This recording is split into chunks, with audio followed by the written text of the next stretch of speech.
1. Marxist philosophy or Marx's philosophy. The general idea of this little book is to understand and explain why Marx will still be read in the 21st century, not only as a monument of the past, but as a contemporary author, contemporary both because of the questions he poses for philosophy and because of the concepts he offers it. Limiting myself to what seem to me the essentials, I would like to give readers a means of finding their bearings in Marx's writings and introduce them to the debates which they have prompted. I would also like to defend a somewhat paradoxical thesis: whatever may have been thought in the past, there is no Marxist philosophy and there never will be. On the other hand, Marx is more important for philosophy than ever before. We have first to come to some understanding on the meaning of Marxist philosophy. This expression might refer to two quite different things, though the tradition of orthodox Marxism, which developed at the end of the 19th century and was institutionalized by the communist state parties after 1931 and 1945, considered them indissociable. The worldview of the socialist movement, based on the idea of the historic role of the working class, and the system attributed to Marx. Let us note right away that neither of these ideas is strictly connected with the other. Various terms have been invented to express the philosophical content common to Marx's work and to the political and social movement which acted in his name. The most famous of these is dialectical materialism, a relatively late term and one inspired by the use Engels had made of various of Marx's formulations. Others have contended that, strictly speaking, Marxist philosophy is not to be found in Marx's writings, but emerged retrospectively, as a more general and more abstract reflection on the meaning, principles, and universal significance of his work, or, indeed, that it still remains to be constituted or formulated in systematic fashion. 1. Conversely, there has never been any shortage of philologists or critical thinkers to emphasize the distance between the content of Marx's texts and their later Marxist fate, and to show that the existence of a philosophy in Marx in no way implies the subsequent existence of a Marxist philosophy. This debate may be settled in a manner as simple as it is radical. The events which marked the end of the great cycle during which Marxism functioned as an organizational doctrine, 1890 to 1990, have added nothing new to the discussion itself, but have swept away the interests which opposed its being opened up. There is, in reality, no Marxist philosophy, either as the worldview of a social movement, or as the doctrine or system of an author called Marx. Paradoxically, however, this negative conclusion, far from nullifying or diminishing the importance of Marx for philosophy, greatly increases it. Freed from an illusion and an imposture, we gain a theoretical universe. Philosophy and non-philosophy. A new difficulty awaits us here. Marx's theoretical thinking presented itself, at various points, not as a philosophy, but as an alternative to philosophy, a non-philosophy or even an anti-philosophy. And it has perhaps been the greatest anti-philosophy of the modern age. For Marx, philosophy as he had learned it, from the tradition which ran from Plato to Hegel, including more or less dissident materialists like Epicurus or Feuerbach, was in fact merely an individual undertaking aimed at interpreting the world. At best this led to leaving the world as it was, at worst, to transfiguring it. However, opposed as he was to the traditional form and usages of philosophical discourse, there can be little doubt that he did himself interlace his historico-social analyses and proposals for political action with philosophical statements. He has been sufficiently criticized by positivism for doing this.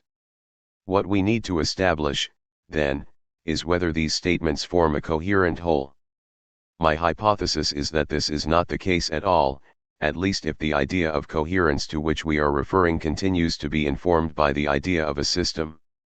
Having broken with a certain form of philosophy, Marx was not led by his theoretical activity towards a unified system, but to an at least potential plurality of doctrines which has left his readers and successors in something of a quandary. Similarly, it did not lead him to a uniform discourse, but to a permanent oscillation between falling short of and going beyond philosophy. By falling short of philosophy, I mean stating propositions as conclusions without premises, as Spinoza and Althusser would have put it. One example is the famous formula from the 18th Brumaire of Louis Bonaparte, which Sartre, among others, considered the central thesis of historical materialism: men make their own history, but not of their own free will, not under circumstances they themselves have chosen, but under the given and inherited circumstances with which they are directly confronted. By going beyond philosophy, on the other hand, I mean a discourse which shows that philosophy is not an autonomous activity, but one determined by the position it occupies in the field of social conflicts and, in particular, in that of the class struggle. Dialectical materialism. This term was used to refer to philosophy in the official doctrine of the communist parties, and it has also been employed by a number of critics of that doctrine. See Henry Lefebvre, Dialectical Materialism, 1940, trans. John Sturrock, Cape, London, 1968. It was not used by either Marx, who spoke of his dialectical method, or Engels, who uses the expression materialist dialectic, but seems to have been invented in 1887 by Joseph Dietzgen, a socialist worker who corresponded with Marx. It was, however, on the basis of Engels's work that Lenin developed this theory, in Materialism and Empirio-Criticism, 1908, around three guiding themes: the materialist inversion of the Hegelian dialectic, the historicity of ethical principles in their relation to the class struggle, and the convergence of the laws of evolution in physics, Helmholtz, biology, Darwin, and political economy, Marx. Lenin thus takes up a position between a historicist Marxism, Labriola, and a determinist Marxism, akin to social Darwinism, Koski. After the Russian Revolution, Soviet philosophy was divided between the dialecticians, Deborin, and the mechanists, Bukharin. The debate was settled by General Secretary Stalin, who, in 1931, issued a decree identifying dialectical materialism with Marxism-Leninism. Cf. René Zapata, Luttes philosophiques en URSS 1922-31, Presses Universitaires de France, Paris, 1983. 7 years later, in the pamphlet Dialectical and Historical Materialism, 1938, he codified its content, enumerating the laws of the dialectic, the foundation of the individual disciplines and of the science of history in particular, as well as the a priori guarantee of their conformity to the proletarian worldview. This system, known as Diamat for short, was to be imposed on the whole of intellectual life in the socialist countries and, with varying degrees of resistance, on Western communist parties. It was to serve to cement the ideology of the party state and control the activity of scientists. Cf. the Lysenko affair, studied by Dominique Lecourt in Proletarian Science. The Case of Lysenko, trans. Ben Brewster, New Left Books, London, 1977. However, we should add two correctives to this monolithic picture. Firstly, as early as 1937, with his essay on contradiction, in 4 essays on philosophy, Foreign Languages Press, Peking, 1966, Mao Zedong had proposed an alternative conception, rejecting the idea of the laws of the dialectic and stressing the complexity of contradiction. Althusser would later draw on this in his Contradiction and Overdetermination, in For Marx, trans. Ben Brewster, Penguin, Harman Swarth, 1969, First French edition, 1965. Secondly, at least one school of thought, that led by Guilleminot in Italy, made dialectical materialism the starting point for a historical epistemology that is not without its merits. Cf. André Tezel, Ludovico Guilleminot ou la lutte pour un matérialisme dialectique nouveau, in praxis. Vers une refondation en philosophie marxiste, Messiter/Editions Sociales, Paris, 1984. Yet let us repeat that these contradictions, these oscillations in no sense represent a weakness on Marx's part. They bring into question the very essence of philosophical activity, its contents, its style, its method, its intellectual and political functions. This was true in Marx's day and is probably still true today.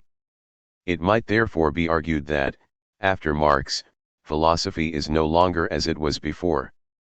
An irreversible event has occurred, one which is not comparable with the emergence of a new philosophical point of view, because it not only obliges us to change our ideas or methods, but to transform the practice of philosophy. Marx is certainly not the only writer in history to have produced effects of this kind. In the modern age alone, there has also been Freud, to mention but one, though he operated in a different field and had other aims. However, comparable examples are, in fact, very rare. The caesura effected by Marx has been more or less clearly acknowledged, more or less willingly accepted. It has even given rise to violent refutations and strenuous attempts at neutralization. But this has only caused it to haunt the totality of contemporary philosophical discourse all the more and to work on that discourse from within. This anti-philosophy which Marx's thought at one point intended to be, this non-philosophy which it certainly was by comparison with existing practice, thus produced a converse effect to the one at which it was aiming. Not only did it not put an end to philosophy, but gave rise within it to a question which is now permanently open, a question from which philosophy has since been able to draw sustenance and which has contributed to its renewal. There is in fact no such thing as an eternal philosophy, always identical to itself.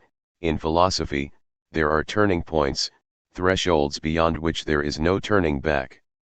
What happened with Marx was precisely a displacement of the sight and the questions and objectives of philosophy, which one may accept or reject, but which is so compelling that it cannot be ignored. After this, we can at last return to Marx and, without either diminishing or betraying him, read him as a philosopher. Where are we to look, in these conditions, for the philosophies of Marx? After the remarks I have just made, there can be no doubt as to the answer, in the open totality of his writings and there alone. Not only is there no distinction to be made between philosophical and historical or economic works, but that division would be the surest way to fail to understand anything of the critical relation in which Marx stands to the whole philosophical tradition, and of the revolutionary effect he has had upon it. The most technical arguments in Capital are also those in which the categories of logic and ontology, the representations of the individual and the social bond, were wrested from their traditional definitions and rethought in terms of the necessities of historical analysis.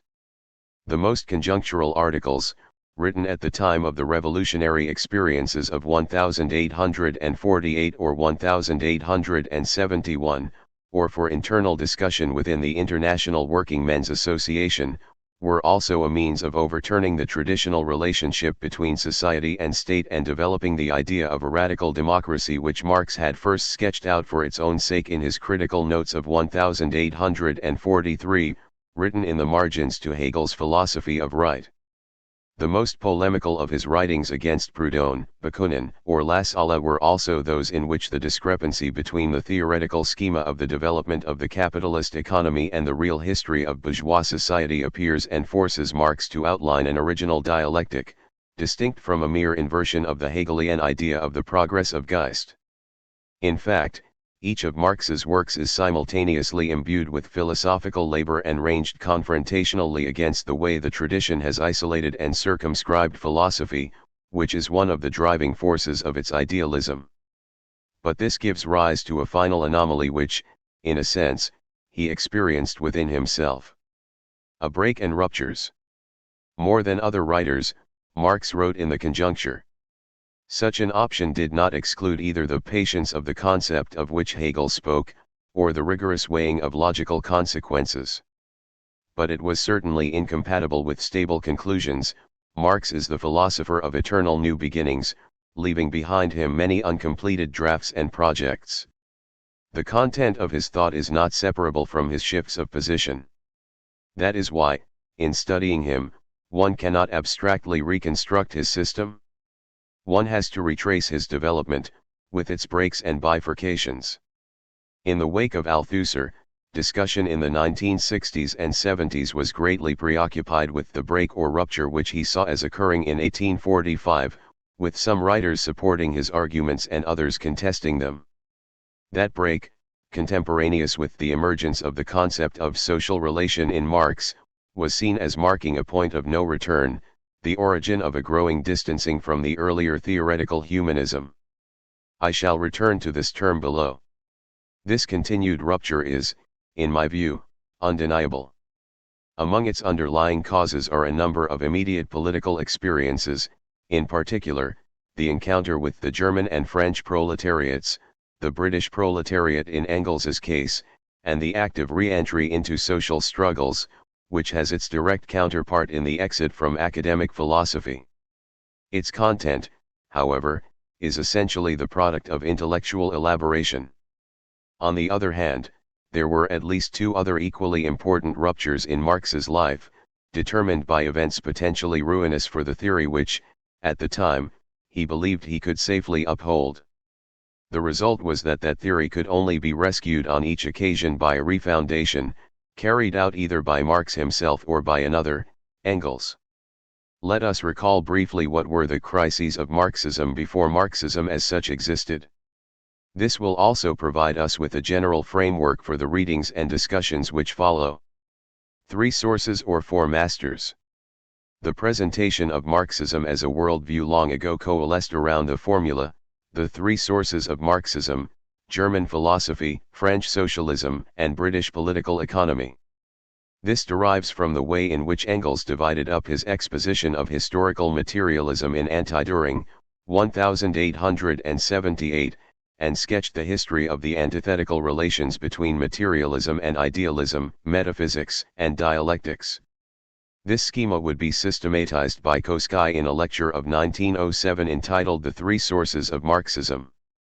The historic work of Marx, in which the science of society, starting out from the standpoint of the proletariat, is characterized as the synthesis of German, French, and British thought. The intention was not only to promote internationalism, but to present the theory of the proletariat as a totalization of European history, ushering in the reign of the universal. Lenin was to adopt the formulation in a lecture of 1913, the 3 sources and 3 component parts of Marxism. However, the symbolic model of a combination of the component parts of culture was, in reality, not new. It reflected the persistence of the great myth of the European triarchy, expounded by Moses Hess, who had used the expression as the title of one of his books in 1841, and taken up by Marx in his early writings, in which the notion of the proletariat made its appearance. Once we put behind us the dream of effecting a totalization of thought in terms of this 3 parts of the world archetype, a world bounded, significantly, by Europe, the question of the sources of Marx's philosophical thinking, i.e. of its privileged relations with the work of past theorists, becomes an open one. In an impressive recent work, Il filo di Ariana, Quindici lezioni di filosofia marxista, Vangelista, Milan, 1990, Constanzo Preve has given a lead here, assigning to Marx 4 masters: Epicurus, on whom he had written his thesis, on the difference between the Democritean and Epicurean philosophy of nature, 1841, for the materialism of freedom, given metaphorical expression in the doctrine of the clinamen or random swerving of atoms, Rousseau, who supplies the idea of egalitarian democracy or association based on the direct participation of citizens in the formation of the general will, Adam Smith, from whom the idea that the basis of property is labor is taken, and, lastly, Hegel, the most important and the most ambivalent, a constant inspiration and adversary to Marx in his work on dialectical contradiction and historicity. The advantage of this schema is that it directs attention towards the internal complexity of Marx's work and the successive shifts which mark his critical relation to the philosophical tradition. After 1848, the first crisis coincides with an epochal change for the whole of 19th century thought. This was the failure of the revolutions of 1848. It is sufficient simply to read the Communist Manifesto, written in 1847, to understand that Marx had entirely shared the conviction that a general crisis of capitalism was imminent. 3 This was to create a situation in which the proletariat, taking the lead for all the dominated classes in all the countries of Europe, would establish a radical democracy which would itself lead, in short order, to the abolition of classes and to communism. The intensity and enthusiasm of the insurrections of the springtime of peoples and the social republic could not but seem to him to be the execution of that program. The disappointment, when it came, was therefore all the greater. The defection of a section of the French socialists to Bonapartism and the passivity of the workers in the face of the coup d'état, coming as they did in the wake of the June massacres, were particularly demoralizing in their implications. I shall return below to the way this experience caused the Marxian idea of the proletariat and its revolutionary mission to waver. The extent of the theoretical upheavals this produced in Marx's thinking cannot be underestimated.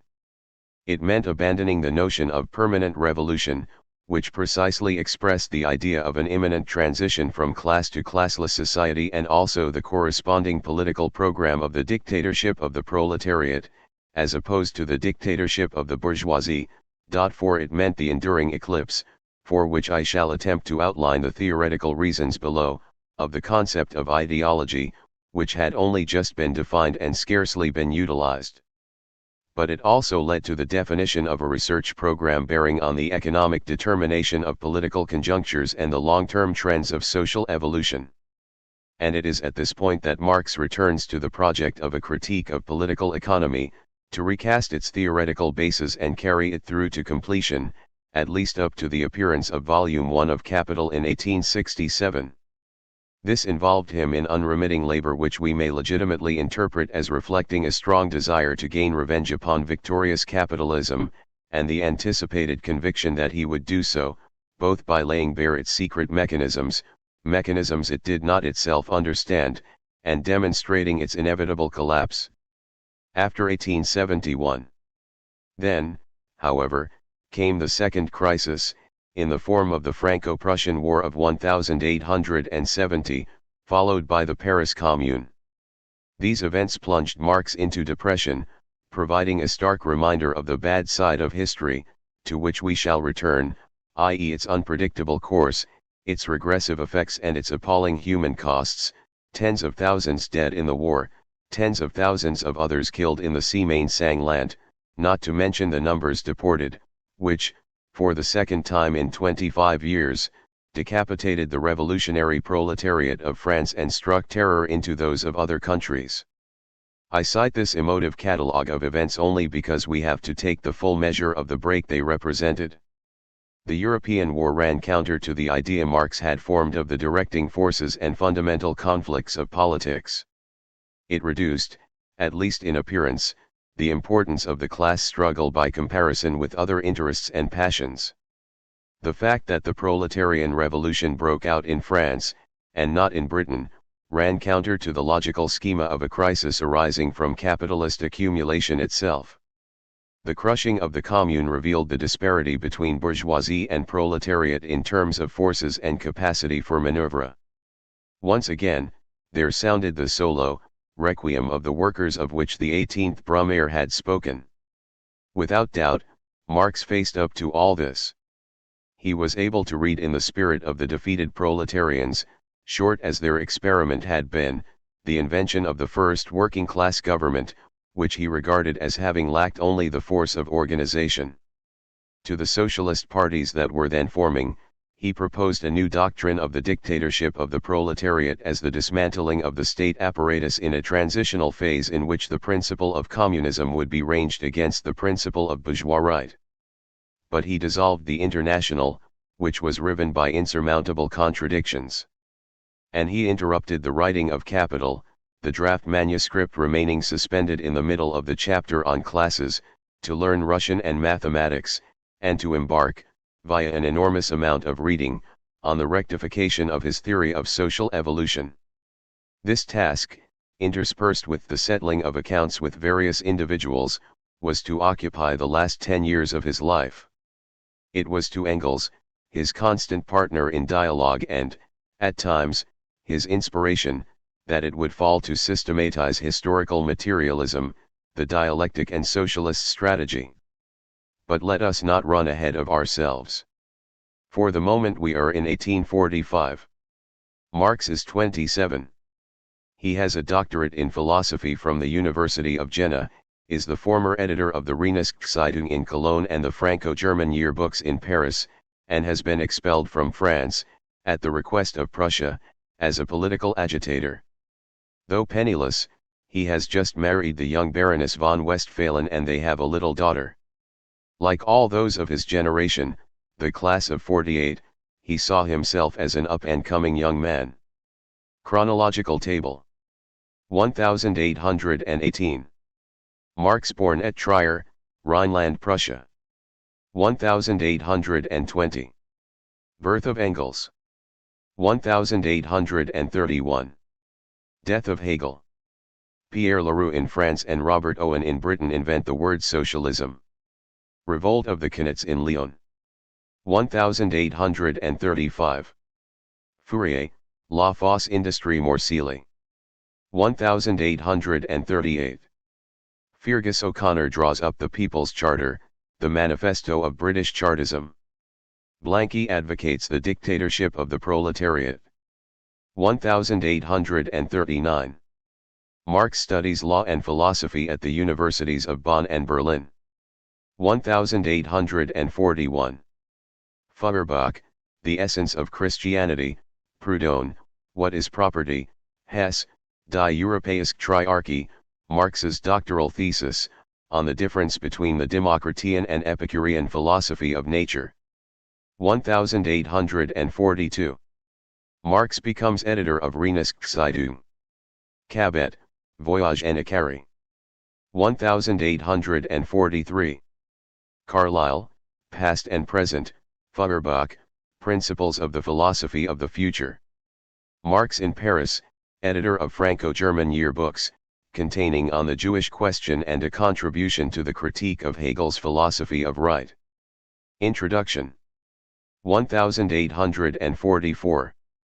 Comte, Discours sur l'esprit positif, Heine, Deutschland, ein Wintermärchen. Marx writes the economic and philosophical manuscripts and, with Engels, publishes the Holy Family. Engels publishes the condition of the English working class. 1845. Stirner, The Ego and Its Own, Hess, On the Essence of Money. Marx expelled to Belgium, draws up the theses on Feuerbach and, with Engels, writes the German ideology. 1846. The Poverty of Philosophy, a response to Proudhon's philosophy of poverty. Marx joins the League of the Just, which becomes the Communist League, for which, with Engels, he writes the Communist Manifesto in 1847. 1847. 10-hour bill in Britain, limiting working day. Michelet, L. E. Puppel. 1848. European Revolutions, February. Back in Germany, Marx becomes editor of the Neue Rheinische Zeitung, a revolutionary, democratic journal. June Day's massacre of French workers. Californian Gold Rush. Renault, The Future of Science, published in 1890, John Stuart Mill, Principles of Political Economy, Thiers, de la Propriété, Leroux, de l'Égalité. 1849. Failure of the Frankfurt National Assembly and reconquest of Germany by the royal armies. Marx emigrates to London. 1850. Marx, Class Struggles in France, Richard Wagner, Judaism in Music. 1851. Louis Napoleon Bonaparte's coup d'état. 1852. Marx, the 18th Brumaire of Louis Bonaparte. Communist League dissolved. 1853. Hugo, Les Châtiments, Gobineau, The Inequality of Human Races. 1854-6. Crimean War. 1857. Ruskin, The Political Economy of Art, Baudelaire, Les Fleurs du Mal. 1858. Proudhon, De la Justice dans la Révolution et dans l'Église, Mill, On Liberty, La Salle, Die Philosophie Heraclitos de Dunklin von Ephesos. 1859.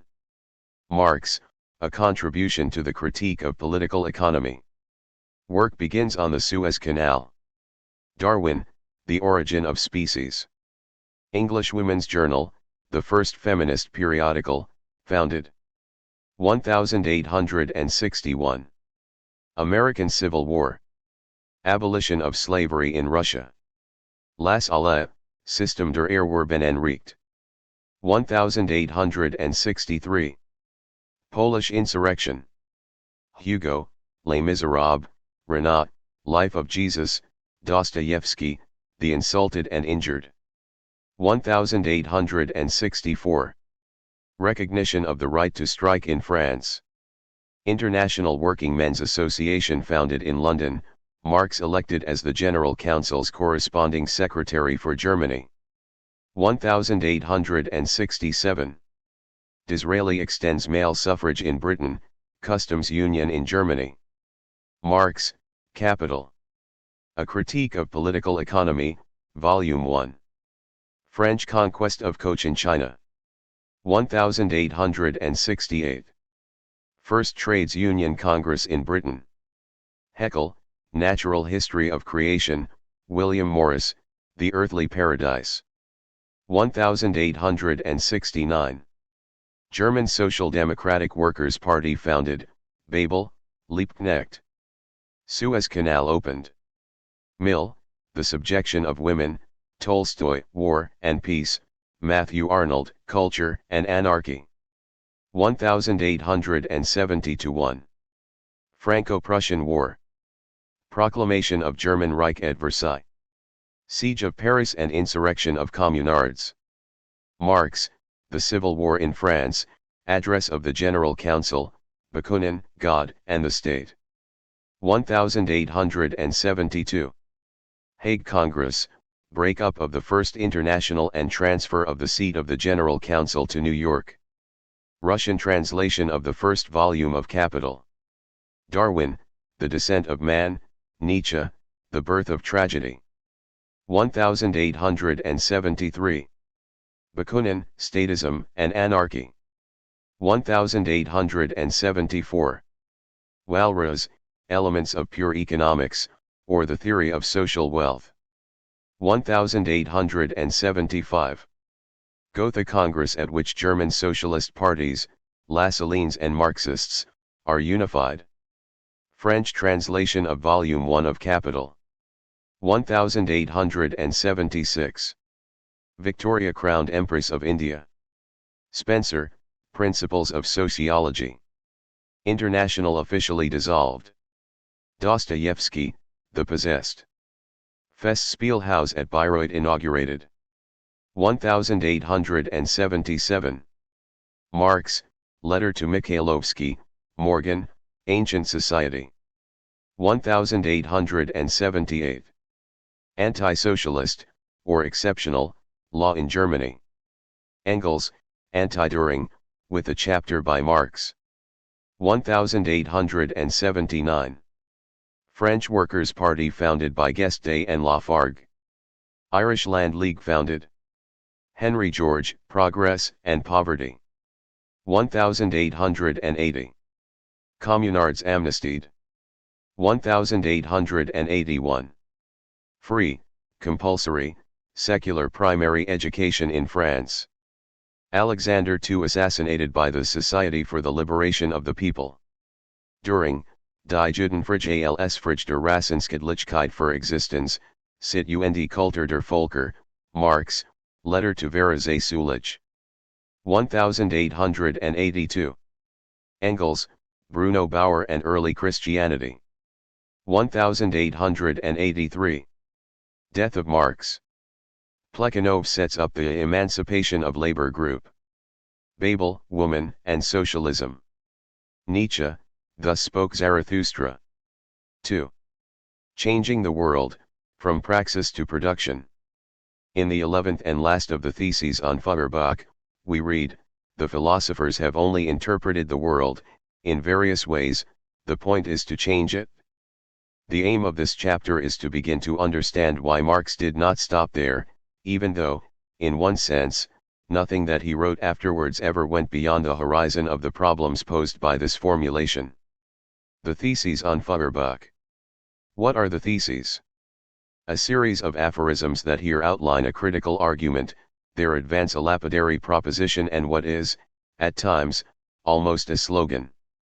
Their style combines the terminology of German philosophy, which sometimes makes them difficult to read today, with a direct interpellation, a resolute impulse which, in a way, mimics a liberation, a repeated exit from theory in the direction of revolutionary activity, or practice. They were written sometime around March 1845, when the young scholar and political journalist from the Rhineland was living in Brussels, under a degree of police surveillance. It would not be long before he was joined by his friend Engels, with whom he was to begin a collaboration that would last a lifetime. It does not seem he ever intended these lines for publication. They are of the order of memoranda, formulas set down on paper to be remembered and provide constant inspiration. At this point, Marx was engaged in a project we can picture fairly clearly, thanks to the rough drafts published in 1932 which have since been known as the Economic and Philosophical, or 1844, manuscripts. Point 1. This is a phenomenological analysis, aiming to establish the meaning or non-meaning, of the alienation of human labor in the form of wage labor. The influences of Rousseau, Feuerbach, Proudhon, and Hegel are closely combined in these writings with his first reading of the economists, Adam Smith, Jean-Baptiste Say, Ricardo, Sismondi, to produce a humanist, naturalistic conception of communism, conceived as the reconciliation of man with his own labor and with nature, and hence with his species being which private property had abolished, leaving him, as a result, estranged from himself.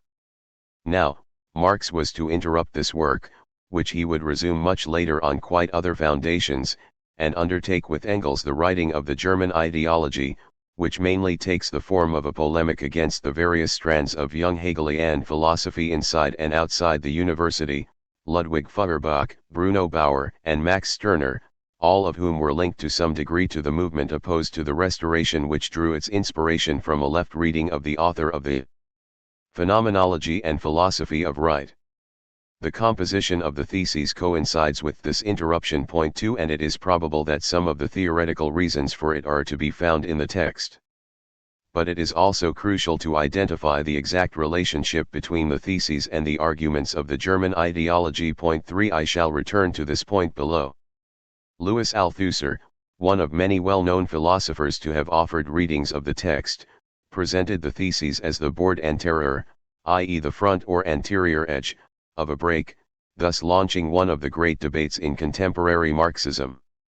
In his view, the 1844 manuscripts, with their characteristic humanism, could be said to be works predating the break, while the German ideology, or rather its first part, with its deduction of the successive forms of property and state, in which the development of the division of labor provides the guiding thread, could be said to represent the real emergence of the science of history.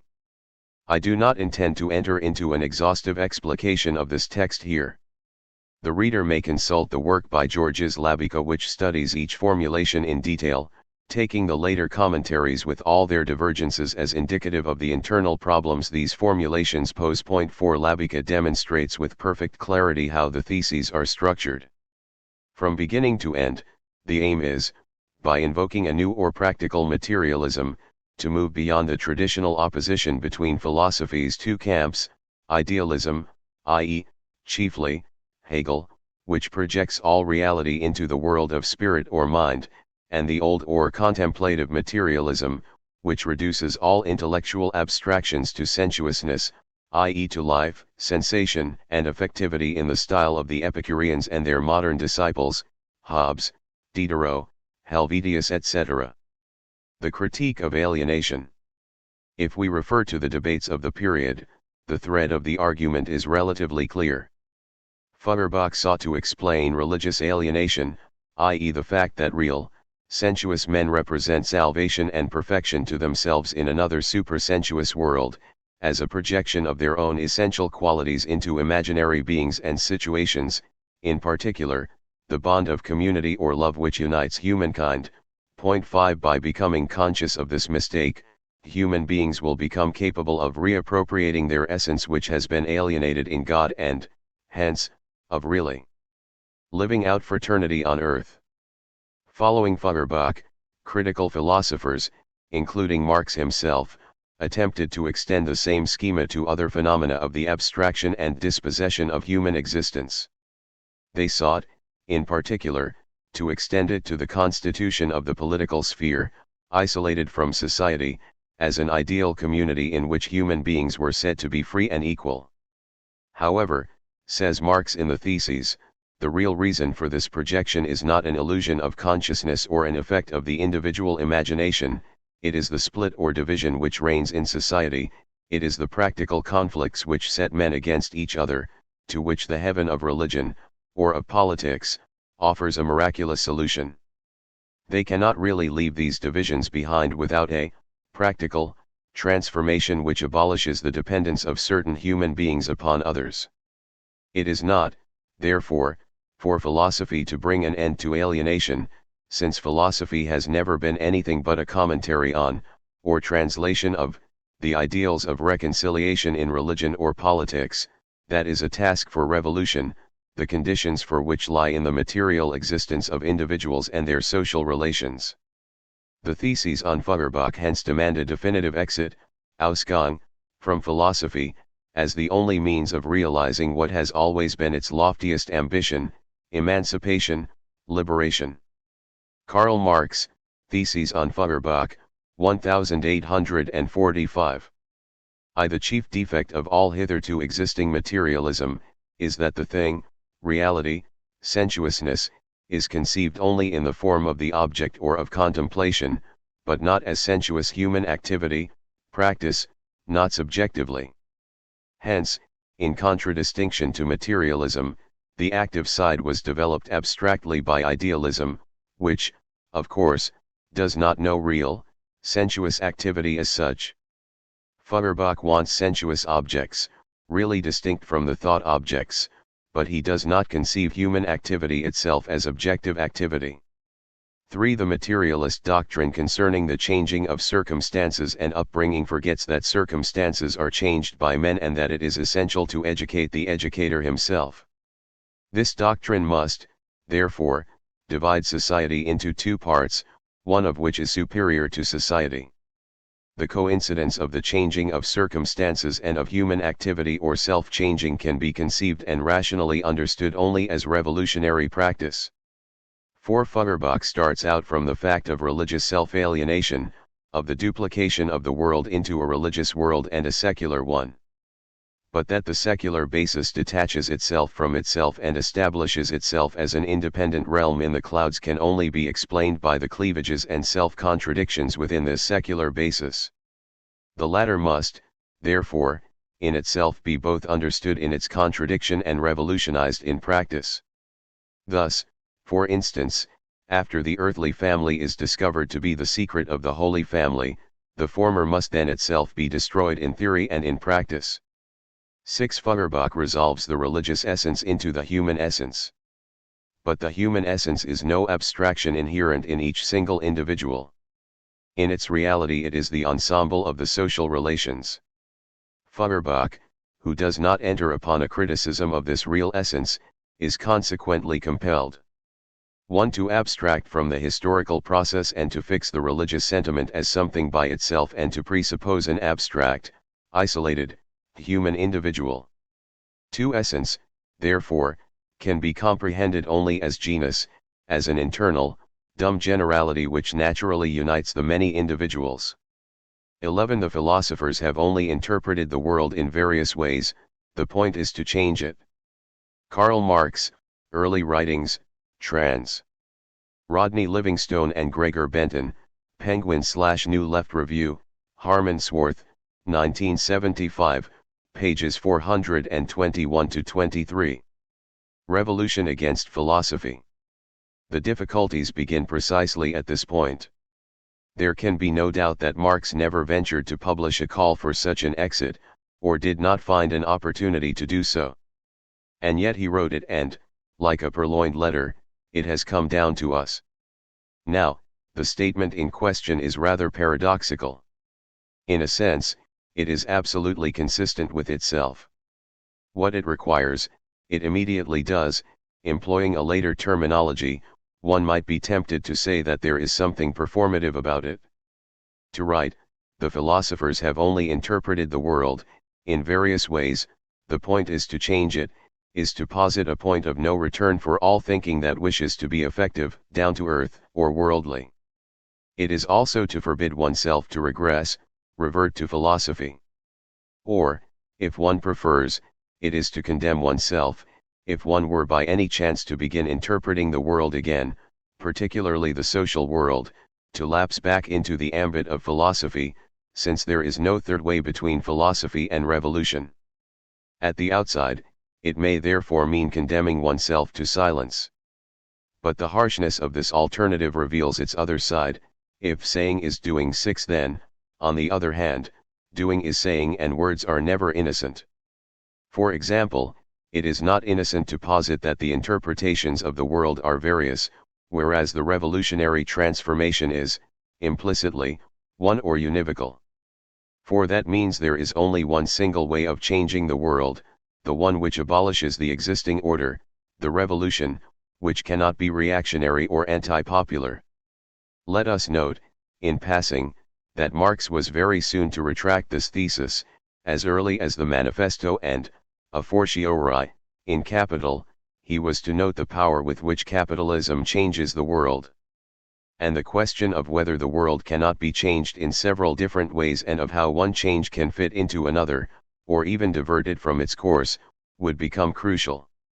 Moreover, this thesis would mean that this single transformation also provides the solution to the internal conflicts of philosophy, and revolutionary practice would thus realize an old ambition of philosophers, Aristotle, Kant, Hegel, better than they could. The critique of political economy. The expression critique of political economy figures repeatedly in the title or program of Marx's main works, though its content constantly changes. The economic and philosophical manuscripts of 1844 are themselves a draft of a work which was to have been entitled Zur Kritik der politischen Ökonomie, a title later given to the work published in 1859 as the first part of a general treatise and used as the subtitle of Capital, of which Volume 1, the only volume published by Marx himself, appeared in 1867. To these we may add a great many unpublished pieces, articles, and sections in polemical works. It seems, then, that this phrase expresses the permanent modality of Marx's intellectual relation to his scientific object. The initial objective was the critique of political alienation in civil/bourgeois society, as well as the speculative subjects the organic unity of which philosophy claimed to express. But a fundamental shift occurred at a very early stage. Criticizing law, morality, and politics meant confronting them with their materialist basis, with the process by which social relations are constituted in labor and production. In his own way, Marx thus discovered the dual meaning of the term critique, on the one hand, the eradication of error, on the other, knowledge of the limits of a faculty or practice. But what conducted this critique, for Marx, was no longer merely analysis, but history. This is what enabled him to combine dialectically the critique of the necessary illusions of theory, commodity fetishism, the development of the internal, irreconcilable contradictions in economic reality, crises, the antagonism between labor and capital, based on the exploitation of labor power as a commodity, and, finally, the outline of a political economy of labor, opposed to that of the bourgeoisie. Inaugural Address of the International Working Men's Association, 1864. The fate of Marx's critique is dependent on the two discoveries he claimed, the deduction of the money form from the necessities of commodity circulation and the reduction of the laws of accumulation to the capitalization of surplus value, mere word. Both are related to the definition of value as an expression of socially necessary labor, in which is rooted rejection of the viewpoint of the abstract homo economicus, defined solely by the calculation of his individual utility. For an account of the technical aspects of the critique of political economy in Marx, see Pierre Salama and Tran Hac, Introduction à l'économie de Marx, La Découverte, Paris, 1992. But there is more to it than this. it was not by chance that this formula coined by Marx, this injunction which is already, in itself, an act of departure, acquired its philosophical renown. If we search our memories a little, we can very soon find a profound kinship not only with other watchwords, such as Rimbaud's Changer la vie. We know that André Breton, among others, made this connection, 7 but with some equally lapidary, philosophical propositions, which are traditionally considered fundamental and which take the form, at times, of tautologies and, at others, of antitheses. All these formulations, different in content or opposed in intent as they may be, share a common concern with the question of the relation between theory and practice, consciousness and life. This is true from Parmenides's thinking and being are one to Wittgenstein's whereof one cannot speak, thereof one must be silent, via Spinoza, God is nature, Kant, I have therefore found it necessary to deny knowledge, in order to make room for faith, and Hegel, the rational is real and the real is rational. And here is Marx ensconced not just at the heart of philosophy, but at the heart of its most speculative turn, in which it strives to think its own limits, whether to abolish them or to establish itself on the basis of a recognition of those limits. Let us keep in mind this profound ambiguity, which we must be careful not to turn into an insurmountable contradiction, but which we must not make into a sign of unfathomable profundity either, since this would soon lead us back to that mysticism the roots of which Marx is, in fact, seeking out here. And let us examine more closely two key questions implied in the theses, that of the relation between practice, or praxis, and class struggle, and that of anthropology or the human essence. Praxis and class struggle. The theses speak of revolution, but they do not use the expression class struggle. It would not, however, be arbitrary to register its presence here between the lines, on condition that we clearly specify what is meant by the term in this case. Thanks to the work of scholars in the field of German studies, we have for some years now been better acquainted with the intellectual environment that gave rise to these formulations, which Marx articulated in terms that are particularly striking, but which were not absolutely his own as regards their content. 8. The revolution Marx has in mind clearly refers to French traditions. What the young radical Democrats wish to see is the revival of the movement which had been interrupted, then reversed, by the bourgeois establishment of the Republic after their mid-era, by Napoleon's dictatorship and, finally, by the Restoration and the counter-revolution, in any case, by the state.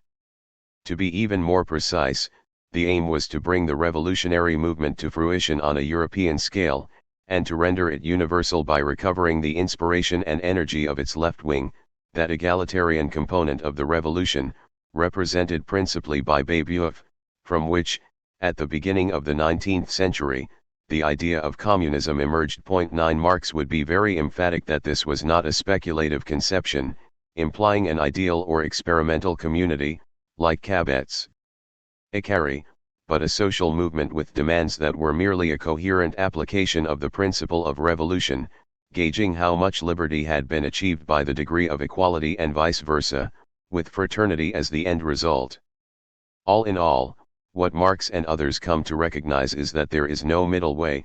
If the revolution is halted in its course, it can only regress and reconstitute an aristocracy of owners who use the reactionary or liberal state to defend the established order.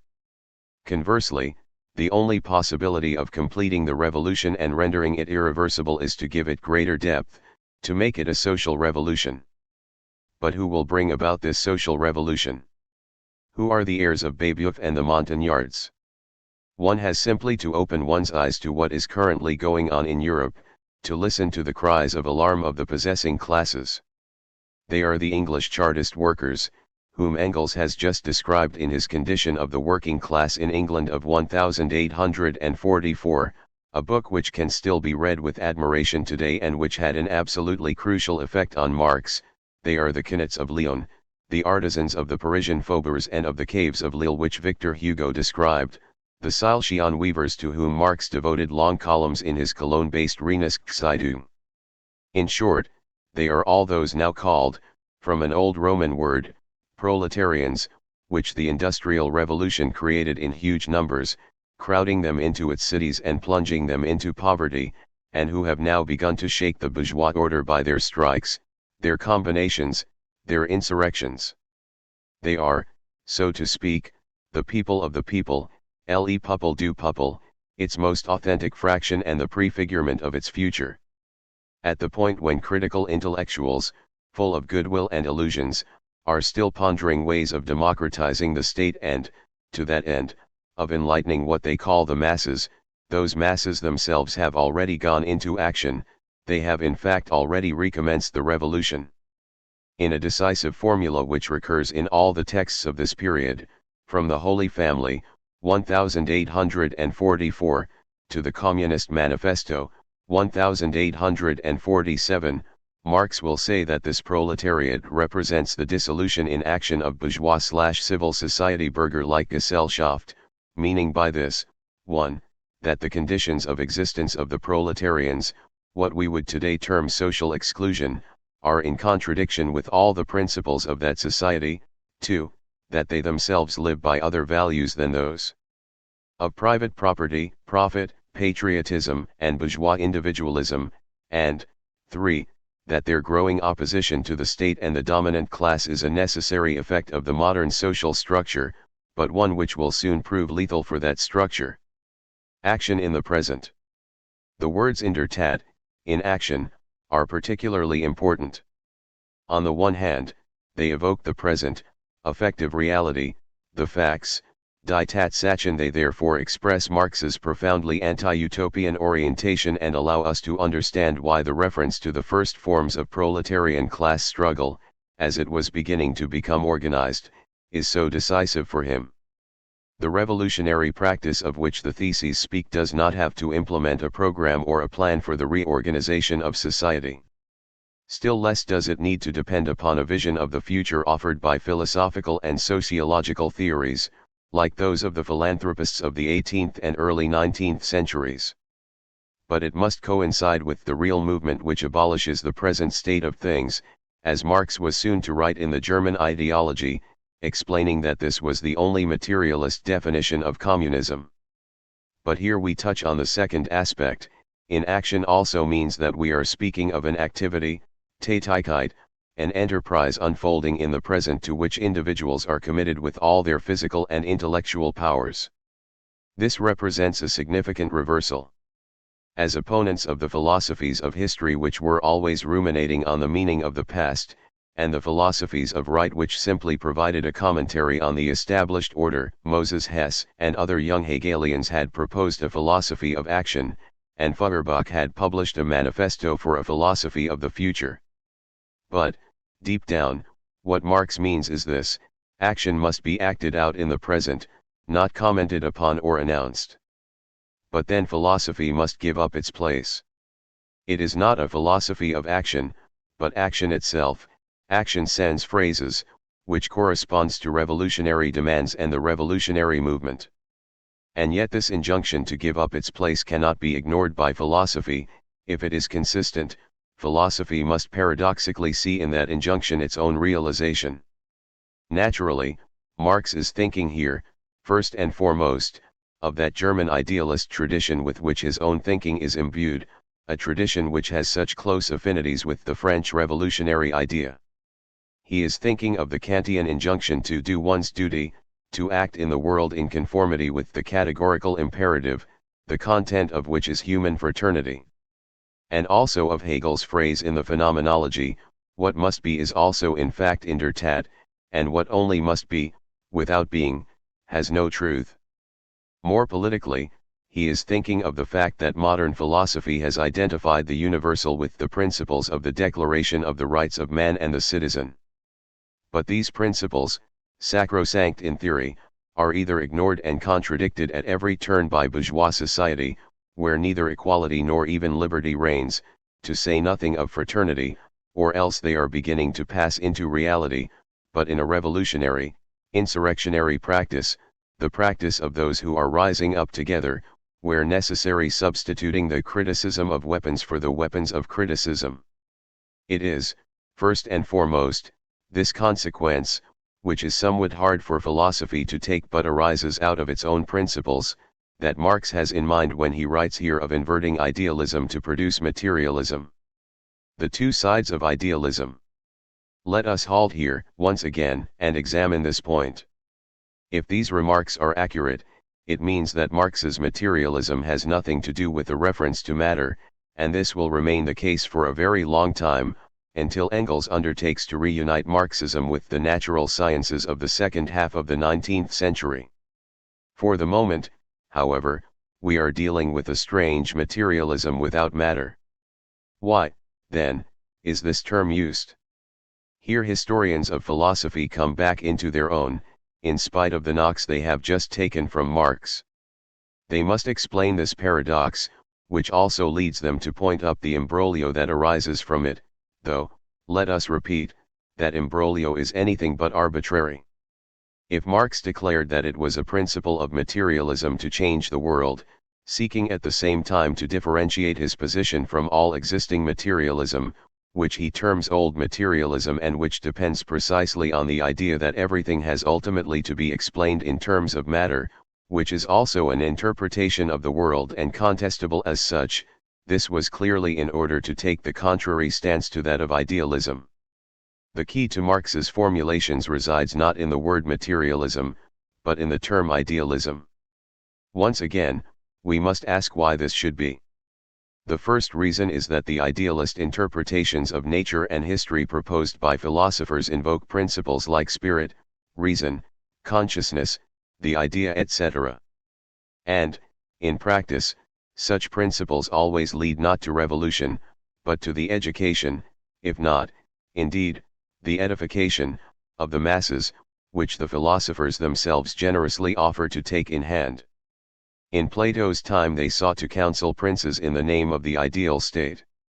In our democratic era, they seek to educate the citizens, or educate the educators of the citizens, the judges, doctors, and teachers, by assuming their position, at least morally, at the very top of the academic edifice, in the name of reason and ethics. This is not wrong, but behind this function of idealism there is a more formidable difficulty. In modern philosophy, the philosophy which finds its true language with Kant, whether one speaks of consciousness, spirit, or reason, these categories which express the universal always have two sides to them, and Marx's formulations in the theses constantly allude to this. They intimately combine two ideas, representation and subjectivity. It is precisely the originality and strength of the great, German, idealist tradition that it thought this combination through systematically. Clearly, the notion of interpretation to which Marx refers is a variant of the idea of representation. For the idealism criticized here, the world is the object of a contemplation which seeks to perceive its coherence and its meaning and thereby, willy-nilly, to impose an order on it. Marx very clearly discerned the interdependence between the fact of thinking and order of the world, especially in the social and political register, and the fact of valorizing order in the world, both against anarchy and also against movement, le movement qui déplace les lignes, as Baudelaire was to write. He also saw very clearly that, from this point of view, the old materialisms or philosophies of nature, which substitute matter for mind as the organizing principle, contain a strong element of idealism and are, in the end, merely disguised idealisms, whatever their very different political consequences.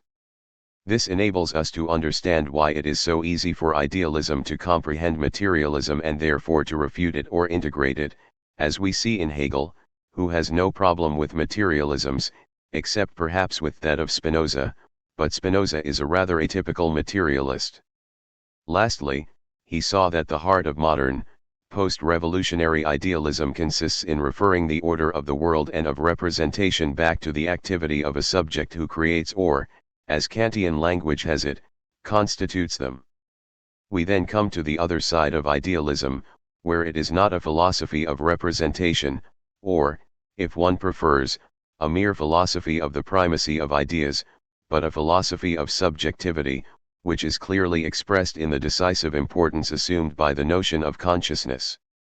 Marx thought that the subjective activity of which idealism speaks is, at bottom, the trace, the denegation, the simultaneous recognition and misrecognition, of a more real activity, an activity that is more effective, if we may venture the expression, an activity which would be at one and the same time the constitution of the external world and the formation, Bildung, or transformation of self. Witness the insistent way in which the vocabulary of the act, of action, and activity, Tat, Tätigkeit, Handlung, recurs in the writings of Kant and, even more markedly, of Fichte. This is, in reality, where the philosophy of action extolled by the young Hegelians comes from. Witness also the way Hegel describes the mode of being of consciousness as an active experience and the function of the concept as a labor, the labor of the negative.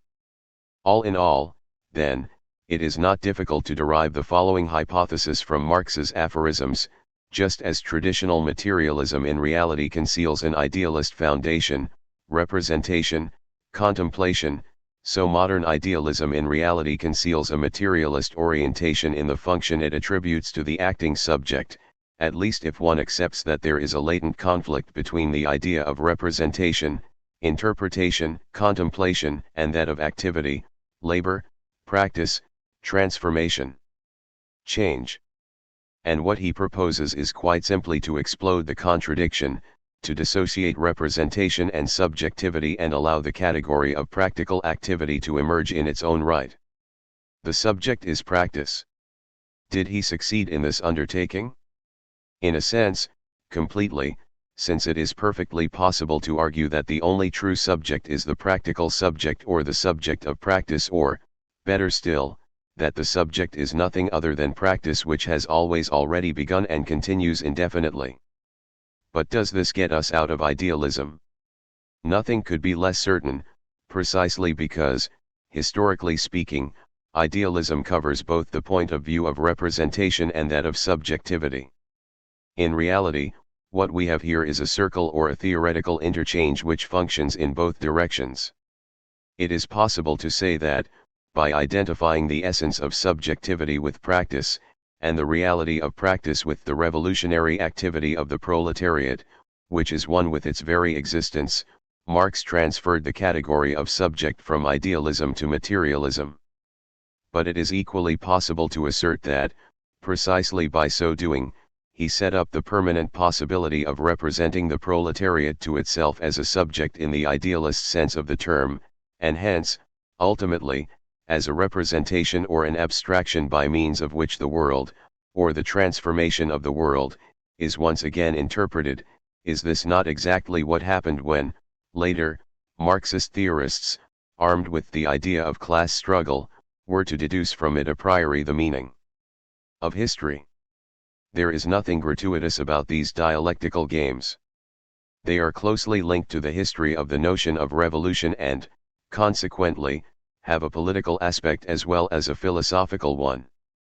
From the beginning of the modern period, that of the revolutions which are termed bourgeois, the Anglo-American and the French, the invention of the subject as the central category of philosophy, which relates to all fields of concrete experience, science, morality, law, religion, aesthetics, and makes possible their unification, is linked to the idea that humanity molds or educates itself, to the idea that it gives itself laws and, therefore, finally to the idea that it liberates itself from the various forms of oppression, ignorance, or superstition, poverty, etc. And the generic subject of this activity always has two sides to it, the one theoretical, the other concrete and practical.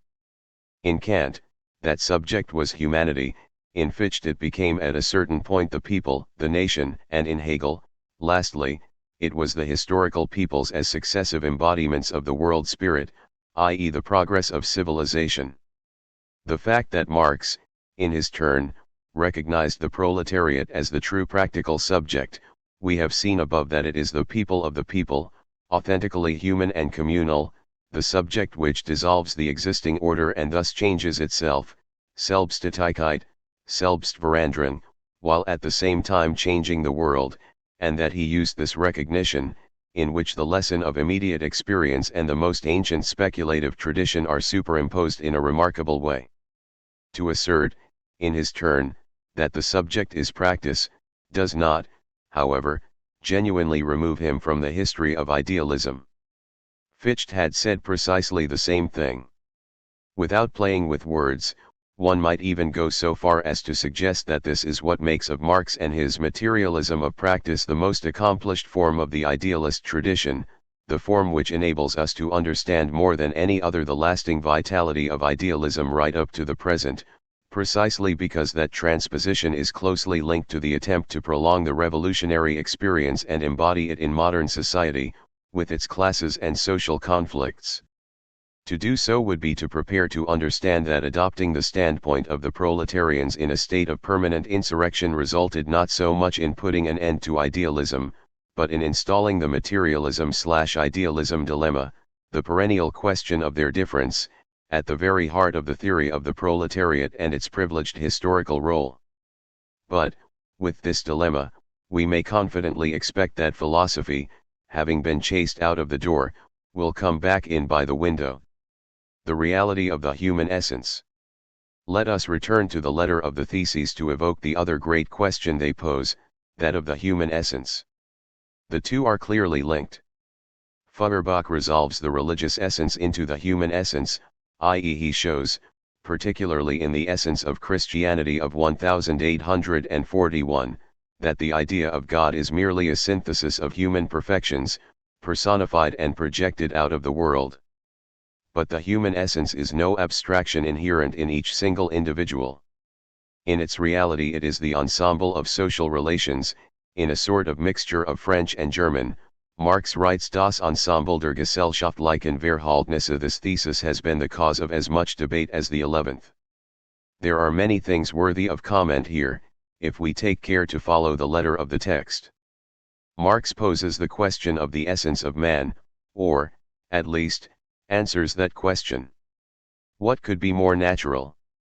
Yet that question, which we might regard as being constitutive of anthropology, is not at all straightforward. In a sense, it is as old as philosophy.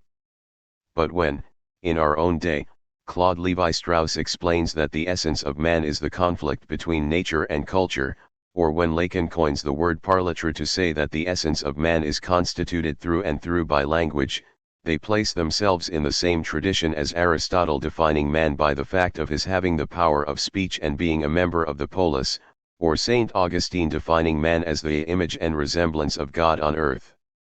Moreover, if we take things at a sufficient level of generality, they are all dealing with the same question. From antiquity to our own times, there is a long succession of definitions of human nature or the human essence. Marx himself will advance several, each of them revolving around the relation between labor and consciousness.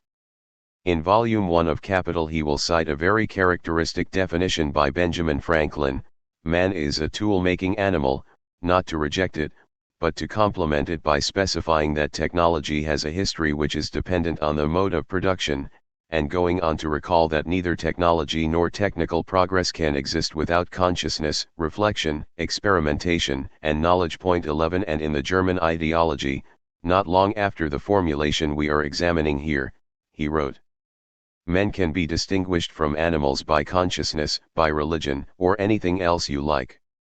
They themselves begin to distinguish themselves from animals as soon as they begin to produce their means of subsistence, a step which is conditioned by their physical organization. By producing their means of subsistence, men are indirectly producing their actual material life. Point 12.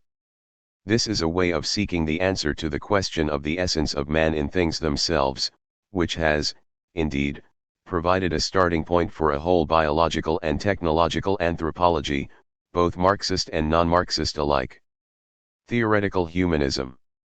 Yet a nuance crucial to understanding the import of our text here separates the mere fact of defining man or human nature from the fact of explicitly posing the question, what is man?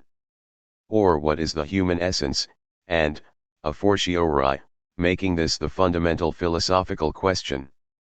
If we, in fact, make it such, we enter upon a new problematic which we might, with Althusser, call a theoretical humanism. Astonishing as it may seem, such a problematic is relatively recent, and at the point when Marx was writing, it was not very old at all, since it only dates from the end of the 18th century. In Germany the most important names are those of Kant, Anthropology in Pragmatischer Hinsicht, 1798, Wilhelm von Humboldt 13 and Feuerbach, which indicates that the trajectory of theoretical humanism connects with that of idealism and its refutation. The parallel is an illuminating one. We see in effect that, where the rival, spiritualist, materialist, theories of human nature are concerned, Marx will proceed to a critique of the same order as the one he carried out on the theories of the subject, of activity and sensuous intuition. To say that, in its effective reality, in seiner Wirklichkeit, the human essence is the ensemble of social relations is clearly not to reject the question. But it is to attempt radically to displace the way in which it has until now been understood, not only where man is concerned, but also as regards essence. Philosophers have formed a false idea of what an essence is, and this error is so essential to them that one can hardly imagine a philosophy without it. They have thought, firstly, that the essence is an idea or an abstraction, one would say today, in a different terminology, a universal concept, under which may be ranged, in a declining order of generality, specific differences and, finally, individual differences, and, secondly, that this generic abstraction is somehow inherent, inherent, in individuals of the same genus, either as a quality they possess, by which they may be classified, or even as a form or a force which causes them to exist as so many copies of the same model. We can see, then, the meaning of the strange equation made by Marx. At bottom, the words ensemble, social and relations all say the same thing. The point is to reject both of the positions, the realist and the nominalist, between which philosophers have generally been divided, the one arguing that the genus or essence precedes the existence of individuals, the other that individuals are the primary reality, from which universals are abstracted. For, amazingly, neither of these two positions is capable of thinking precisely what is essential in human existence, the multiple and active relations which individuals establish with each other, whether of language, labor, love, reproduction, domination, conflict etc., and the fact that it is these relations which define what they have in common, the genus. They define this because they constitute it at each moment in multiple forms. They thus provide the only effective content of the notion of essence applied to the human being, i.e. to human beings. The trans-individual. Let us not go into the question of whether this point of view is absolutely original and specific to Marx here. What is certain is that it has consequences both in the field of philosophical discussion, at the level of what is called ontology, 14, and in that of politics. The words Marx uses reject both the individualist point of view, primacy of the individual and, especially, the fiction of an individuality which could be defined in itself, in isolation, whether in terms of biology, psychology, economic behavior, or whatever, and the organicist point of view, which, today, following Anglo-American usage, is also called the holistic point of view, the primacy of the whole, and particularly of society considered as an indivisible unity of which individuals are merely the functional members. Point 15. Marx will embrace neither the monad of Hobbes and Bentham, nor the grand être of Auguste Comte. It is significant that Marx, who spoke French almost as fluently as he did German, should have resorted to the foreign word ensemble here, clearly in order to avoid using the German das Ganz, the whole or totality. Perhaps things would be clearer formally, though not in their content, if we, in our turn, added a word to the text, if need be by inventing that word, to characterize the constitutive relation which displaces the question of the human essence while, at the same time, providing a formal answer to it, and one which thus contains in embryo another problematic than that of theoretical humanism. The word does in fact exist, but is to be found in 20th century thinkers, Kojève, Simondon, Lacan. We have, in fact, to think humanity as a trans-individual reality and, ultimately, to think trans-individuality as such. Point 16. Not what is ideally in each individual, as a form or a substance, or what would serve, from outside, to classify that individual, but what exists between individuals by dint of their multiple interactions. Althusser. Louis Althusser, born, Bermondres, Algeria, 1918, died, Paris, 1990, is better known today by the general public for the tragedies which marked the end of his life, the murder of his wife, his internment in a psychiatric institution. See his autobiography, The Future Lasts a Long Time, trans. Richard Vesey, Chatto and Windus, London, 1993, than for his theoretical works. Those works did, however, occupy a central place in the philosophical debates of the 60s and 70s after the publication in 1965 of For Marx and, with Etienne Balibar, Reading Capital, trans. Ben Brewster, New Left Books, London, 1970. At that point he was one of the leading figures of structuralism, alongside Levi Strauss, Lacan, Foucault and Barthes. Acknowledging that Marxism was in crisis, but refusing to attribute the cause of that crisis to mere dogmatization, he undertook a rereading of Marx. Borrowing the notion of epistemological break from historical epistemology, Bachelard, he interpreted the Marxian critique of political economy as a rupture with the theoretical humanism and historicism of idealist philosophies, including Hegel, and as the foundation of a science of history whose central categories are the overdetermined contradiction of the mode of production and the structure in dominance of social formations.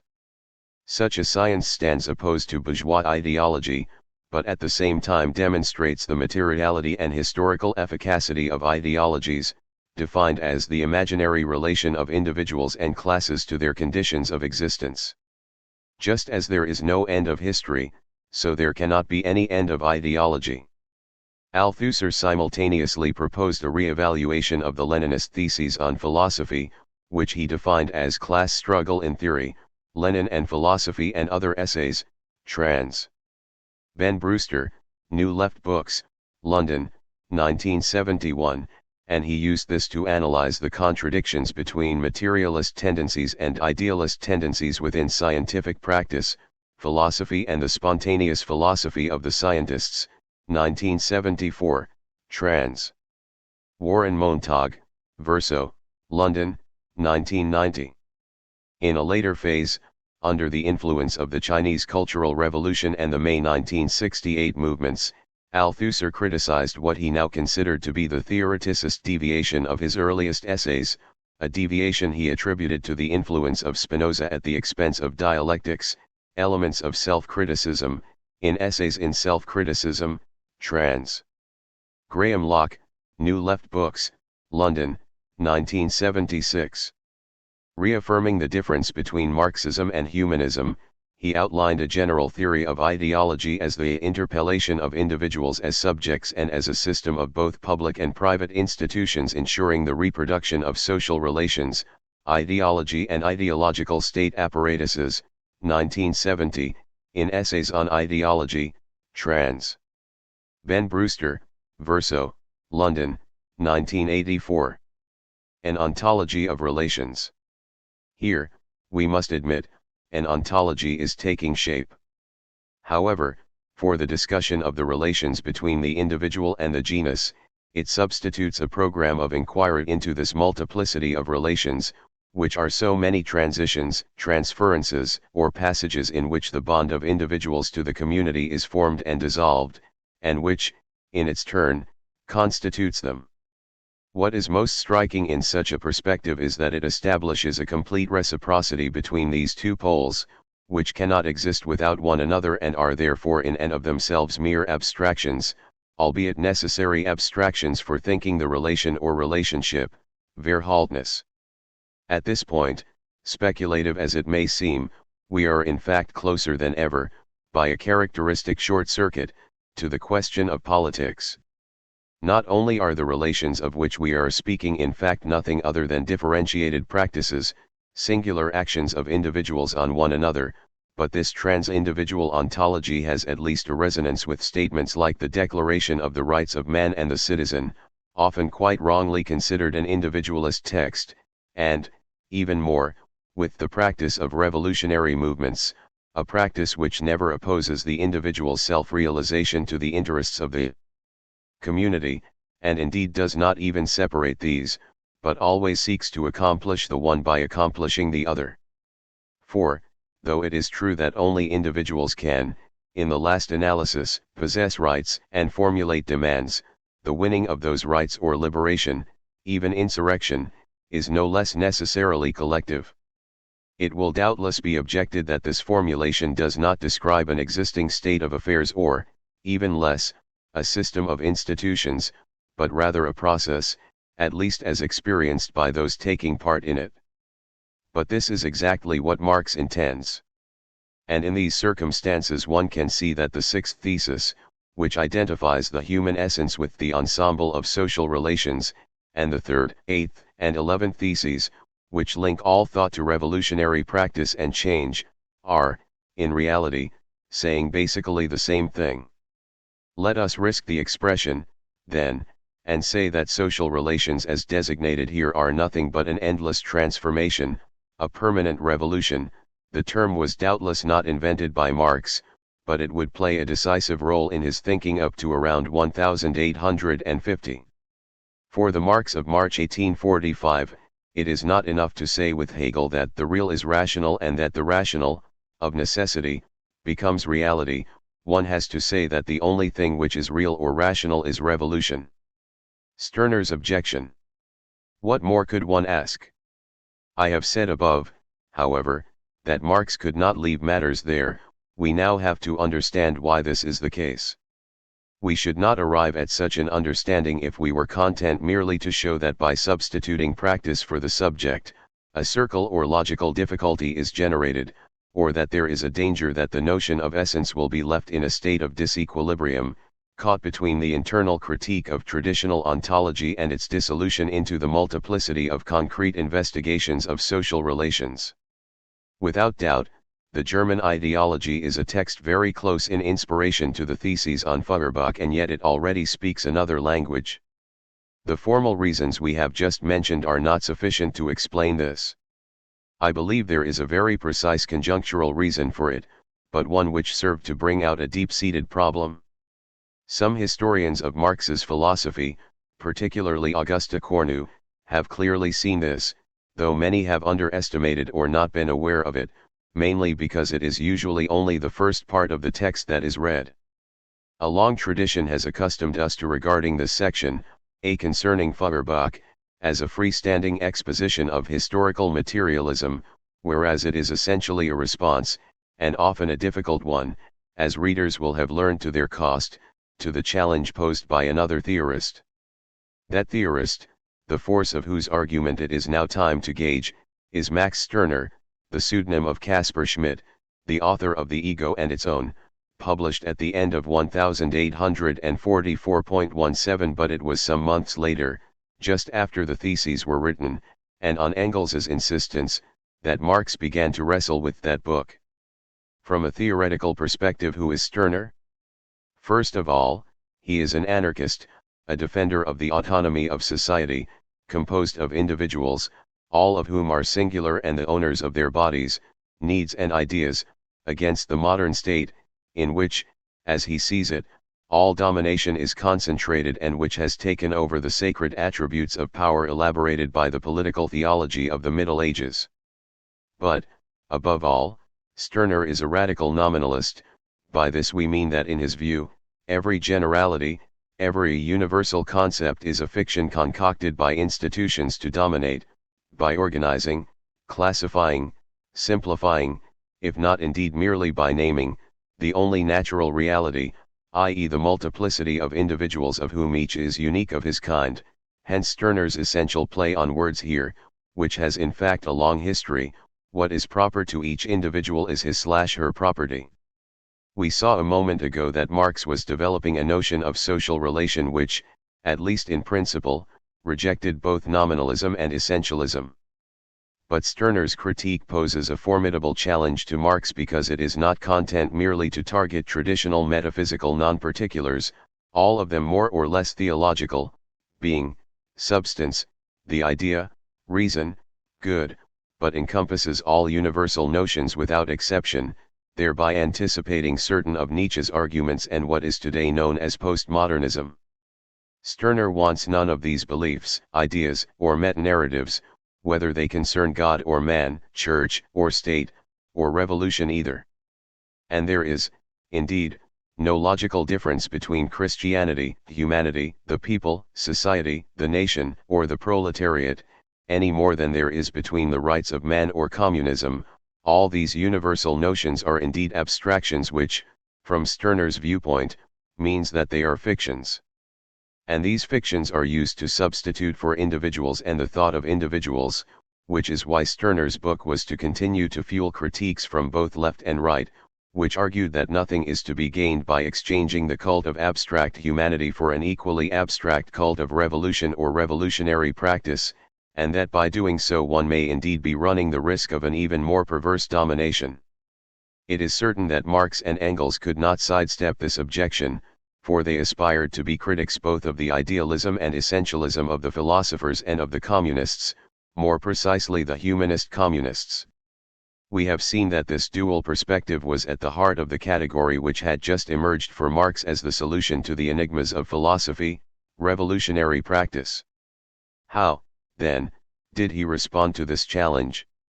By transforming his symbolic notion of praxis into a historical and sociological concept of production, and by posing a question unprecedented in philosophy, even if the term was not absolutely new, the question of ideology. The German ideology. These two moves are, of course, closely interlinked. The one constantly presupposes the other, and this is what gives the German ideology its coherence, despite its unfinished and unbalanced composition. Chapter 3 on Stirner, St. Max, alone occupies almost two-thirds of the work and largely consists in verbal jesting with the typically ironic argumentation of the ego and its own, the outcome of which, from the strictly rhetorical point of view, is rather inconclusive. The work is entirely organized around the notion of production, taken here in a general sense to refer to any human activity of formation and transformation of nature. It is no exaggeration to say that, after the ontology of praxis heralded in the Theses on Feuerbach, the German ideology sets out an ontology of production, since, as Marx himself tells us, it is production which shapes man's being, his Sein, to which he will oppose his consciousness, Bewusstsein, literally, his being conscious. It is, more exactly, the production of his own means of existence, an activity at once personal and collective, trans-individual, which transforms him at the same time as it irreversibly transforms nature, and which, in this way, constitutes history. Conversely, however, Marx will show that ideology is itself produced, before constituting itself as an autonomous structure of production, the products of which are ideas, collective consciousness. This is the object of the theory of intellectual labor. The critique of ideology is the necessary precondition for a knowledge of social being as development of production, from its immediate forms, linked to the subsistence of individuals, to its most mediated forms, which play only an indirect role in the reproduction of human life. To gain access to this guiding thread of the whole of history, it is not enough to contemplate the facts. One can only get to it through the critique of the dominant ideology, because this latter is both an inversion of reality and an autonomization of the intellectual products, in which the trace of the real origin of ideas has been lost and which denies the very existence of that origin.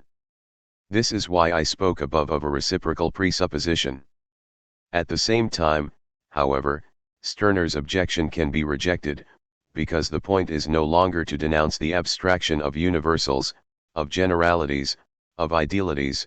By showing that that abstraction substitutes itself for real individuals, it now becomes possible to study the genesis of those abstractions, their production by individuals, as a function of the collective or social conditions in which they think and relate to one another. And, as a result, instead of being endlessly faced with an all-or-nothing choice, either accepting or rejecting all abstractions en bloc, one has a criterion by which it is possible to discriminate between those abstractions which represent real knowledge and those which merely have a function of misrecognition or mystification, and, even better, to discriminate between circumstances in which the use of abstractions is mystificatory and those in which it is not. The nihilism inherent in Stirner's position is thus averted at a fundamental level, without the need for a radical critique of the dominant ideas being contested. Indeed, that need is clearly recognized. The revolutionary overturning of history. The German ideology takes the form, then, of an account of the genesis, both logical and historical, of social forms, the guiding thread of which is the development of the division of labor. Each new stage in the division of labor characterizes a certain mode of production and exchange, hence a periodization which is, inevitably, very reminiscent of the Hegelian philosophy of history.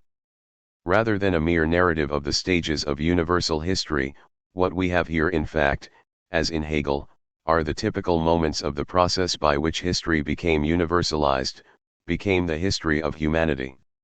However, the content of the exposition is as far removed as can be from the Hegelian objective spirit. For that universalization does not consist in the formation of a Rechtsstaat rationally extending its powers over the whole of society and totalizing the activities of that society. On the contrary, such a juridico-statist universality seemed to Marx the ideological inversion par excellence of social relations. The point is, rather, that history has become the interaction, the interdependence of all the individuals and all the groups belonging to humanity. Marx's erudition, already great, was mobilized to demonstrate that the counterpart to the division of labor was the development of forms of ownership, from communal or state ownership to private ownership formally open to all. Each mode of production implies a historical form of appropriation and ownership, which is merely another way of looking at the question. Consequently, it is precisely the division of labor which governs the constitution and dissolution of the larger and larger, less and less natural social groups, from primitive communities to classes, by way of the various guilds, orders, or estates, stand. Each of these groups, dominant or dominated, must be understood, all in all, as a two-sided, contradictory reality, both as a form of relative universalization and as a form of limitation or particularization of human relations. Their series is therefore merely the great process of negation of particularity and particularism, but a negation through the experience and complete realization of their forms. The starting point of this development was the productive activity of human beings contending with nature, what Marx calls the real premise, wirkliche Voraussetzung, which he stresses at length, against the illusions of a philosophy devoid of premises. 18 As for its end point, that is bourgeois/civil society, Bürgerliche Gesellschaft, which is founded on the different forms of intercourse, Verkehr, which might also be translated as communication, between competing private owners. Or rather, the end point is the contradiction such a society harbors within it. For individuality, considered as an absolute, amounts in practice for the masses to an absolute precariousness or contingency of the conditions of existence, just as ownership, of oneself, of objects, amounts to a generalized dispossession. One of the great theses of the German ideology, taken directly from the liberal tradition but turned against it, is that bourgeois society is irreversibly established once class differences prevail over all others and in practice sweep them away. The state itself, no matter how overgrown it may seem, is now merely a function of those differences. It is at this point that the contradiction between particularism and universality, cultivation and brutishness, openness and exclusion is at its most acute, and that between wealth and poverty, the universal circulation of goods and the restriction of access to them, the apparently unlimited productivity of labor and the worker's confinement in a narrow specialism becomes explosive. Each individual, wretched as he or she may be, has become potentially a representative of humankind, and the function of each group is defined on a world scale. History is then on the point of emerging from its own prehistory. The whole argument of the German ideology tends in fact to demonstrate that this situation is as such intolerable, but that, by the development of its own logic, it contains the premises of a revolutionary overturning, Umwälzung, which would amount, quite simply, to the substitution of communism for bourgeois/civil society. The transition to communism is therefore imminent once the forms and contradictions of bourgeois/civil society are completely developed. In fact, the society in which exchange has become universal is also a society in which universal development of the productive forces has occurred. Throughout the whole of history, the social productive forces, expressing themselves in all fields, from technology to science and art, are only ever the forces of many individuals. But they are henceforth inoperative as the forces of isolated individuals. They can only take shape and exert their effects in a virtually infinite network of interactions between human beings. The resolution of the contradiction cannot consist in a return to narrower forms of human activity and life, but only in a collective mastery of the totality of the productive forces. The proletariat, universal class. This can be put another way: the proletariat constitutes the universal class of history, an idea which is nowhere given more articulate and complete expression in Marx's work than in this text. The imminence of revolutionary transformation and of communism is, in fact, based on this perfect coincidence in the same present time of the universalization of exchange and, ranged against a bourgeois class which has raised particular interest as such to universality, a class which has, by contrast, no particular interest to defend. Deprived of all status and all property, and therefore of any particular quality, Eigenschaft, the proletarian potentially possesses them all. Practically no longer existing at all through himself, he exists potentially through all other human beings. Let us note here that the German for propertyless is eigentumslos. In spite of the sarcastic remarks Marx directed at Stirner, it is impossible here not to hear the same play on words as the latter had used, and abused. But it is turned round in the opposite direction now, against private property. Only the proletarians of the present day, who are completely shut off from all self-activity, are in a position to achieve a complete and no longer restricted self-activity, which consists in the appropriation of a totality of productive forces and in the thus postulated development of a totality of capacities. 19. Negative universality is converted into positive universality, deprivation into appropriation, loss of individuality into the many-sided development of individuals, each of whom is a unique manifold of human relations. Such a reappropriation can only occur for each person if it simultaneously occurs for all.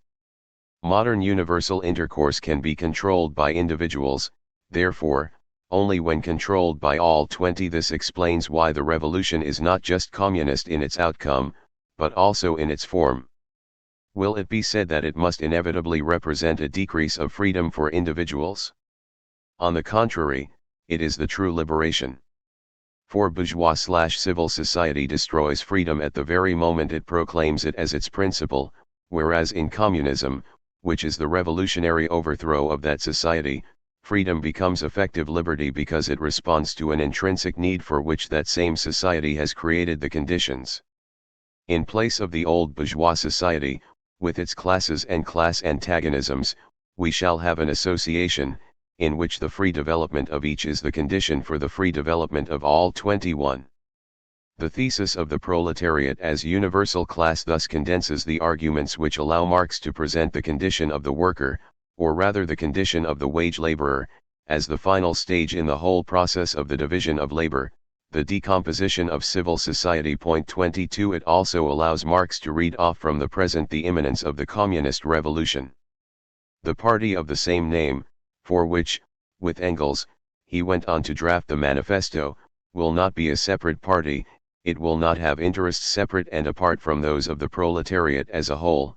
23. It will not establish sectarian principles, but it will quite simply be this real movement come to maturity, become manifest for itself and for society as a whole.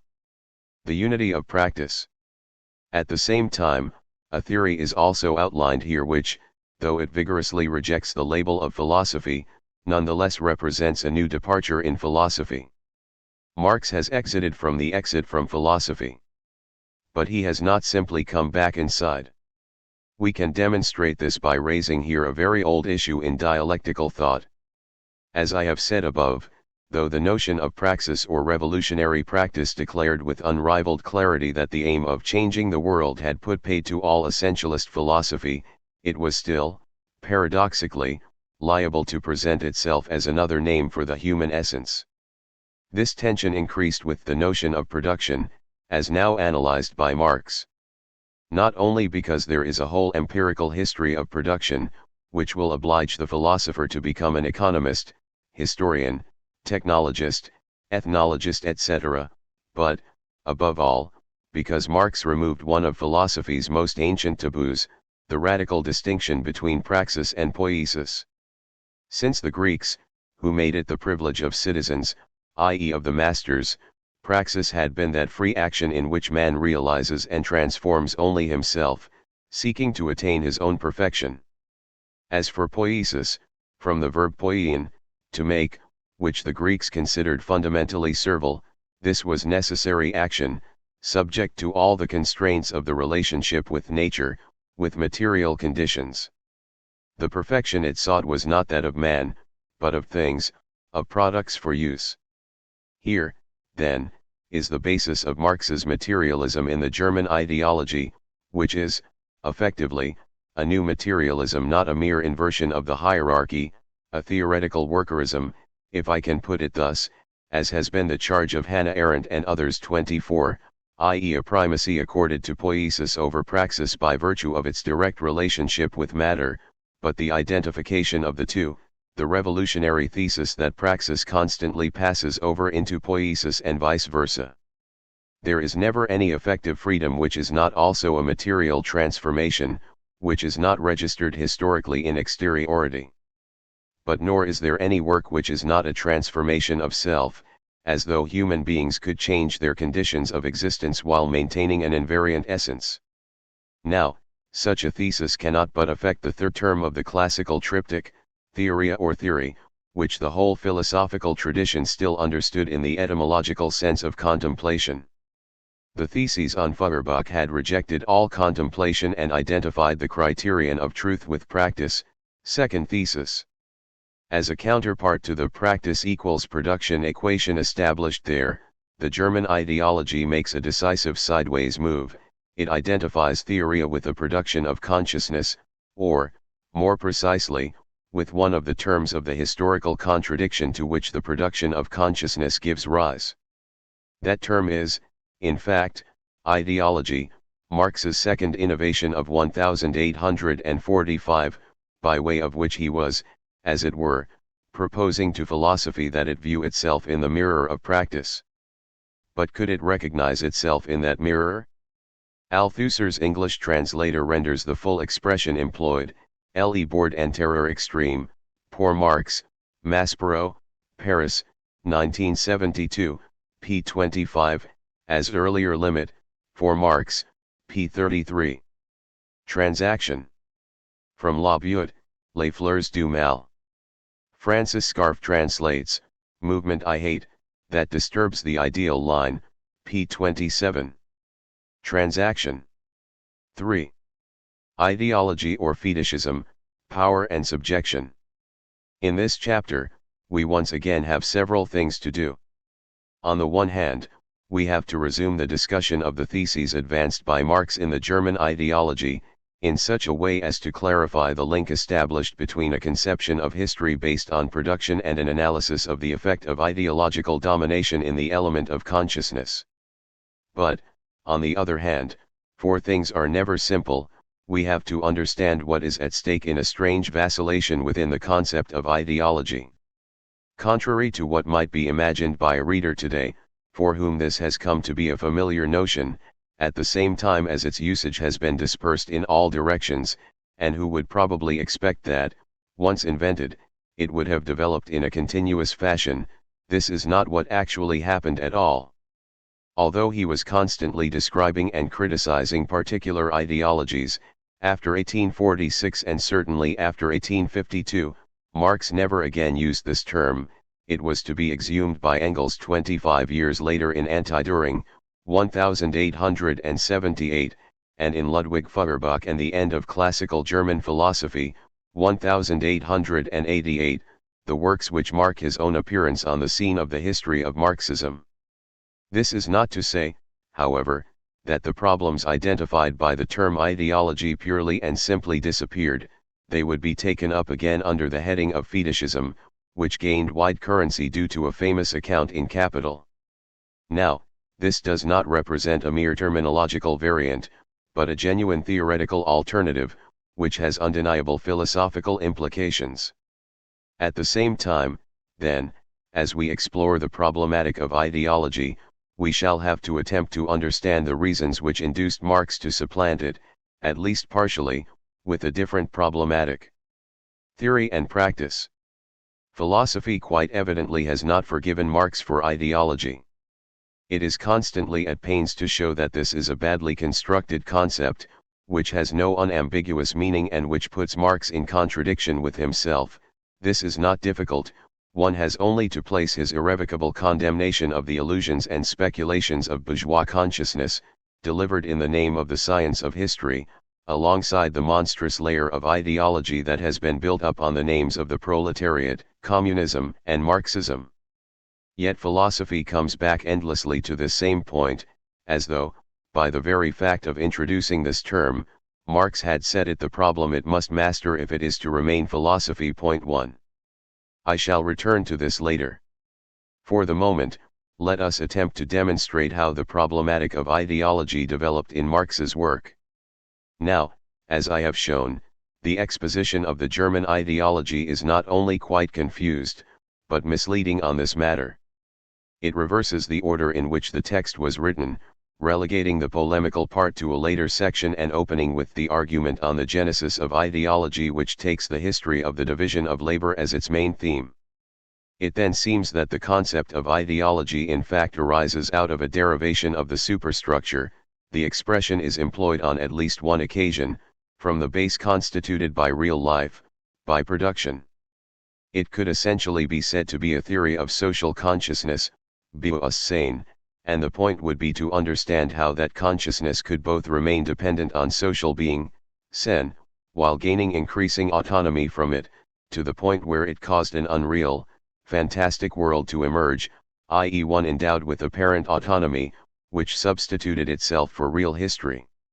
Hence a constitutive gap between consciousness and reality, which a new historical development, overturning the previous stage, would in the end close by reintegrating consciousness into life.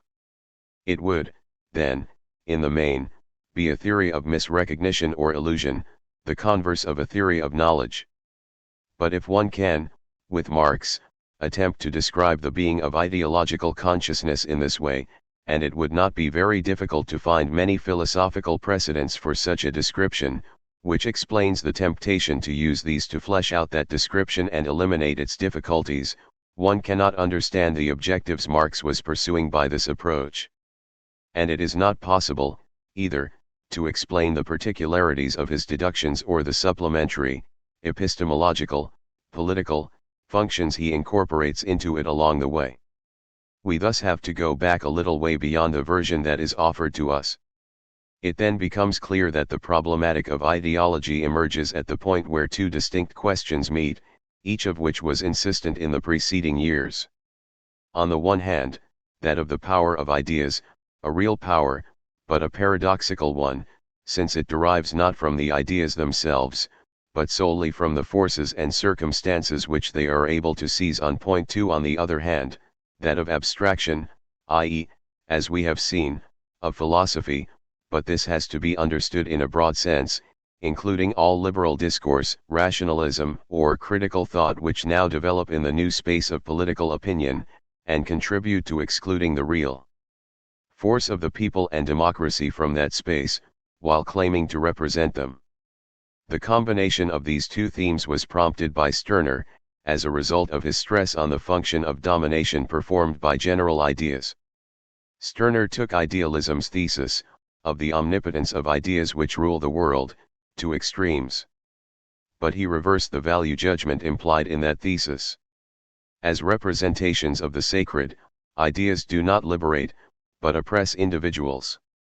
Thus Stirner takes the denial of real, political and social, power to the furthest extreme, but demands that the nexus of ideas and power be analyzed on its own account. To this question, Marx was, for the first time in the history of philosophy, to provide an answer in terms of class, not in terms of class consciousness, an expression which never appears, but by according existence to classes on the dual plane of the division of labor and consciousness, and therefore also making of the division of society into classes a condition or a structure of thought. The dominant ideology. The theme of domination must thus be at the center of the discussion. Marx does not produce a theory of the constitution of ideologies as discourses, as particular or general systems of representation, and then merely retrospectively raise the question of domination. That question is always already included in the elaboration of the concept. On the other hand, he does posit as a point wholly beyond discussion that the ideas of the ruling class are in every epoch the ruling ideas, i.e. the class which is the ruling material force of society is at the same time its ruling intellectual force. The class which has the means of material production at its disposal, has control at the same time over the means of mental production, so that thereby, generally speaking, the ideas of those who lack the means of mental production are subject to it. The ruling ideas are nothing more than the ideal expression of the dominant material relationships, the dominant material relationships grasped as ideas, hence of the relationships which make the one class the ruling one, therefore, the ideas of its dominance. The individuals composing the ruling class possess, among other things, consciousness, and therefore think. Point 3. We shall see that what they think is, essentially, the form of universality. Mingled in the same proposition are, then, a phenomenological argument, the ideal expression, the ideas of its dominance, and a purely sociological argument, the material and intellectual means of production are in the same hands. This is, to be precise, not Marx's solution to the problem of domination, but his reformulation of the problem itself. It would be instructive to confront this problematic, which plays systematically on the double meaning of the word dominate, to exercise power and to prevail or to extend universally, a meaning even more clearly perceptible in the German Herrskind, with the current usage of the term ideology, Marxist and non-Marxist alike. We should see that uses of the term tend to fall to one side or other of a classic demarcation line, between the theoretical, the problematic of error or illusion, or, alternatively, of what remains unthought in a scientific theory, and the practical, the problematic of consensus, of the style of thinking or value system which cements the cohesion of a group or social movement, or which legitimates an established power, whereas Marx had attempted to get back beyond this metaphysical distinction. This explains why it is always difficult to speak of ideology without implying either a positivist dogmatism, ideology is the other of science, or a historicist relativism, all thought is ideological in that it expresses the identity of a group. Marx, for his part, was seeking rather to effect a critical distinction within the very use of the concept of truth by relating every statement and every category to the conditions of its elaboration and the historico-political stakes involved. But this also demonstrates the extreme difficulty of actually holding to such a position, especially by employing such categories as being, real life or abstraction. The autonomy and limits of consciousness. We can turn once again, then, to the Marxian genesis or constitution of consciousness. We are indeed dealing with a mechanism of illusion here. Marx takes over a system of metaphors which have their distant origins in Plato, the inversion of reality in the cave or in the optical chamber, the camera obscura.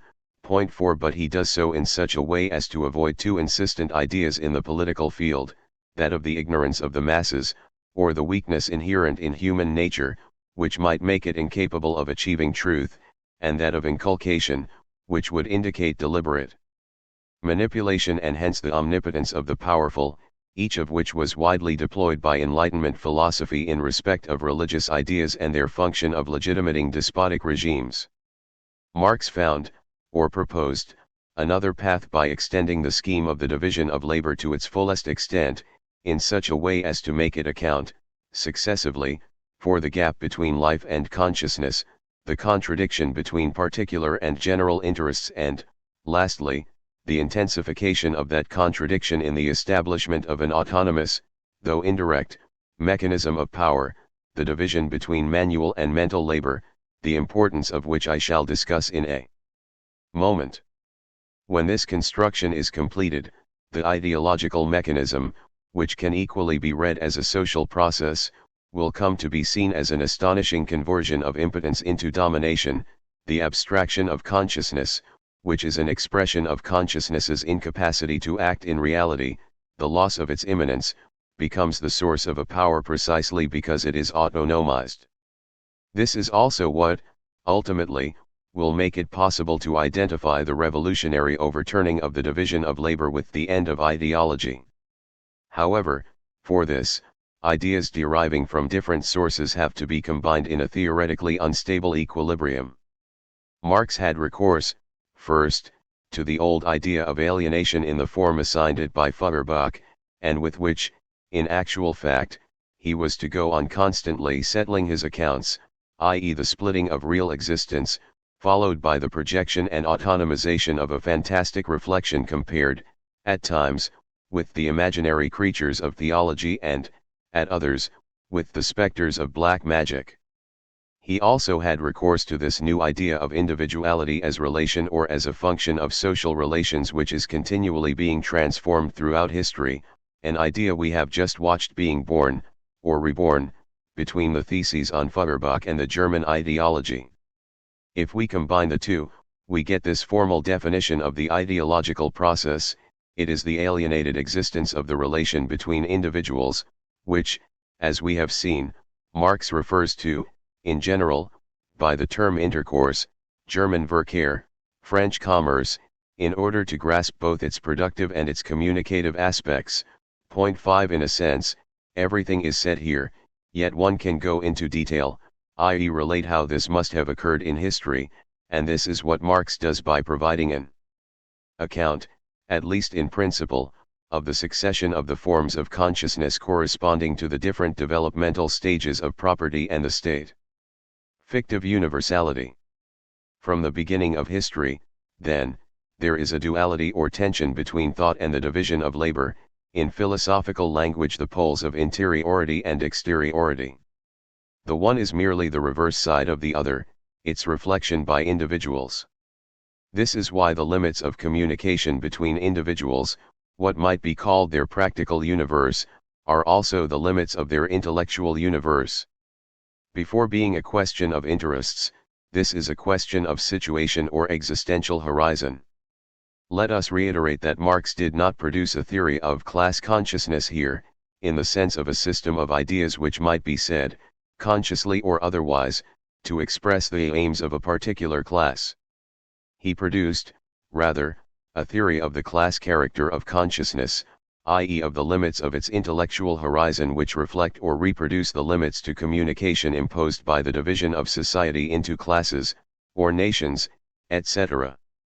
The basis of the explanation is the obstacle to universality inscribed in the conditions of material life, beyond which it is only possible to think in imagination.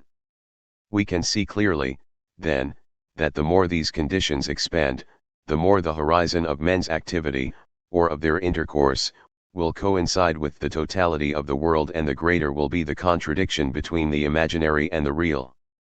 Ideological consciousness is, first, the dream of an impossible universality.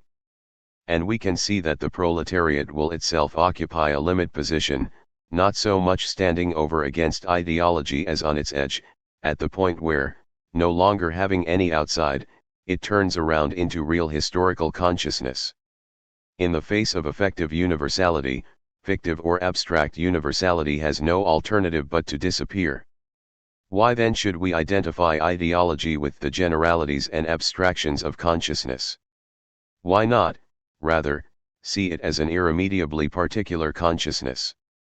Marx gives two reasons, essentially, to explain how an occupational, national, or social particularity is idealized in the form of universality, and, reciprocally, why every abstract universal and every ideal is the sublimation of a particular interest. In fact, these reasons are connected, but the second is more original than the first. The first reason, which derives from Rousseau, is that there is no historical division of labor without institutions and, in particular, without a state, we shall come to say without an apparatus.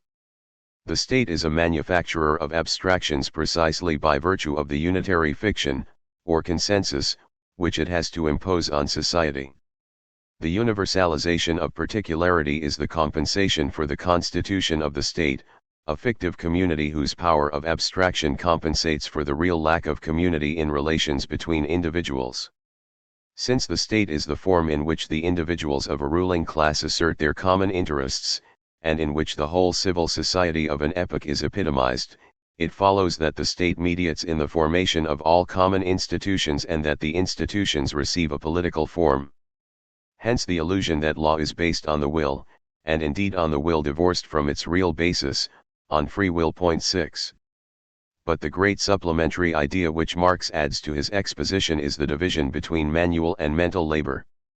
In a sense this is imported into the description of alienated communication, transforming what was merely a potentiality for domination into effective domination.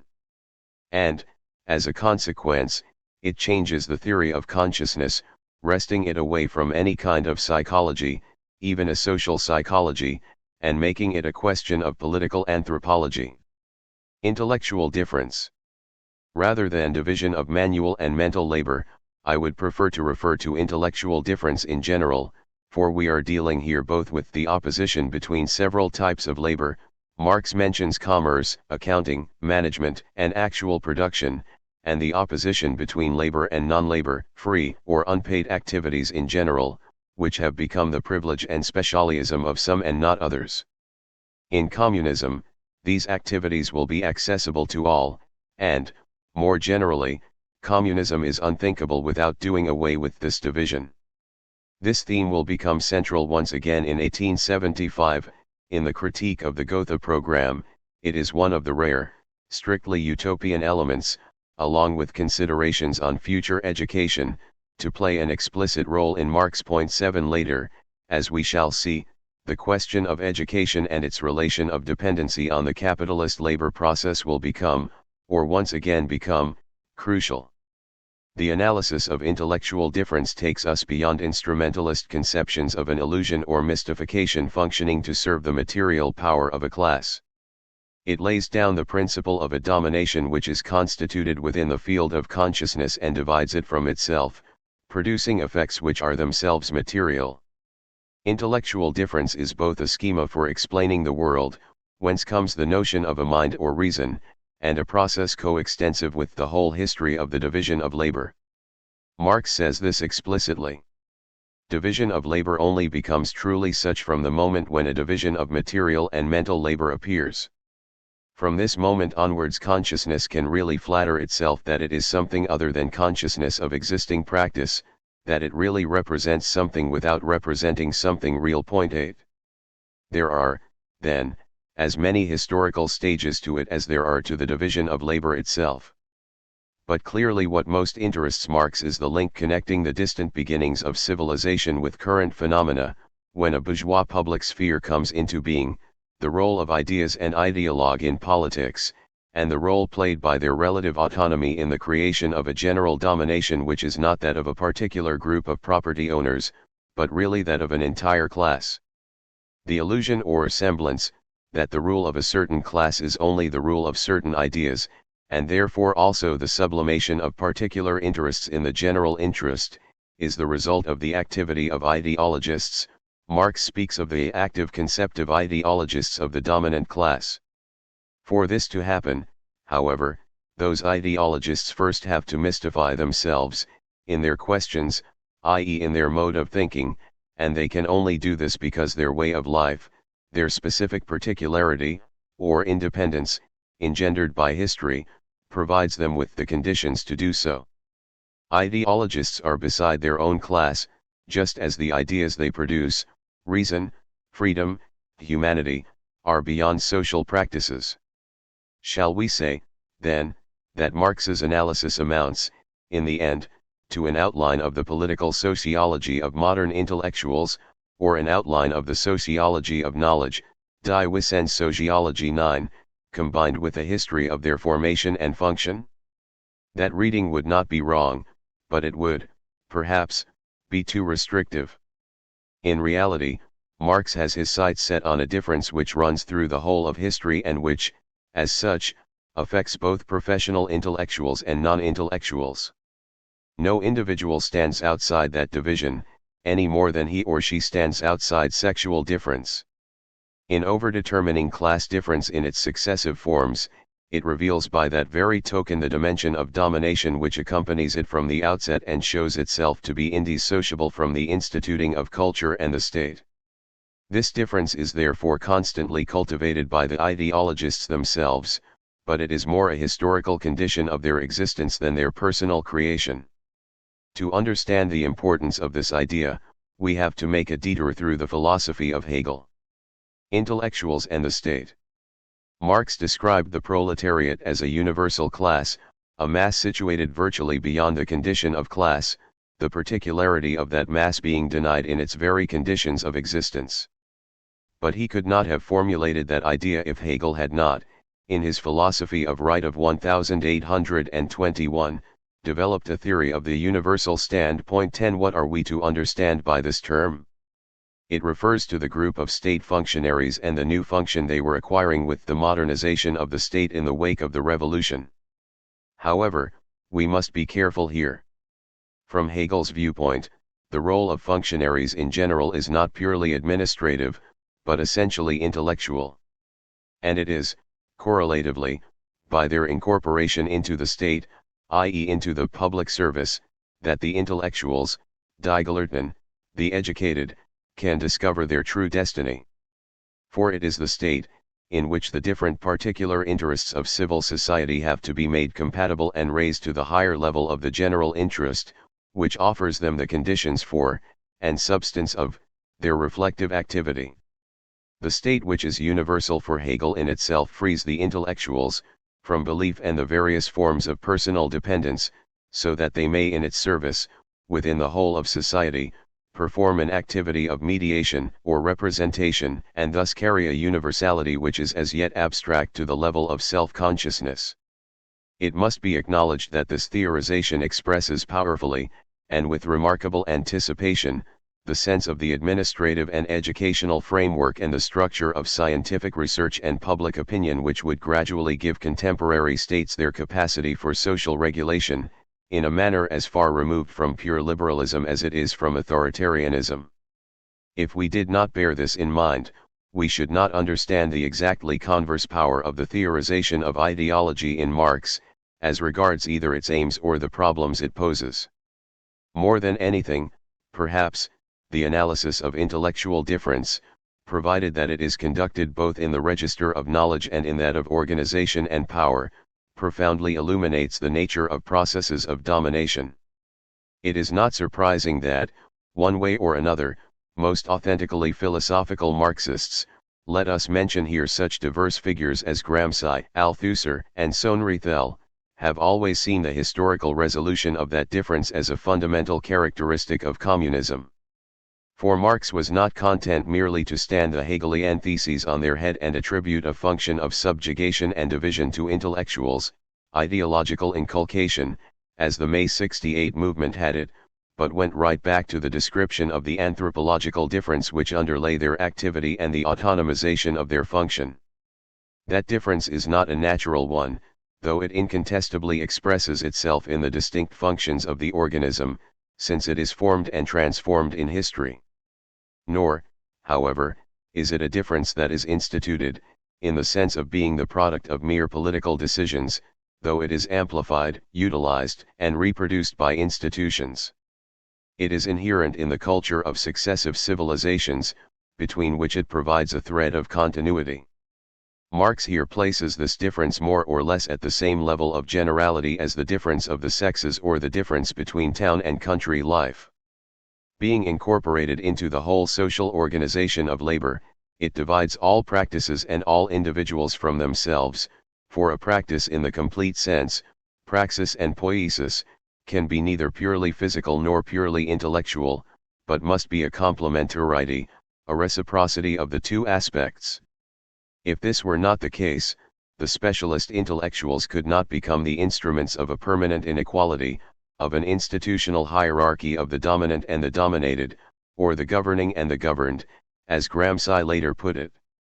That is to say, they could not, for the greater part of history, make that inequality a material condition of labor, exchange, communication, and association. Gramsci.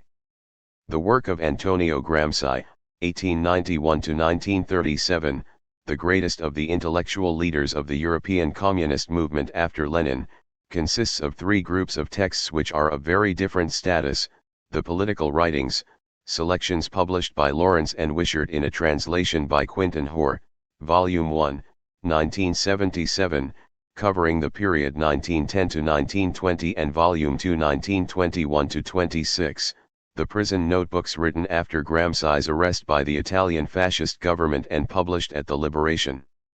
Selections published in English by Lawrence and Wishart in 1971, ed. And trans. Quinton Hoare and Geoffrey Noel Smith, and the correspondence, including Gramsci's letters from prison, 2 volumes, ed. Frank Rosengarten and trans. Raymond Rosenthal, Columbia University Press, New York, 1994. Far from Mussolini having succeeded in preventing this brain from functioning, the physical and moral ordeal which Gramsci underwent ultimately yielded an intellectual monument, the suggestive potential of which is still not exhausted. See the works by Christine Bussy-Glucksmann, Gramsci and the State, trans. David Fernbach, Lawrence and Wishart, London, 1980, André Tezel, Marx and Italics. Auxiliary Origins de la philosophie italienne contemporaine, Trans-Euro Press, Movzin, 1991, and André Tezel, ed., Modernité de Gramsci, Diffusion Les Belles Lettres, Paris, 1992. Gramsci's thought cannot be summed up in a few lines. Let us note 4 closely interrelated themes here. 1. In a manner quite alien to the tradition of dialectical materialism, Gramsci saw Marxism as a philosophy of praxis which he initially interpreted, in the days of the Russian Revolution in 1917 and the Turin Factory Councils movement, as an affirmation of the will against the fatalism of the socialist organizations and, later, as a science of politics, Machiavellian in inspiration, the aim of which was to construct the elements of a hegemony of the producers. 2. This theme is linked to a broadening of the Marxist theory of the state, which does not dispense with class determination, but stresses the complementary nature of the balance of forces and the consensus obtained through cultural institutions. 3.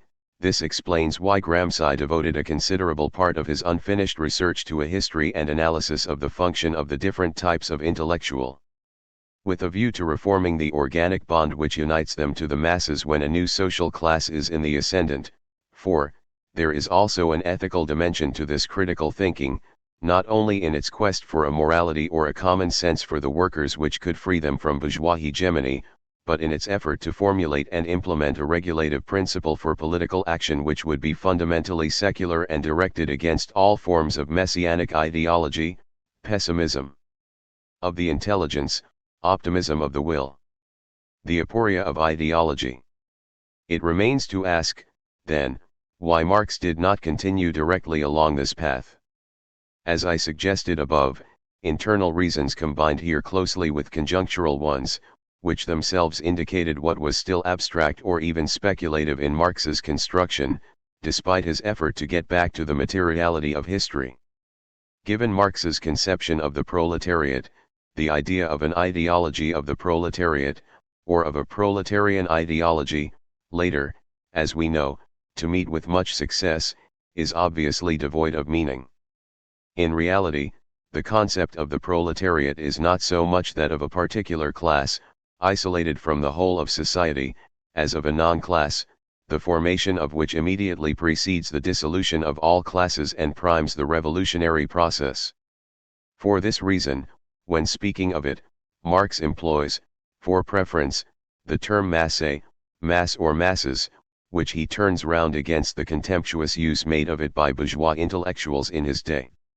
Just as the proletarian masses are fundamentally propertyless, eigentumslos, they are fundamentally without illusions, illusion-slows, about reality, fundamentally external to the world of ideology, whose abstractions and ideal representations of the social relation do not exist for them. The manifesto will say the same thing, illustrating the idea with phrases which have since become famous, but which today seem derisory, such as "the working men have no country." 11 Similarly, they are free of the beliefs, hopes or hypocrisies of religion, morality, and bourgeois law. For the same reason, they could not have ideologues proposing to instruct or guide them, organic intellectuals, as Gramsci would later term them. Marx certainly did not see himself as anything of the kind, and this produced increasing difficulties when it came to conceptualizing the function of his own theory within revolutionary practice.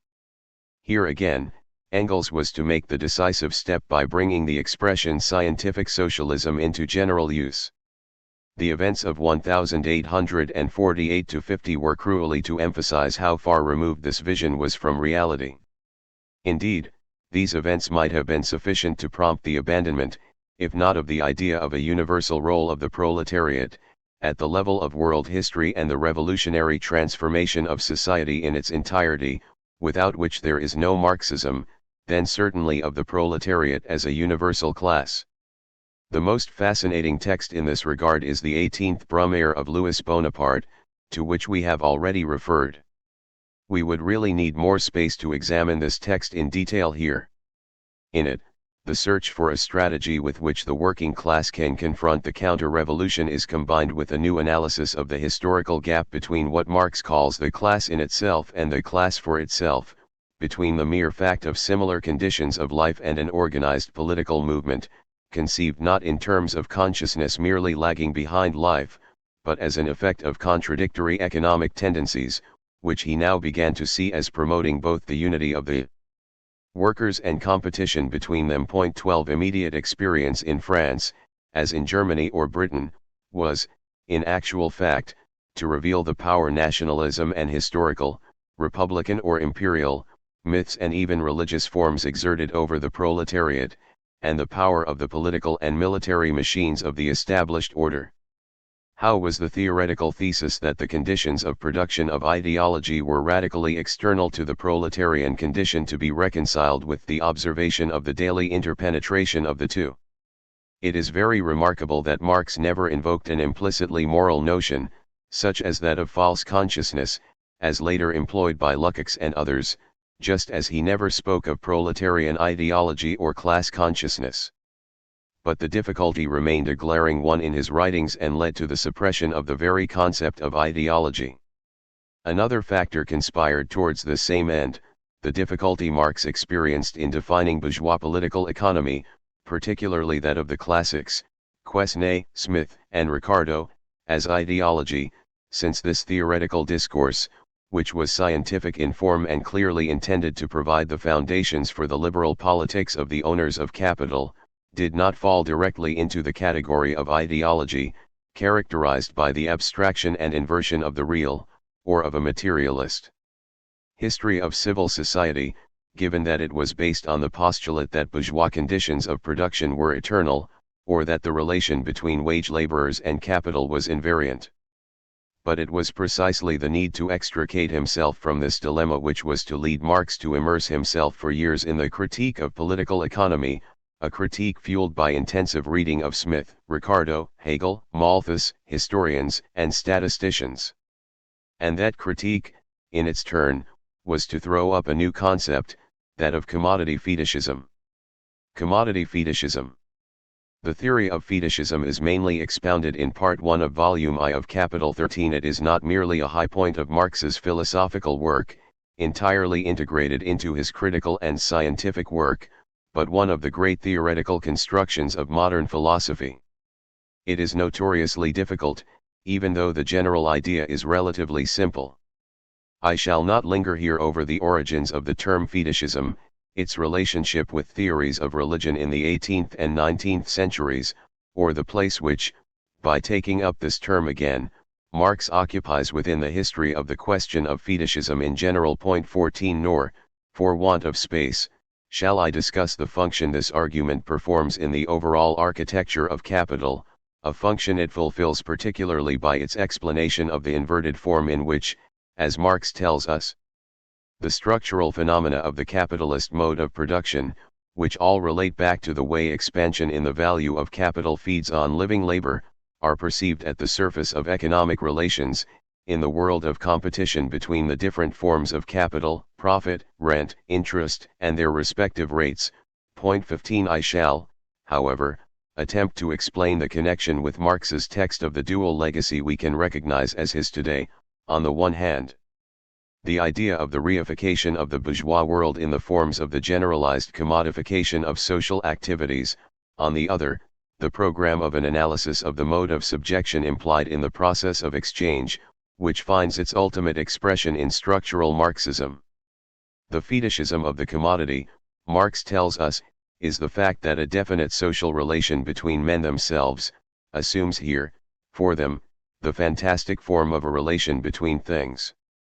Or, alternatively, to the producers, the social relations between their private labors appear, as material dinglich relations between persons and social relations between things. 16.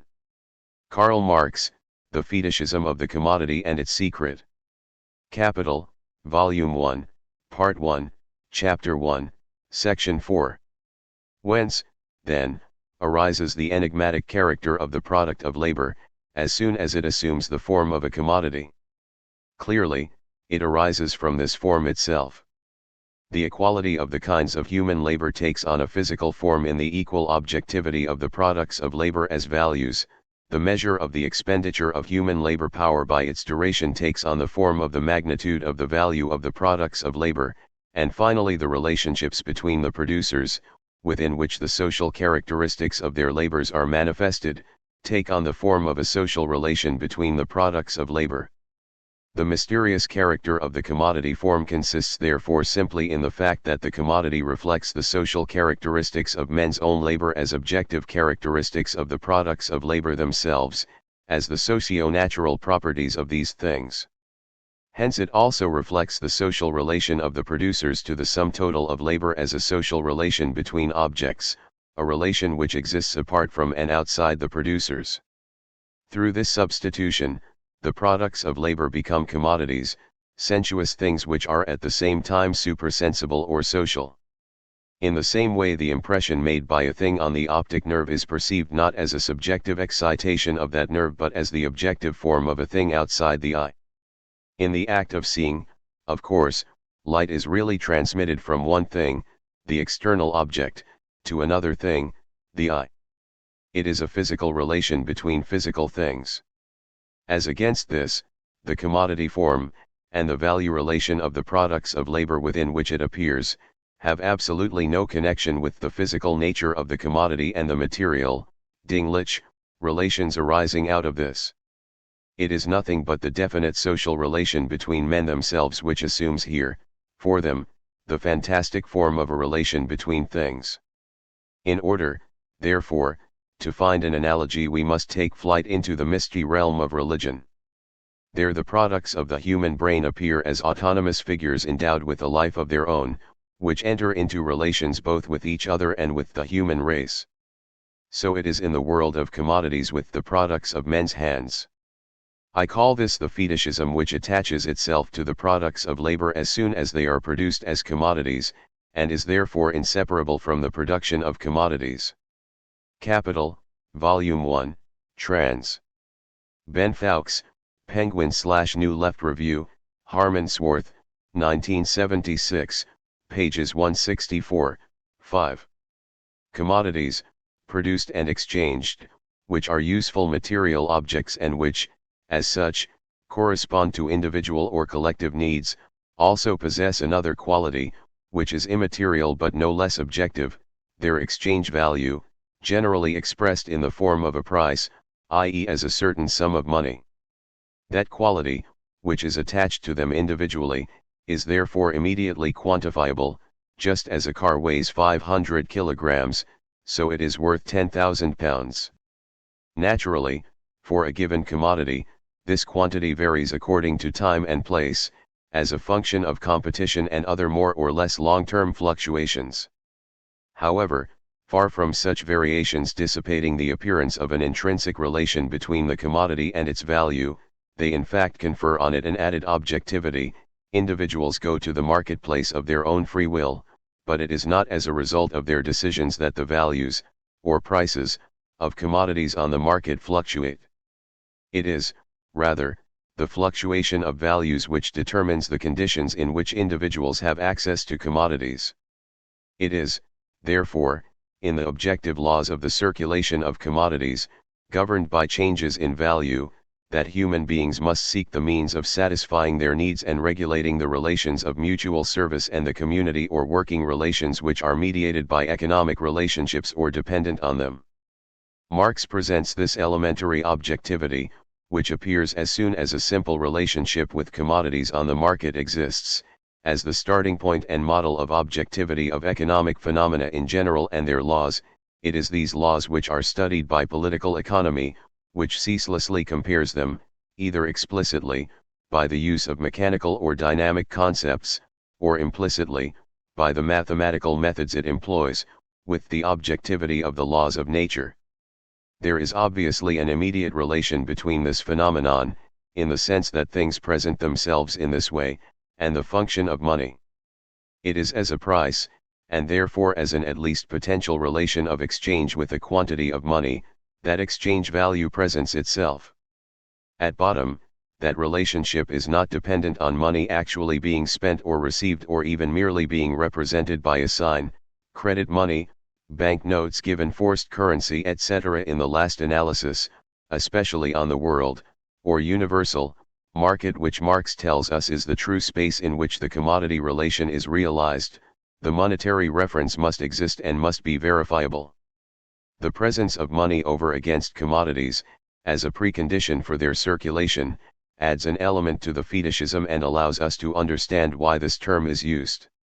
If commodities, food, clothing, machines, raw materials, luxury objects, cultural goods, and even the bodies of prostitutes, in short, the whole world of human objects produced or consumed, seem to have an exchange value, money, for its part, seems to be exchange value itself, and by the same token intrinsically to possess the power to communicate to commodities which enter into relation with it that virtue or power which characterizes it. That is why it is sought for its own sake, hoarded, regarded as the object of a universal need attended by fear and respect, desire and disgust. Ori sacra fames, the accursed thirst for gold, wrote the Latin poet Virgil in a famous line quoted by Marx, and in Revelation money is clearly identified with the beast, i.e. with the devil. Point 17. This relation of money to commodities, which gives material form to their value on the market, is, of course, supported by individual acts of sale and purchase, but the personalities of the individuals who carry out those acts are quite irrelevant to it. In this connection, they are entirely interchangeable. One may therefore construe this relation either as the effect of a supernatural power of money, which creates and animates the movement of commodities, embodying its own imperishable value in the perishable bodies of commodities, or, on the other hand, as a natural effect of the relation between commodities, which establishes an expression of their values and the proportions in which they can be exchanged by way of social institutions. In reality, these two conceptions are symmetrical and interdependent. They develop together and represent two moments of the experience which individuals, as producer-exchangers, have of the phenomena of circulation and the market which constitute the general form of the whole of economic life. This is what Marx has in mind when he describes the perception of the world of commodities as a perception of sensuous things which are at the same time supersensible, in which aspects of the natural and the supernatural coexist uncannily, and when he declares the commodity a mystical object, full of theological niceties, directly suggesting the comparison of economic language with religious discourse. Contrary to what Max Weber would later assert, the modern world is not disenchanted, but enchanted, precisely insofar as it is the world of objects of value and objectified values. The necessity of appearances. What, then, is Marx's objective in describing the phenomenon in this way? It is twofold. On the one hand, by a movement akin to a demystification or demythification, he is concerned to dissolve that phenomenon, to show that it is an appearance based, in the last instance, on a misunderstanding.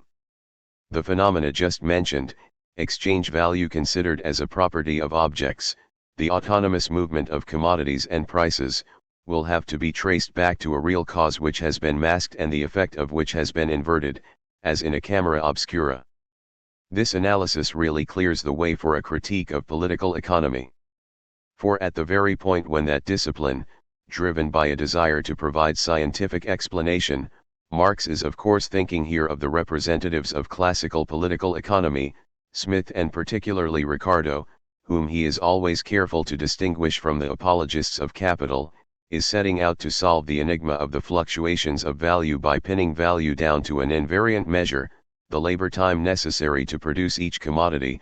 It actually deepens the mystery by regarding this relation as a natural, and, consequently, eternal, phenomenon. This is explained by the fact that economic science, which, in accord with the research program of the Enlightenment, seeks the objectivity of phenomena, conceives the appearance as an error or illusion, a representational defect which could be eliminated by observation, chiefly, in this case, by statistics and deduction. By explaining economic phenomena in terms of laws, the power of fascination they exert should be dissipated. In the same way, half a century later, Durkheim was to speak of treating social facts as things. Now fetishism is not a subjective phenomenon or a false perception of reality, as an optical illusion or a superstitious belief would be. It constitutes, rather, the way in which reality, a certain form or social structure, cannot but appear. And that active appearing, both Schein and Erscheinung, i.e. both illusion and phenomenon, constitutes a mediation or necessary function without which, in given historical conditions, the life of society would be quite simply impossible. To suppress the appearance would be to abolish social relations. This is why Marx attaches particular importance to refuting the utopian notion, widespread among French and British socialists in the early 19th century, and which would often be seen again elsewhere, that money could be abolished, giving way to work credits or other forms of social redistribution, without any attendant transformation of the principle of exchange between private production units. The structure of production and circulation which confers an exchange value on the products of labor forms a single whole, and the existence of money, a developed form of the general equivalent of commodities, is one of the necessary functions of that structure. To the first stage of the critique, which consists in dissolving the appearance of objectivity, there must be added, then, another which is, in actuality, the precondition for it, and demonstrates the constitution of the appearance in objectivity. What presents itself as a given quantitative relation is, in reality, the expression of a social relation. Units which are independent of one another can only determine the degree of necessity of their labor, the proportion of social labor which has to be devoted to each type of useful object a posteriori, by adjusting their production to demand. It is the practice of exchange which determines the proportions, but it is the exchange values of the commodities which, in the view of each producer, represent in inverted fashion, as though it were a property of things, the relationship between their own labor and that of all the other producers. Given this state of affairs, it is inevitable that, to the individuals, their labor appears to be socialized by the value form, instead of this latter showing up as the expression of a social division of labor.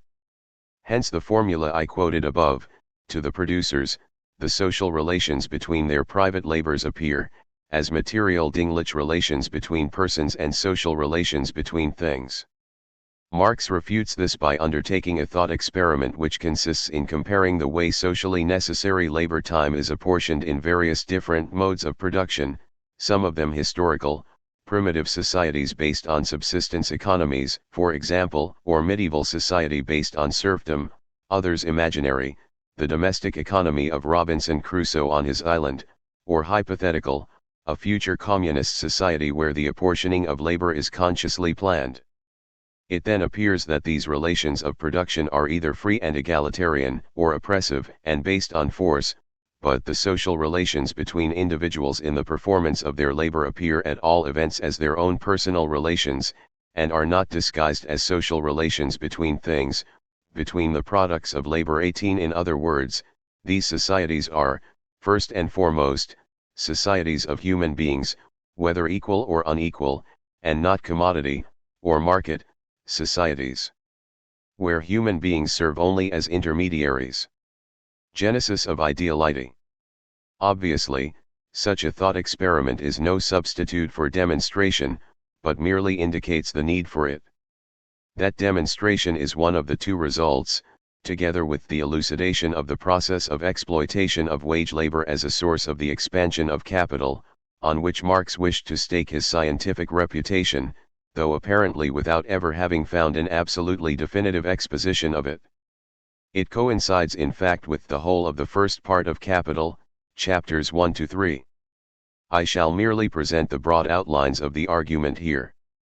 Firstly, starting out from the twofold character of labor, as specialized technical activity transforming nature with the aim of producing certain useful objects, and as expenditure of human physical and mental force in general, what Marx terms concrete labor and abstract labor, which are obviously just two different aspects of the same reality, the one individual, the other trans-individual or collective.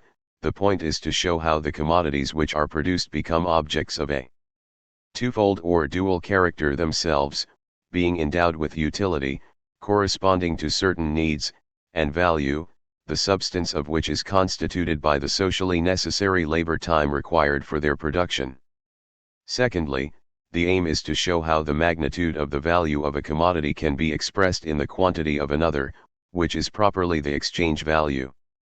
This is the point which seemed most difficult and most important to Marx, since this made it possible to deduce the constitution of a general equivalent, i.e. a universal commodity, extracted from circulation, in such a way that all other commodities express their own value in it, and it, conversely, substitutes automatically for all commodities or purchases them all. Thirdly and lastly, the need for this third point is too often forgotten, or, in other words, it is often thought that, from Marx's point of view, formally deducing the necessity of a general equivalent is in itself sufficient to explain money. The point is to show how this function is materialized in a particular kind of object, precious metals. Money is then constantly reproduced or preserved by its different economic uses, unit of account, means of payment, being hoarded or held in reserve, etc. The other side of this materialization is, then, a process of constant idealization of the monetary material, since it serves immediately to express a universal form or an idea. In spite of its technicality and difficulties, Marx's argument here is one of the great philosophical expositions of the formation of idealities or universals and the relationship between these abstract entities and human practices.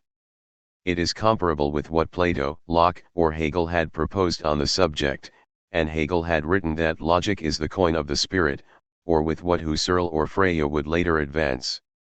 From Marx's point of view, however, there were two things more important than this. The first of these, which makes Marx's work the culminating point of the whole of classical economy, in its constant opposition to monetarism, was to demonstrate that the riddle of the money fetish is therefore the riddle of the commodity fetish. 19 Or, in other words, that the abstract form contained in the relation of commodities to labor is sufficient to explain the logic of monetary phenomena, and, naturally, beyond this, capitalist or financial phenomena, etc. We may take it that it is this attitude, common, deep down, to Marx and the classical economists, which, in his eyes, guarantees the scientific character of their theory. Conversely, it explains to a large extent the common discredit into which they have fallen since the notion of labor as measure of value has been rejected by official economics. The second point of importance to Marx lays the ground for the critique of political economy. This is the idea that the conditions which make the fetishistic objectification of social relations necessary are entirely historical. They arise with the development of production for the market, the products of which only arrive at their final destination, consumption in all its forms, through sale and purchase. This is a process spread over thousands of years which only slowly overtakes one branch of production after another, one society after another. However, with capitalism, and, for Marx, the decisive element here is the transformation of human labor power itself into a commodity and, thus, wage labor, that process rapidly and irreversibly becomes universal. A point of no return has been reached, though this does not mean a point beyond which there can be no further advance. The only progress which now remains possible consists in the planning of production, i.e. in society, or the associated producers, taking back into social control the expenditure of labor, the technical conditions for this being created, in fact, by the universal quantification of the economy. The transparency of social relations will then no longer be a spontaneous condition, as in primitive societies, where, Marx explains, it has as its counterpart the mythical representation of the forces of nature, more or less what, in his system, Auguste Comte termed fetishism, but a collective construct. The fetishism of commodities will then appear as a long transition between nature's domination of man and man's domination of nature. Marx and Idealism, reprise. From the strict perspective of the critique of political economy, we could leave matters there.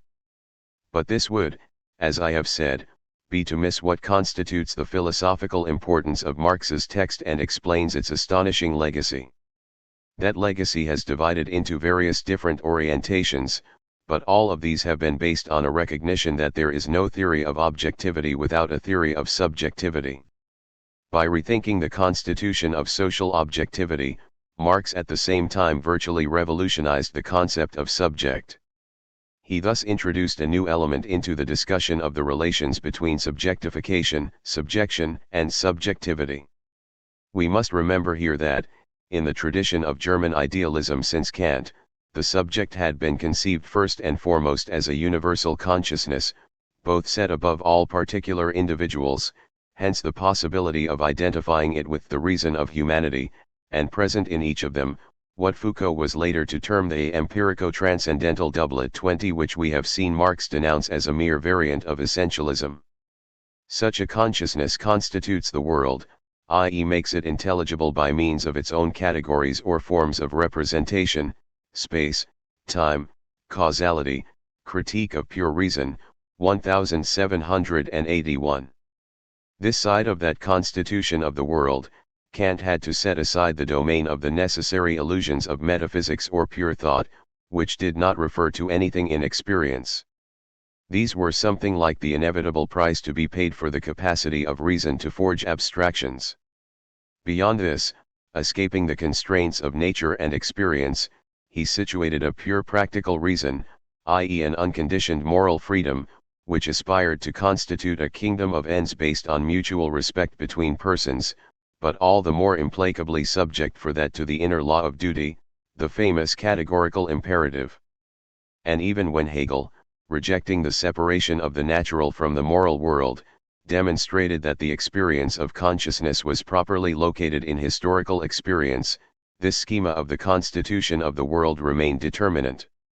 It made it possible to understand why it was, in the end, that spirit or reason which has been lost or alienated in the forms of nature and culture merely, in its various experiences, returns to itself, to the contemplation of its own structure, its own logic. We can now see that with Marx's argument, by way of an apparently contingent detour through the analysis of the social forms of commodity circulation and the critique of their economic representation, the question of objectivity was entirely recast. The mechanism of fetishism is indeed, in one sense, a constituting of the world, the social world, structured by relations of exchange, which clearly represents the greater part of the nature in which human individuals live, think, and act today.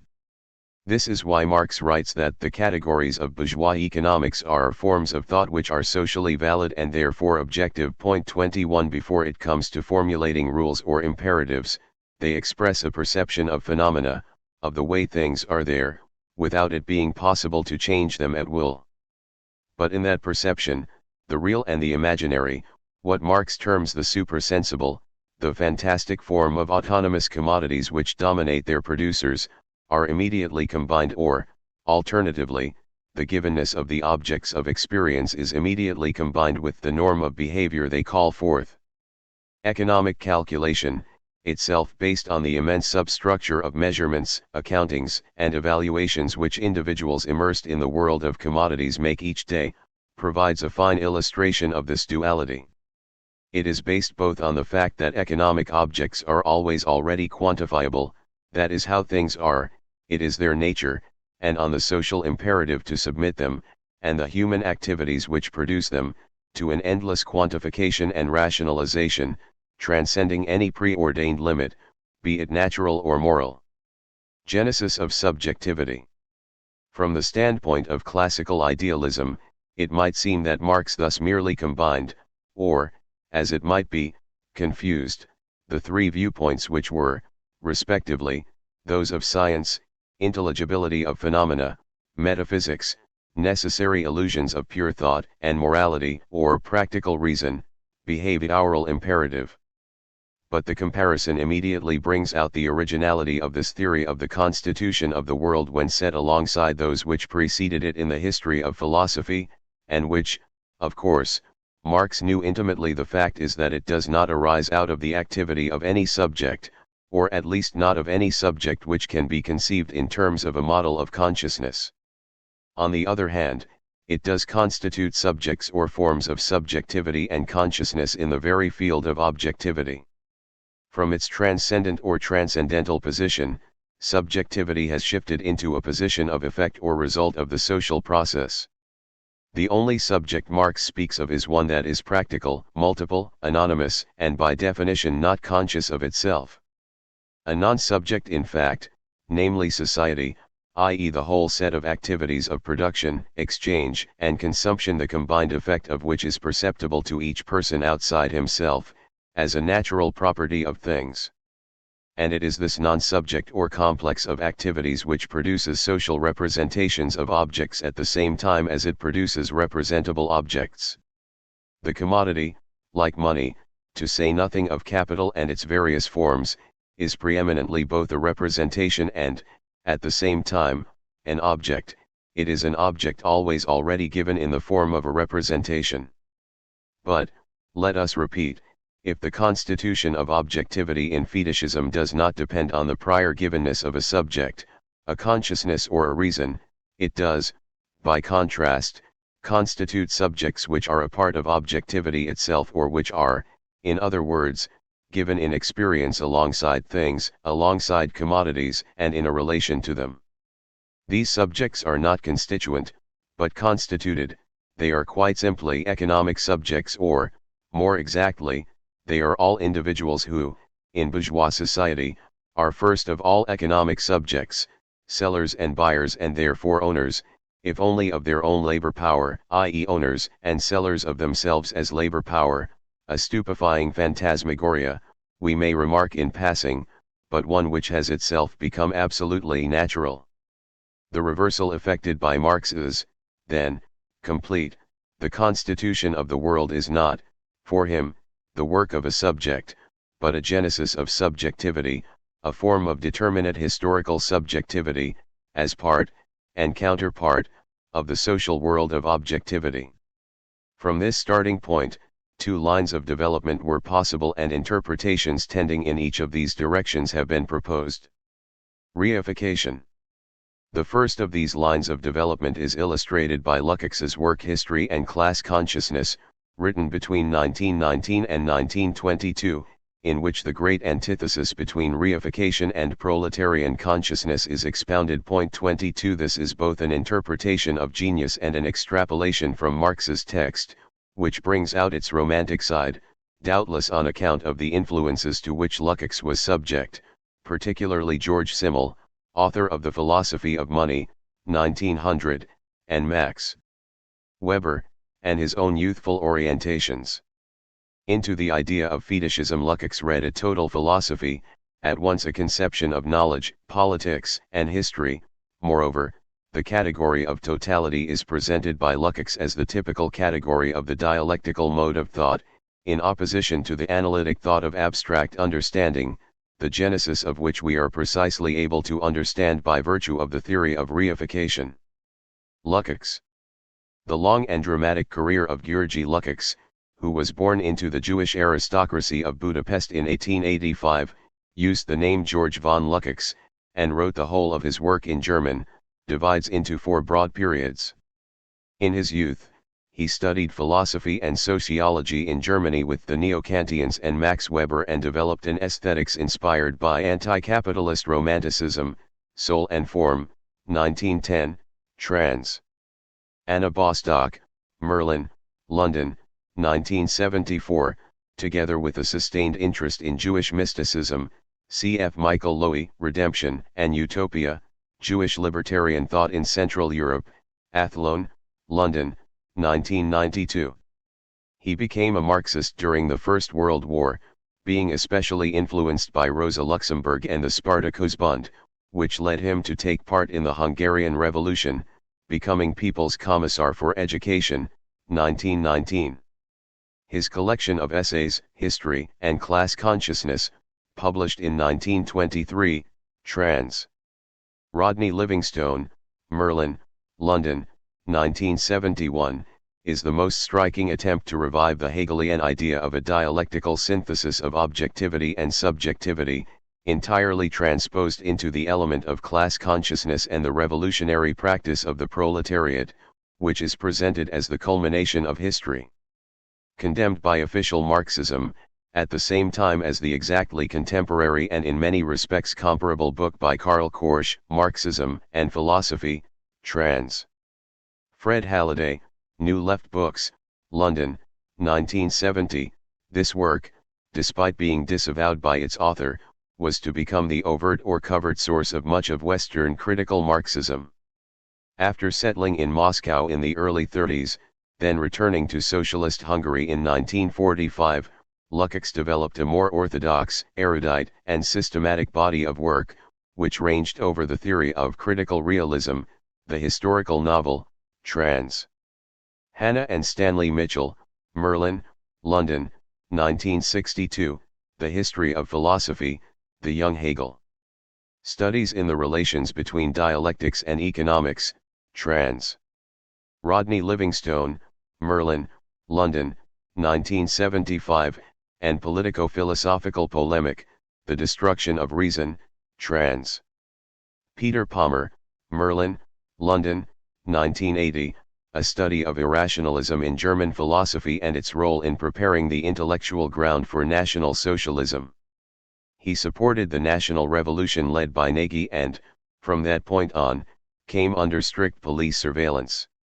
The 2 great works of his late period are his Aesthetics, 1963, and, above all, The Ontology of Social Being, published posthumously in 1971, English translation in 3 volumes by David Fernbach, Merlin, London, 1978-9, in which the self-consciousness of the human race is studied as resolution of the relation between teleology and causality on the basis of the alienation and delienation of labor, cf. Nicolas Tertullian's article, Ontologie de l'être social, in Dictionnaire critique du Marxisme, Presses Universitaires de France, Paris, 2nd edition, 1985.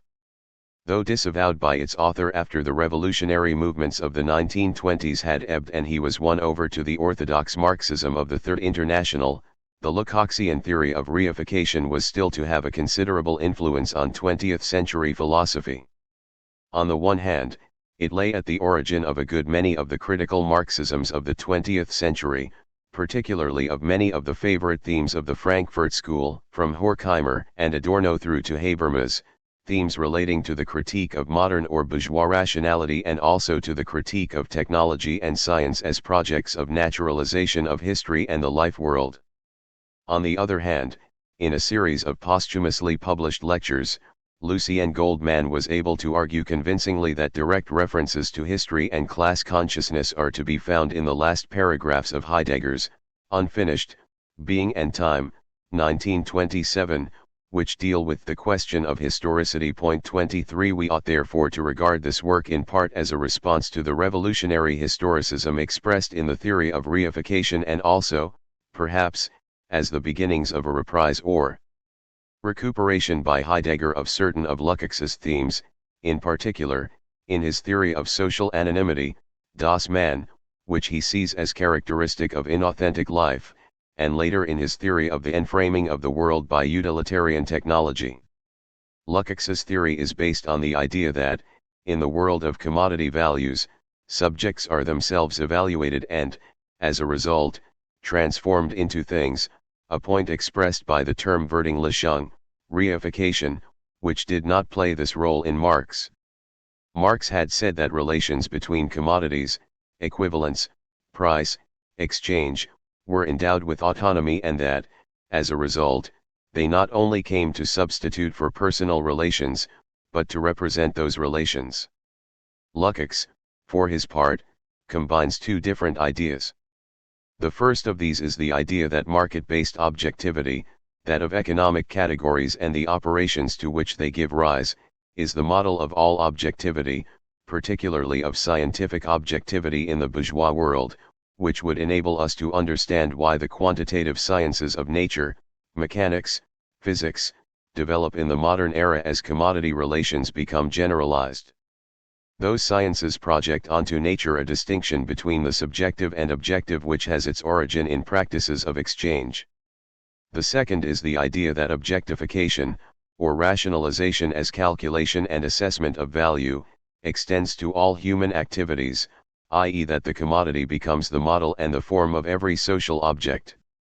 Thus Lukács describes a paradox: market-based rationality extended to science is based on a separation of the objective and subjective sides of experience, which makes it possible to subtract the subjective factor, needs, desires, consciousness, from the world of natural objects and their mathematical laws, but this is merely a prelude to the incorporation of all subjectivity into objectivity, or to its reduction to the status of object, as is revealed by the notion of the human sciences, or by the techniques of management of the human factor which have progressively been extended to the whole of society.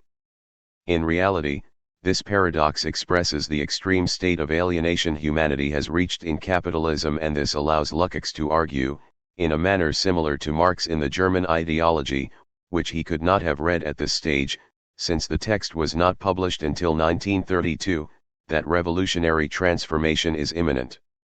However, he formulates these arguments in a much more speculative, Hegelian and Schellingian, language and adds an element of political mechanism. The proletariat, whose transformation into an object is total, is thus destined to become the subject of the revolutionary change, i.e. the subject of history, a formula coined by Lukács. By abolishing its own alienation, it brings history to an end, or begins it afresh as a history of freedom, realizing the philosophical idea of human community in practice. Thus philosophy might be said to be realized in its annihilation, a conception which repeats a very old pattern of mystical thinking, where the end of time is presented as a return to the creative void of the origins. Exchange and obligation, the symbolic in Marx. Lukács's extrapolation is both brilliant and important in its own right, but it has the drawback of totally isolating the description of fetishism from its theoretical context in Capital. Now, that context suggests a quite different type of interpretation, centered on questions of law and money, and thus leading on to what we would today call the analysis of symbolic structures, a terminology Marx could not have used, but in which it is possible to make explicit what is at stake in his description of the double language spoken by the world of commodities, the language of equivalence and measurement, given formal expression in the monetary sign, and the language of obligation and contract, formally expressed in law. This is the second philosophical legacy to which I have referred. As part of that legacy, I shall mention two works here which are very different, both in their intentions and the conditions in which they were written. The first of these is the book Law and Marxism, a general theory by the Soviet legal theorist, E.B. Pashikanes, who advocated the withering away of the state and was executed during the Stalinist terror. This was published in 1924 and hence almost at the same time as Lukács's work. 24 It is an extraordinarily interesting study because Pashukanis starts out from the Marxian analysis of the value form and uses this to conduct an exactly symmetrical analysis of the constitution of the legal subject in bourgeois civil society. For Pashukanis, who subscribes here to some extent to the tradition of natural right against juridical positivism, for which every legal norm is laid down by the state, the foundation of the juridical edifice is private law, which can precisely be regarded as having parallels with commodity circulation.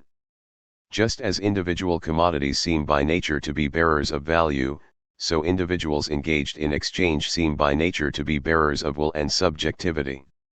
Just as there is an economic fetishism of things, so there is a juridical fetishism of persons, and in reality these are one and the same thing because the contract is the other side of the exchange and each is presupposed by the other. The world lived and perceived on the basis of the expression of value is, in reality, an economico-juridical world. Marx had pointed this out, and it was, indeed, what was at stake in his critical rereading of Hegel's philosophy of right, the effects of which are present throughout the text of Capital. More recent analyses, particularly those of Jean-Joseph Gueux, allow us to make this point more clearly. 25 The structure common to economic and to juridical, and moral, fetishism is generalized equivalence, which abstractly and equally subjects individuals to the form of a circulation of values, circulation of obligations. It supposes a code or a measure, both materialized and idealized, before which particularity, individual need, must yield. It is simply that, in the one case, individuality is exteriorized, becoming an object or value, whereas in the other it is interiorized, becoming a subject or will, and it is indeed this which enables the one to complement the other.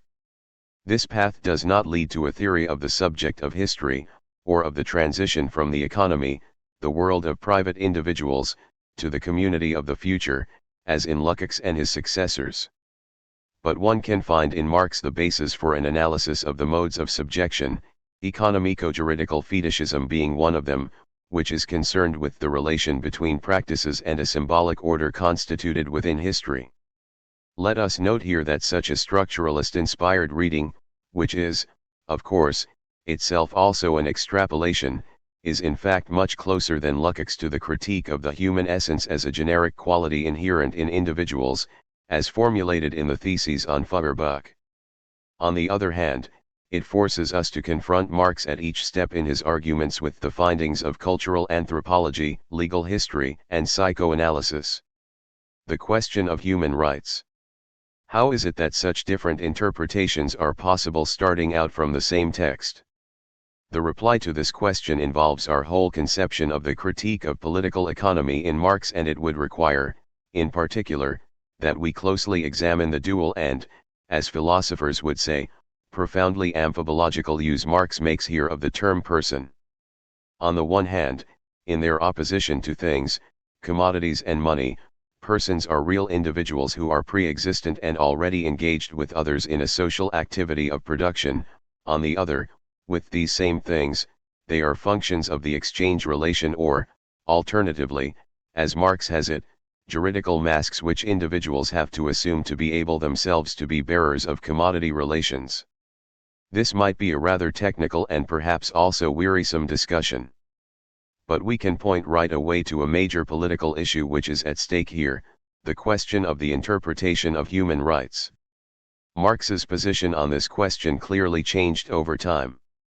As Bertrand Binoche has shown, 26 Marx's early writings, especially the critique of Hegel's doctrine of the state and on the Jewish question of 1843, which contains the famous exegesis of the French Declaration of the Rights of Man and the Citizen, combine the influence of Hegel, critique of the metaphysical abstraction of the rights of man, which were supposed to exist for all eternity and to be valid for every society, and that of Babeuf and the egalitarian communists, critique of the bourgeois character of the universal man referred to by the Declaration, all of whose rights came down to the inalienable character of property and excluded the duty of social solidarity. Hence, the rights of man, separated from those of the citizen, appear there as the speculative sundering of the human essence into the reality of inequalities and the fiction of community. This analysis will undergo profound change, particularly as a result of Marx's polemic with Proudhon and his critique of economic liberalism. There is an important development in the Grundrisse, in a passage where Marx identifies the equation of equality and freedom, the very heart of the ideology of the rights of man or bourgeois democracy, with an idealized representation of the circulation of commodities and money, which constitutes its real basis. 27 The strict reciprocity of equality and freedom, unknown to ancient societies and denied by medieval ones, whilst moderns by contrast see in it the restoration of human nature, may be deduced from the conditions in which, in the market, each individual presents himself to the other as the bearer of the universal, i.e. of purchasing power as such. He is a man without any particular quality, whatever his social status, king or ploughman, and personal wealth, banker or wage earner. Liberty, equality, property. This privileged link between the form of circulation and the system of freedom and equality is indeed preserved in capital. It is precisely the properties, Eigenschaften, attributed to individuals by the law, beginning with the property of being a proprietor or Eigentumer, this founding play on words once again, that we have already seen in Stirner, which are required for the circulation of commodities as an infinite series of exchanges between equivalents and universalized by bourgeois political discourse as expressions of man's essence. We may, therefore, suggest that the general recognition of these rights in a civil society which is gradually absorbing the state, and is a very Eden of the innate rights of man and the exclusive realm of freedom, equality, property, and Bentham 28, i.e. the principle of individual utility, corresponds to the universal extension of commodity exchanges, what the classics called the Great Republic of Commerce. What now concern Marx, however, are the contradictions to which the universality of this form gives rise. In the sphere of production, into which waged workers enter by contract, as free sellers of their labor power, it immediately becomes an expression of a power relation, not just by the indeterminate series of acts of violence it masks, but by its constituting a means of breaking down the collective of producers, which is technically necessary to large-scale industry, into a forced juxtaposition of individualities separated one from another. As we might say, plagiarizing Rousseau, it is a matter of forcing individuals to be free.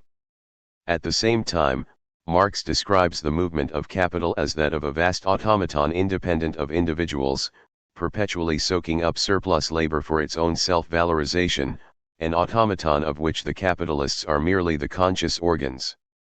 The basic reference of the rights of man to the free will of individuals is, then, cancelled out, exactly as the social usefulness of each particular labor was annulled in the automaton.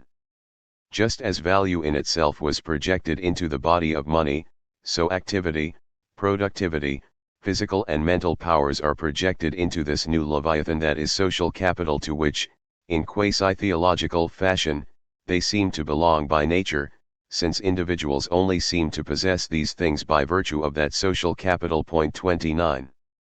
However, the emphasis put on these contradictions necessarily has its impact on the meaning of human rights, since these latter can now be seen both as the language by which exploitation is masked, and that in which the class struggle of the exploited finds expression, rather than a truth or an illusion. Then, we are dealing here with the object of a struggle. And indeed, in the chapter on the working day, where the first episodes in the civil war between the capitalist class and the working class are related, Capital ironizes on the uselessness of the pompous catalogue of the inalienable rights of man, finding preferable the modest Magna Carta of the legally limited working day, which allows the workers as a class to compel the passing of a law, an all-powerful social barrier by which they can be prevented from selling themselves to capital. 30 But in developing its revolutionary perspectives for superseding capitalism, capital does not end on the negation of individual freedom and equality, what people were beginning to refer to at the time as collectivism, but on the negation of the negation, or, in other words, on individual property on the basis of the achievements of the capitalist era, i.e. the socialization of the means of production. 31. From the idol to the fetish. Can we now arrive at an overall assessment of this development in which, following Marx's own oscillations, we have been borne along from ideology to fetishism and the various possible ways of interpreting it? Naturally, any comparison must take into account both the elements common to the two arguments and the distance separating them. On the one hand, a provisional text which was never published, even if we find echoes of its formulations throughout Marx's work; on the other, an argument which Marx worked over at length and placed at a strategic point in his Critique of Political Economy. Between the two, he completely recast his scientific project, changing its terrain, if not its objective, and rectified his view of the prospects for social revolution, moving from the idea of its imminence to more long-term conceptions. What the theory of ideology and that of fetishism clearly have in common is the fact that they attempt to make a connection between, on the one hand, the condition of individuals isolated from one another by the universal extension of the division of labor and by competition, and, on the other, the constitution and content of the abstractions, or generalities or universals, which are dominant in the bourgeois era.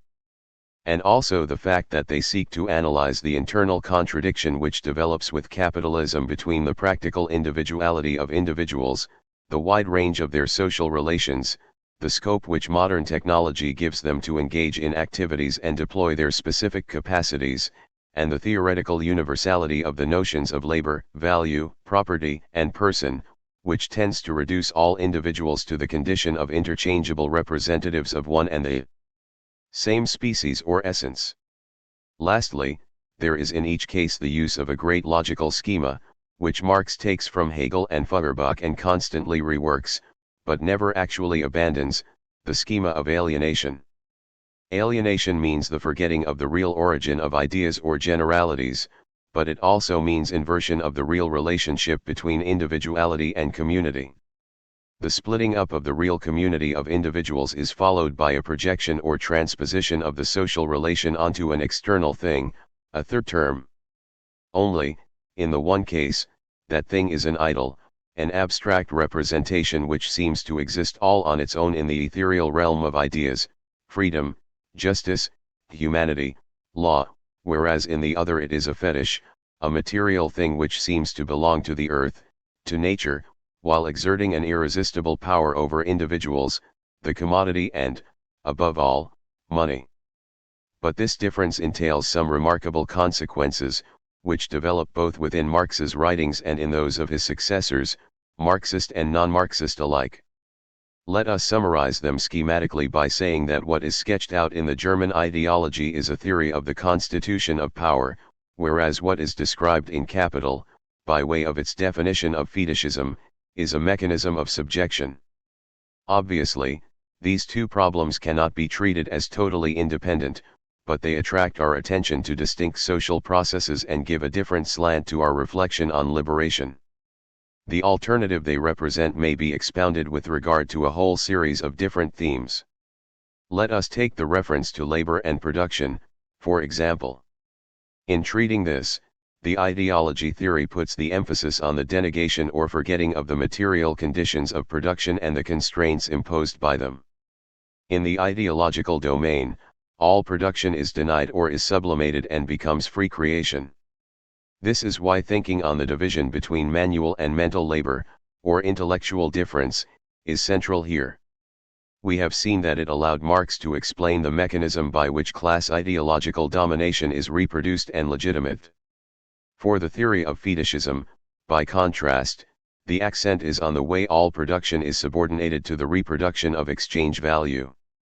What becomes central is the form of commodity circulation and the direct correspondence established there between economic and juridical notions, the egalitarian form of exchange and that of the contract, the freedom to buy and sell and the personal freedom of individuals.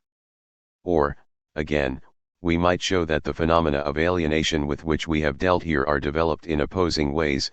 On the one side, they are of the order of belief and have to do with the idealism of individuals, with the transcendent values to which they subscribe, God, the nation, the people, or even the revolution.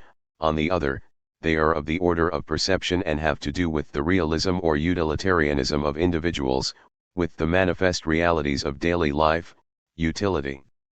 The price of things, the rules of normal behavior. This in itself would not be without its political consequences, as we know that politics, including revolutionary politics, is both a question of ideals and a question of habits. The state or the market. This difference brings us, finally, to the major opposition which encapsulates all the preceding ones. The theory of ideology is fundamentally a theory of the state, by which we mean the mode of domination inherent in the state, whereas that of fetishism is fundamentally a theory of the market, the mode of subjection or constitution of the world of subjects and objects inherent in the organization of society as market and its domination by market forces. This difference can no doubt be explained by the moments at which Marx developed the two theories, not to mention the different places where he did so, Paris and London, the capital of politics and the capital of business, and the different idea he had at each point of the conditions and objectives of the revolutionary struggle.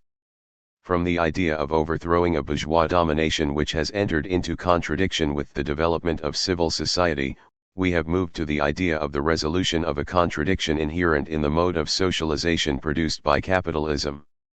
The difference is also to be explained, though the two things are obviously linked, by the main sources of his thinking, which are also the objects of his criticism.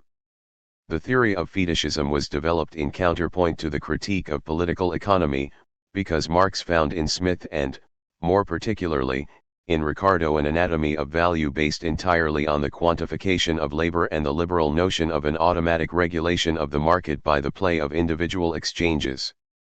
On the other hand, if he theorized ideology as a function of the problem of the state, this was because Hegel, as we have seen, had provided a striking definition of the Rechtsstaat as a hegemony exercised over society.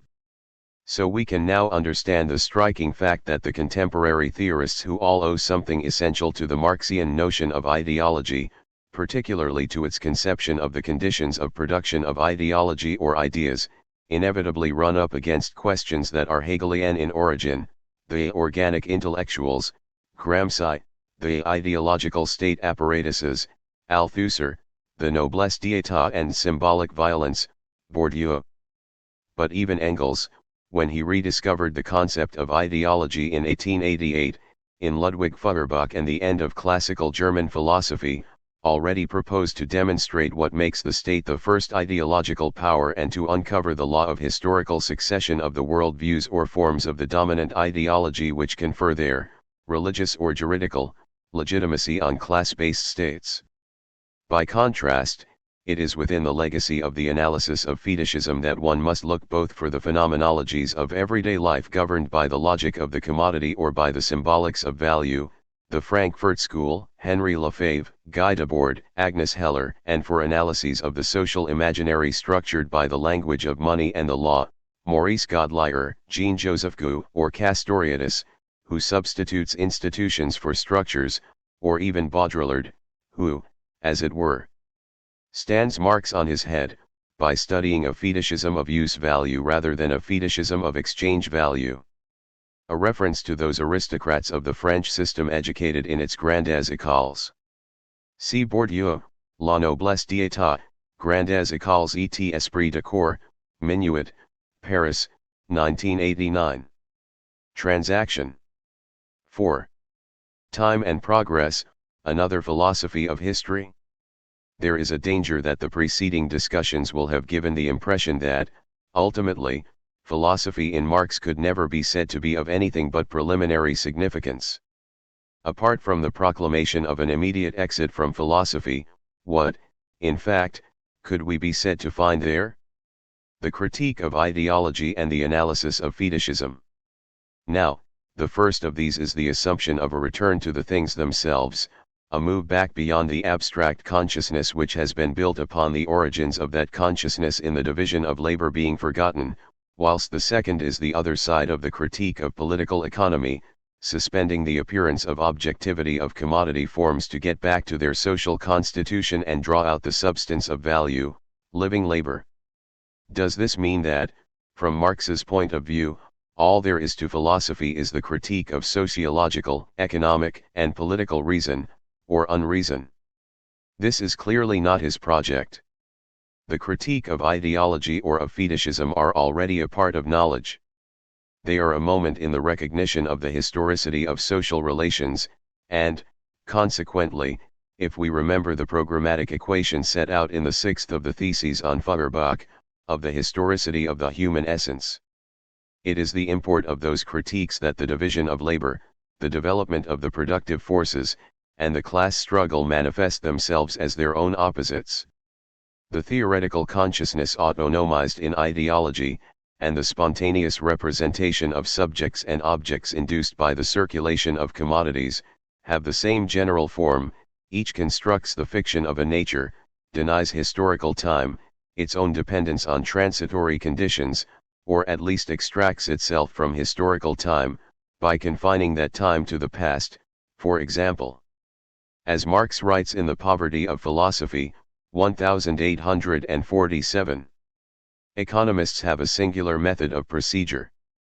There are only two kinds of institutions for them, the artificial and the natural.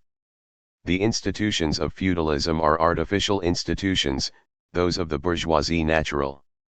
In this they resemble the theologians, who likewise establish two kinds of religion.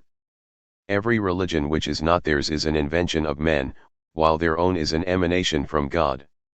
When the economists say that present-day relations, the relations of bourgeois production, are natural, they imply that these are the relations in which wealth is created and productive forces developed in conformity with the laws of nature.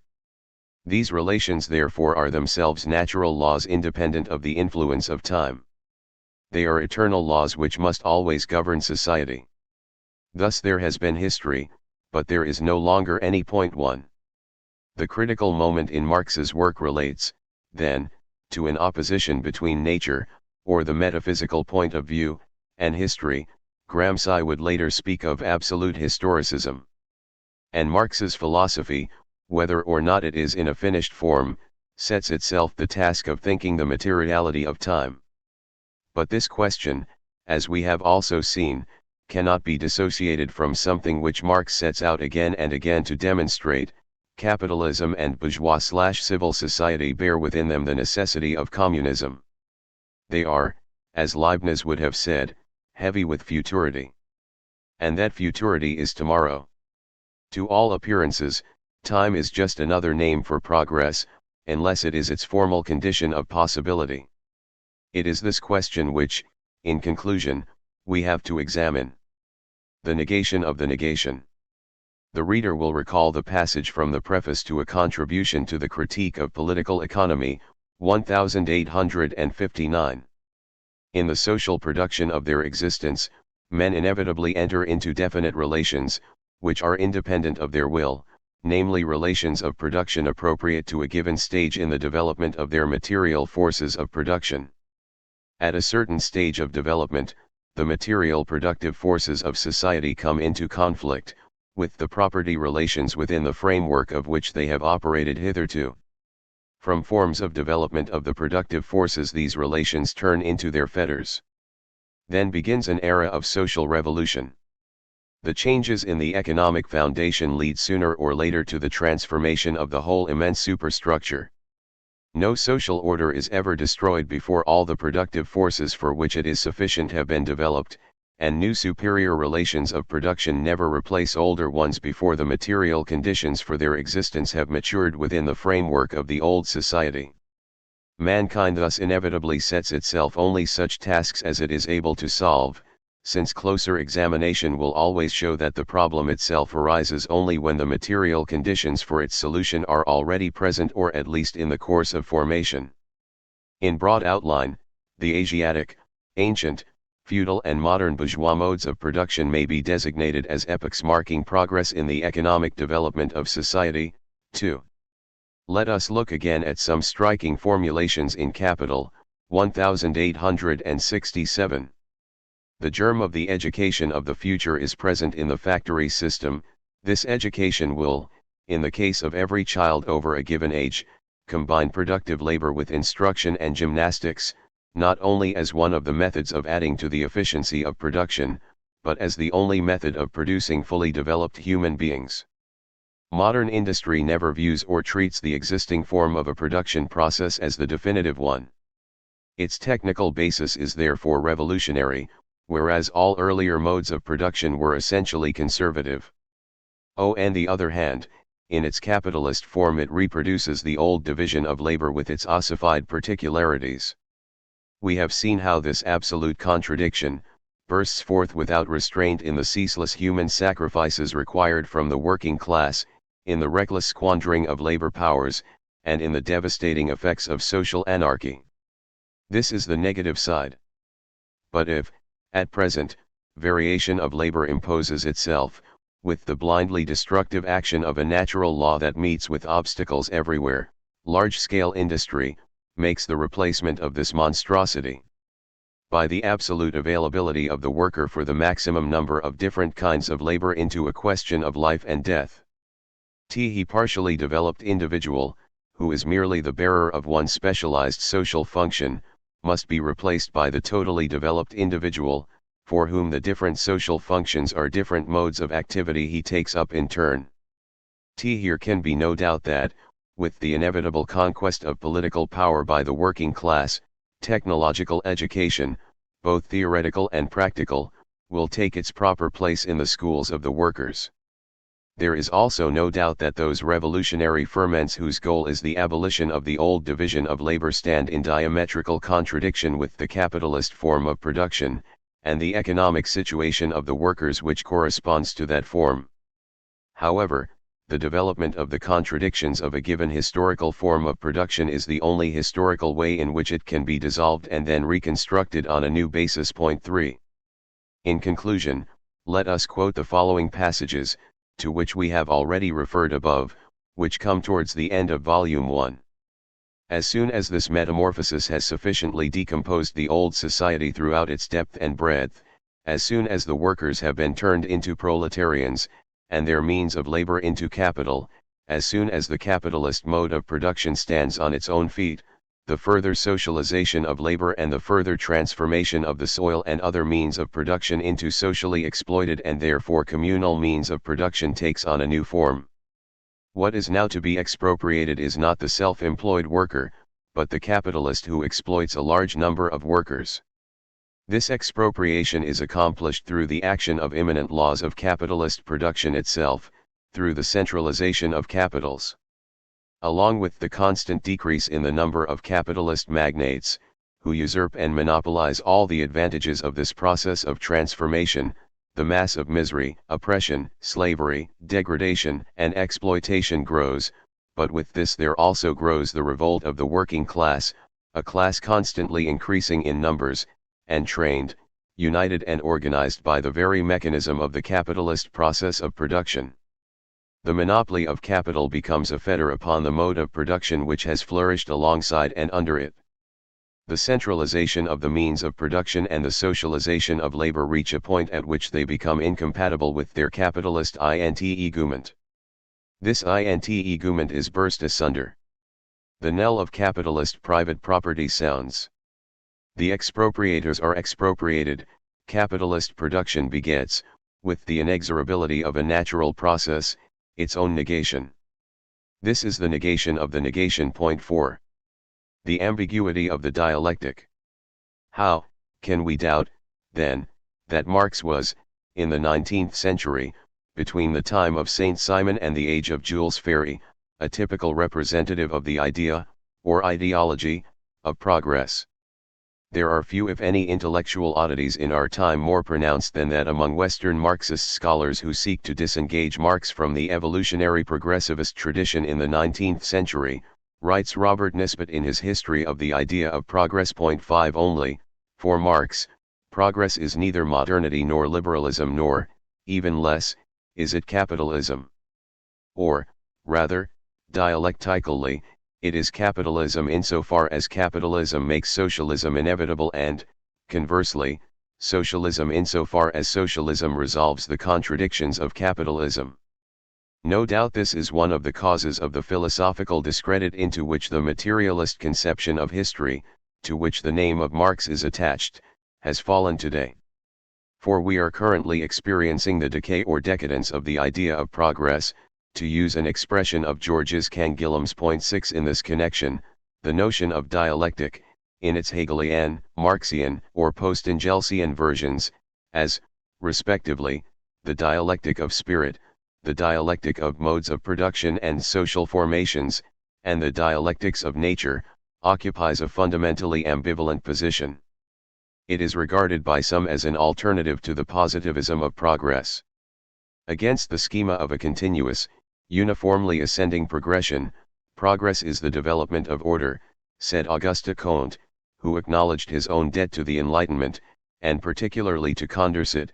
It ranges the representation of crises, of irreconcilable conflicts, and of the role of violence in history. From another angle, however, it may be described as the achieved realization of the ideology of progress, of its irresistible potency, since it might be seen as aiming to bring all this negativity into a higher synthesis, to endow it with meaning and place it, in the last instance, in the service of what it seemed to contradict. The aim of this chapter is to show that things are not, however, so simple as a mere reversal of value judgments might lead us to suppose. This is the case with regard to Marx's own writings, and it is not his opinions, but his arguments and research which are important here. Things are also not so simple because of the multiplicity of questions covered by the much too cursory notion of a paradigm of progress. Rather than reading in Marx the illustration, one illustration among others, of a general idea, the interesting thing is to use him to reveal, to demonstrate experimentally, the problems inherent in such an idea. The Marxist ideologies of progress. But, first, we must fully assess the place occupied by Marxism as theory and as mass movement or faith in the social history of the idea of progress. If, until very recently, we have witnessed not only more or less influential doctrines, and who is to say they do not still exist, but something like a collective myth of progress, we owe this fact in very large part to Marxism. It is, above all, Marxism which has perpetuated the idea that those at the bottom play an active role in history, by propelling themselves forward and propelling it onwards and upwards. To the extent that the idea of progress includes not just a hope but a prior certainty, this conception is quite indispensable to it, and the history of the 20th century would be entirely incomprehensible if it were left out of account. At least since the ordeal of the Great War, civilizations have known that they are mortal, as Valery put it, and the idea of spontaneous progress has come to seem thoroughly improbable. Thus, only the idea that it is achieved by the masses aspiring to their own liberation, whether by revolution or reform, can lend credence to the notion of progress. This has been the role played by Marxism, and we should not be surprised that, at the same time, this preeminence of the conception of progress has also constantly been reinforced within it. It is right to speak here of Marxism and not simply socialism. The thesis of social progress, of its inevitability, its positive import, is, admittedly, a component of the socialist tradition as a whole, both in its utopian and scientific strains, as can be seen in the writings of Saint Simon, Proudhon and Henry George. Progress and Poverty was published in 1879. But it was Marxism which, de facto, proposed a dialectical version of progress, in some ways augmenting the content of the idea, and assured it of wide circulation among the great social and political movements of the different European and extra-European worlds. Walter Benjamin, who was born in Berlin in 1892 and died at Portbou in 1940, where he committed suicide rather than be handed over to the Gestapo by Franco's police, is often mistakenly viewed as a representative of the Frankfurt School, Adorno, Horkheimer, the early Marcuse and, in more recent times, Habermas, of which he was merely a reticent, little understood fellow traveler. In his youth, he was strongly influenced by Georges Sorel, the author of Reflections on Violence, 1906, and by Kafka. He was also a close friend of the theorist and historian of Jewish mysticism, Gershom Scholem. He was later converted to communism by his companion G. Lacies, a Lithuanian revolutionary, and was for some years a close friend of Bertolt Brecht, with whom he shared projects for a politically militant literature.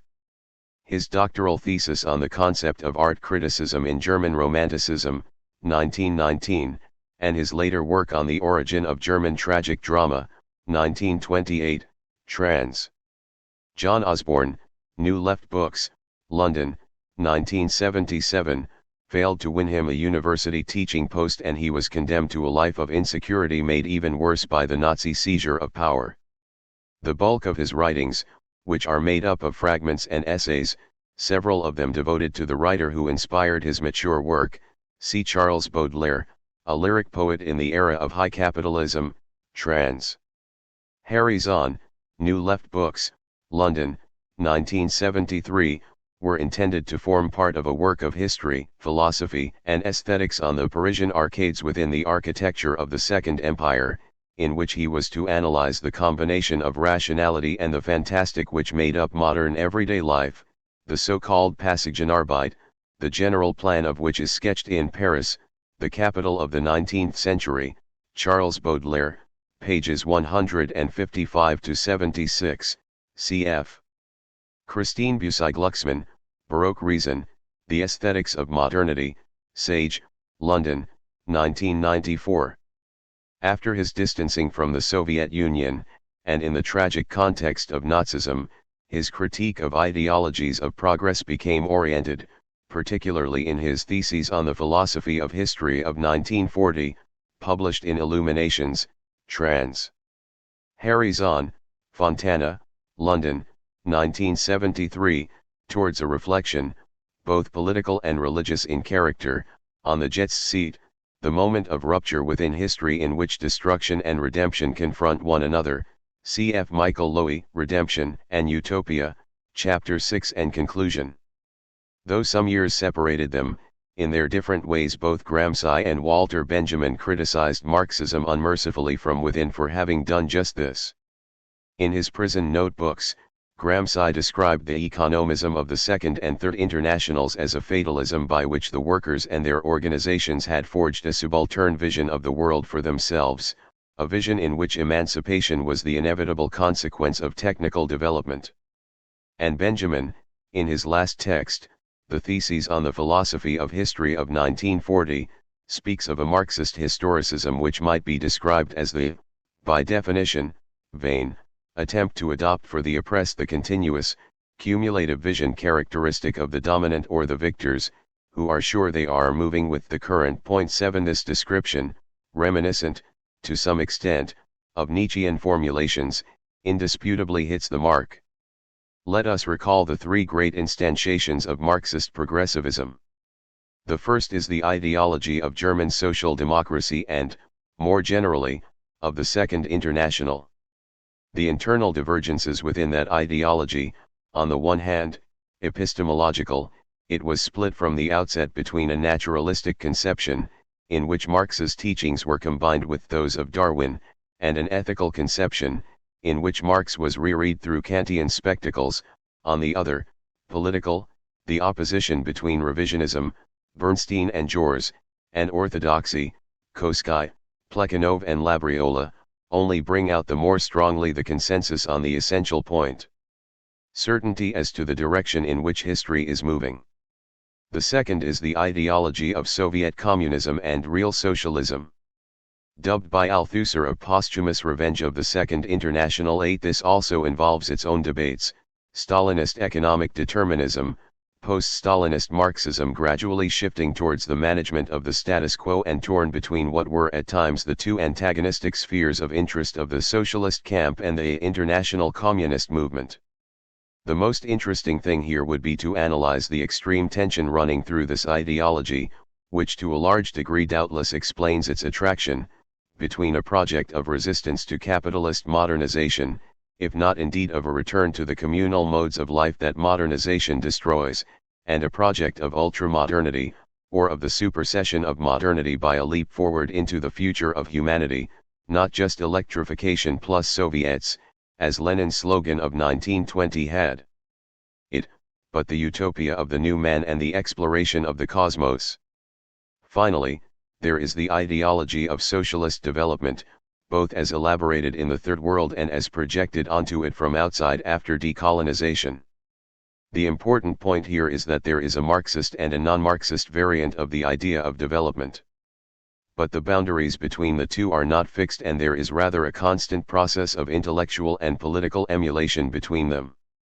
It was by becoming, in the 20th century, a developmental project for the periphery of the capitalist world economy, from China to Cuba by way of Algeria or Mozambique, once again with its reformist and revolutionary variants, its hopes and its catastrophes, that Marxism best revealed the depth of the tie which binds it to the common core of the progressivist economism developed in the thinking of the Enlightenment, from Turgot and Adam Smith to Saint Simon. But it is equally indisputable that, without the semi-real, semi-imaginary challenge represented by the Marxist solution, the theories of planning and the state applied to the Third World, would not be presented as alternative theories of social development. We can see this very well now that monetarist liberalism and its counterpart, humanitarian interference, have taken complete command. It was important to recall this history, albeit very elusively, because it leads us to temper how we view the critique of progress, or at least not to accept all the apparently self-evident aspects of that critique without some caution. The fact that the most recent of all the great versions of Marxist progressivism was an ideology of escape from underdevelopment which was statist, rationalist, and populist, should deter us from flippantly declaring the end of the illusions of progress from Europe, or, more generally, from the metropolitan heartland, or the North. As though it were once again up to us to determine where, when, and by whom rationality, productivity and prosperity are to be sought. The functions performed in the history of the labor movement by the image of the forward march of humanity, and by the hope of one day seeing individual fulfillment and collective salvation coincide, are also topics still awaiting a detailed analysis. Point 9. The wholeness of history. The critique of progress, which is currently being rendered a commonplace by the postmodern philosophies, harbors yet other potential pitfalls. Most often, it presents itself in a language which is itself historicist, as critique of a dominant representation, the replacement of one paradigm by another. Now, these undifferentiated notions are extremely dubious. Can there really be said to have been a notion or a paradigm of progress which held sway from the philosophy of the Enlightenment through to socialism and Marxism? Nothing is less certain.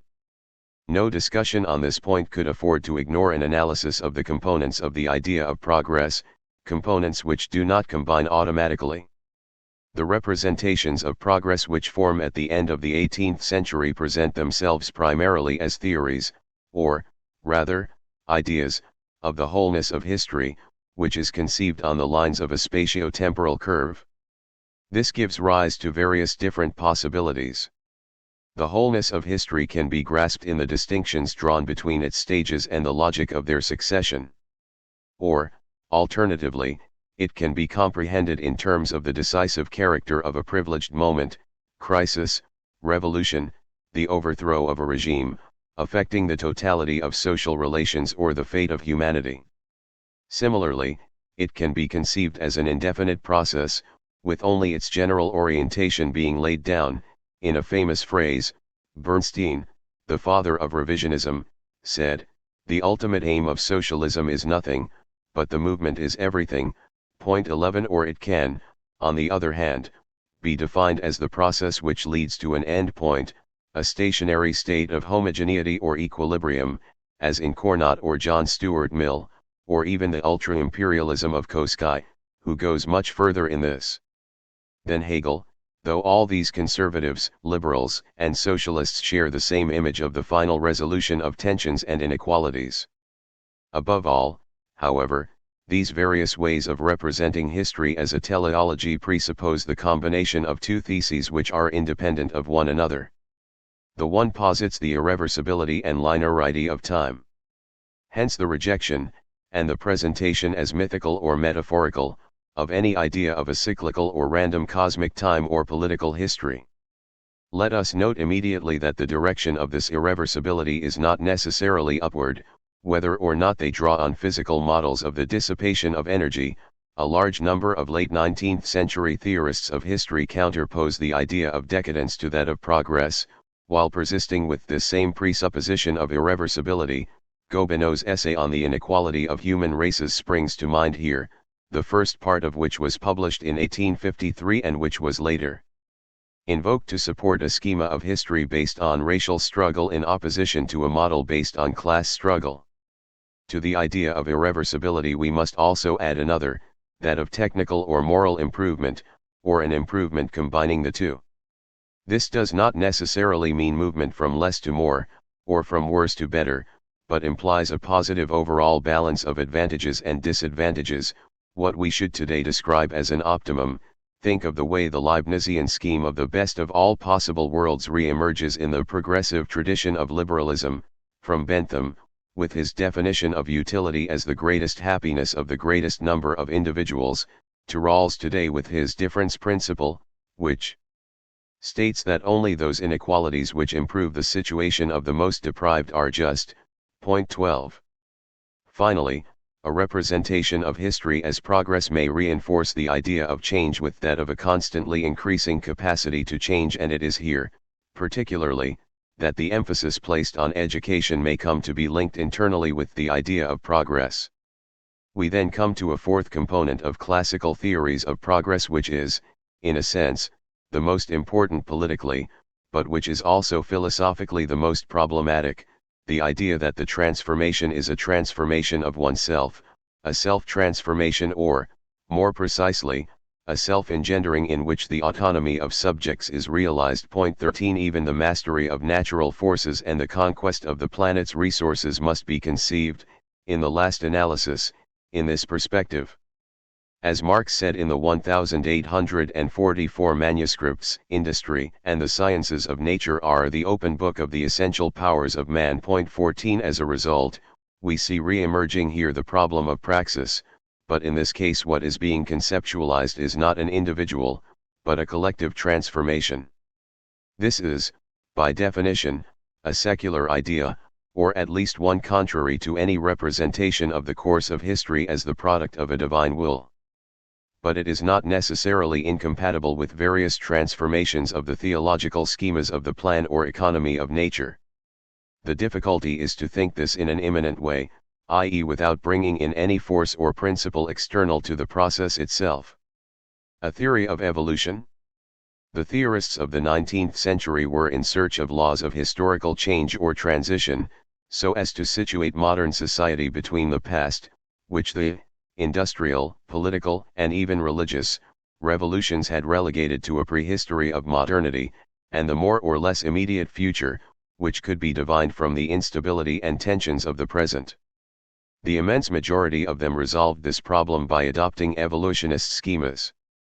To put matters once again in Cangillum's terminology, evolutionism was the scientific ideology par excellence of the 19th century, i.e. a site of exchange between scientific research programs and the theoretical and social imaginary, the unconscious need for direct access to the totality. Point 15. In this sense, it is practically impossible not to be an evolutionist in the 19th century, unless one were, once again, to propose a theological alternative to science. Even Nietzsche, who wrote, in The Antichrist, 1888, that progress is merely a modern idea, that is to say a false idea, 16 by no means wholly avoids it. But this also means that evolutionism is the intellectual element in which the clash between conformisms and attacks on the established order occurs. To regard all evolutionisms as being of the same kind is to condemn oneself to see the history of ideas merely as a vast night in which all cows are black, as Hegel put it. The important thing is what distinguishes them one from another, the points of heresy around which their oppositions are organized. The class struggle is not the race struggle, just as the dialectics of Hegel, Fourier, or Marx are not the Spencerian law of increasing differentiation, evolution from the simple to the complex, or the law of the recapitulation of evolution in the development of individuals imposed by Haeckel on all the anthropological disciplines inspired by biological evolutionism. We can now return to Marx. The specific object to which he applied evolutionary schemas was the history of social formations, which he regarded as determined by their modes of production. As we have seen above, there is in his writings a progressive line of evolution of modes of production. This classifies all societies in terms of an intrinsic criterion, socialization, i.e. the capacity for individuals collectively to control their own conditions of existence. And that line is a single one, which means not only that it allows us to determine advances and lags, either between societies, or in the course of their political history, but it establishes a necessary relation between the beginnings and the end of history, even if that end, communism, is conceived as the beginning of another history. These conceptions have become familiar the world over, and Marx himself found some striking formulations to express them. It might even be said that the Marxist tradition has never done anything more than provide a gloss on these formulations, some of which I have mentioned above. Comparing them, we can clearly see that the idea of progressive evolution in Marx is inseparable from a thesis on the rationality of history or, if one prefers, the intelligibility of its forms, tendencies and conjunctures. A schema of causality, dialectic I. This thesis is initially expressed, as the text of the preface to the contribution to the critique of political economy indicates, in the form of a schema of historical causality. Being itself not an item of knowledge, but a program of investigation and explanation, it is stated in qualitative, if not indeed metaphorical, terms: base and superstructure, productive forces and relations of production, material life and consciousness are not realities in themselves, but categories awaiting concrete application. Some arise directly out of history and political economy, whereas others are imported from the philosophical tradition.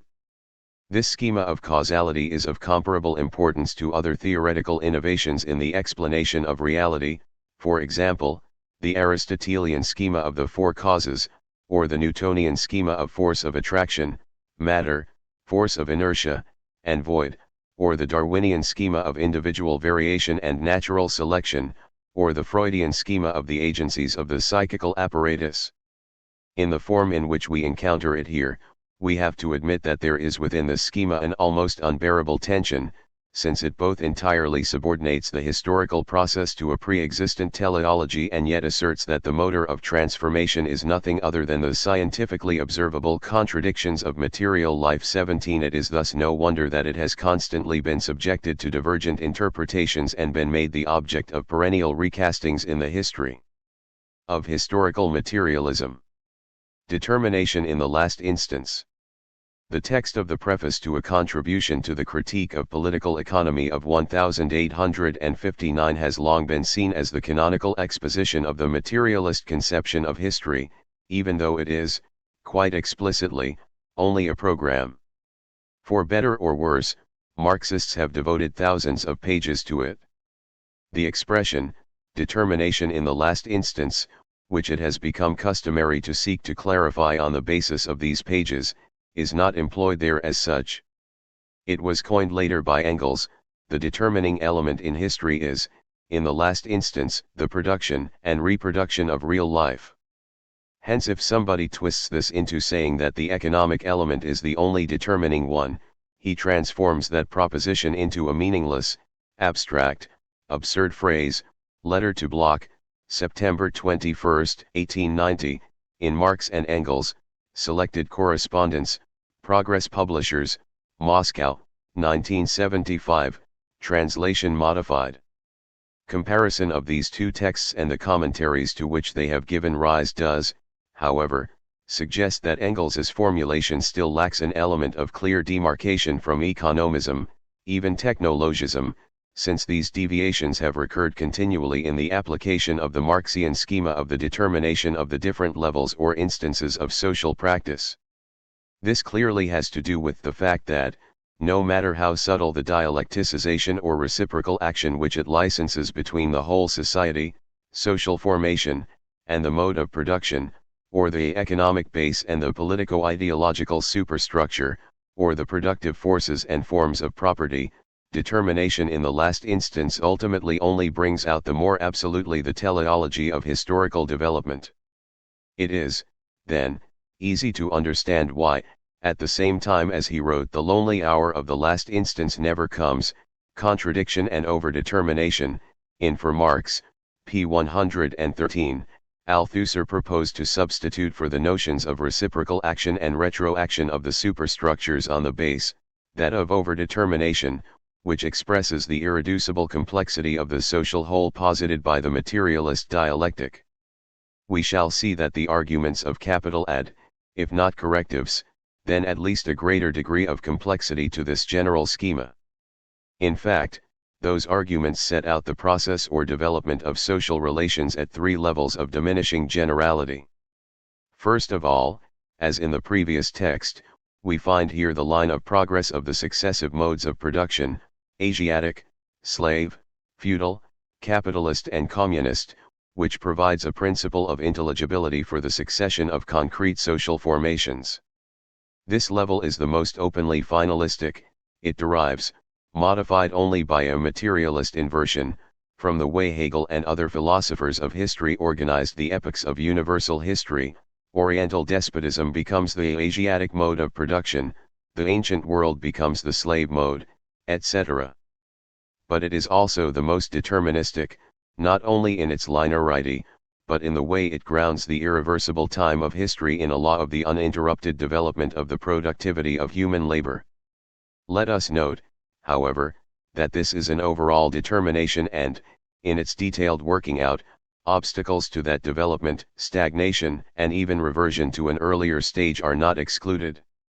At this level, the class struggle figures not so much as the principle of explanation, but more as the overall outcome. Each mode of production has its corresponding forms of property, its mode of development of the productive forces, and its relations between state and economy, and therefore a certain form of the class struggle. That struggle is not of the same order when it is between lords and their serfs or métayers as when it is between capitalists and their workers. 18 The end or supersession of the class struggle in a communist society might ultimately be seen as just one consequence of this evolution. We come back here to the comparative table evoked in the analysis of commodity fetishism, but this time it is simply ordered in time. The instance of the class struggle. Now, in Capital, Marx sought to focus on a much more specific object. And not without reason, since that object brought the necessity of revolution into play. We are speaking, of course, of the contradiction between the relations of production and the development of the productive forces and the form that contradiction assumes in capitalism. It is important to read the texts very carefully here.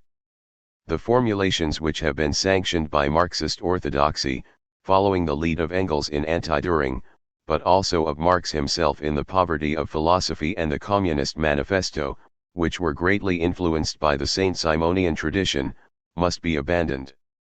The point is clearly not to counterpose the inherently progressive mobility of the productive forces to the fixity of bourgeois property, in the way that Keynes or Schumpeter were later to counterpose the entrepreneur or industrialist to the financial speculator. What we have here is a growing contradiction between two tendencies, the socialization of production, concentration, rationalization, universalization of technology, and the trend towards the fragmentation of labor power, towards super-exploitation and insecurity for the working class. The class struggle intervenes crucially, then, as the agency which effects the necessary process of resolution of the contradiction. Only a struggle organized on the basis of the poverty, oppression, and anger of the proletarians can expropriate the expropriators and lead to the negation of the negation, i.e. the reappropriation of their own forces absorbed in the constant movement of the valorization of capital. This point is all the more important as Marx speaks here of necessity and even of ineluctable necessity. It is quite evident that this is not the sort of necessity which might be imposed from outside on the working class, but a necessity constituted in its own activity or practice of liberation. The political character of the process is underlined by the implicit use of the model of the French Revolution, with the minor difference that the domination to be swept away here is not that of monarchic power, but the domination of capital in the organization of social production. Although it oppresses it, capital is not an outsider to its people. Indeed, capital produces its own grave diggers, an illuminating, but problematic, Analogy. Finally, Marx devotes numerous analyses to a third level of development, which is even more specific, the transformation of the mode of production itself, or, to put it in other terms, the process of accumulation. In the central chapters of Capital devoted to the production of absolute and relative surplus value, to the struggle over the working day, and to the various stages of the Industrial Revolution, manufacture, machinofacture, large-scale industry, it is not the mere quantitative result which interests him, the increasing capitalization of money and means of production, but the development of the workers' skills, factory legislation, the antagonism between wage earners and capitalist management, the ratio of employed workers to unemployed, and hence the competition between potential workers. The class struggle intervenes here in an even more specific way on both sides at once, on the side of the capitalists, all of whose methods for producing surplus value are methods of exerting pressure on necessary labor and the degree of autonomy enjoyed by the workers, and on the side of the proletarians whose resistance to exploitation leads capital endlessly to seek new methods. With the precise result that the class struggle itself becomes a factor of accumulation, as can be seen from the way in which the limitation of the working day indirectly leads to scientific methods of labor organization and technological innovation, or to what Marx terms the transition from absolute to relative surplus value, Capital, Volume 1, Parts 3 and 4.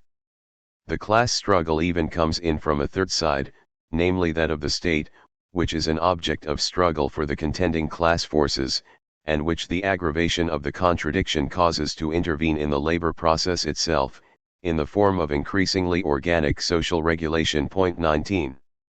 If I have gone into these rather more technical arguments at some length, it is primarily to convince the reader that the problems of the philosophy of history in Marx should not be discussed at the level of the most general declarations, but at that of analyses, which is also the level of the maximum clarification of concepts. The point is quite simply to treat Marx as a theorist. What goes for the forms of consciousness in Hegel also applies to the mode of production in Marx. Reading Capital is still worthwhile today. But I also want to draw the following conclusion: it is precisely the combination of the three levels of analysis, from the general line of development of the whole society to the daily antagonism within the labor process, which makes up what Marx means by the rationality of historical explanation.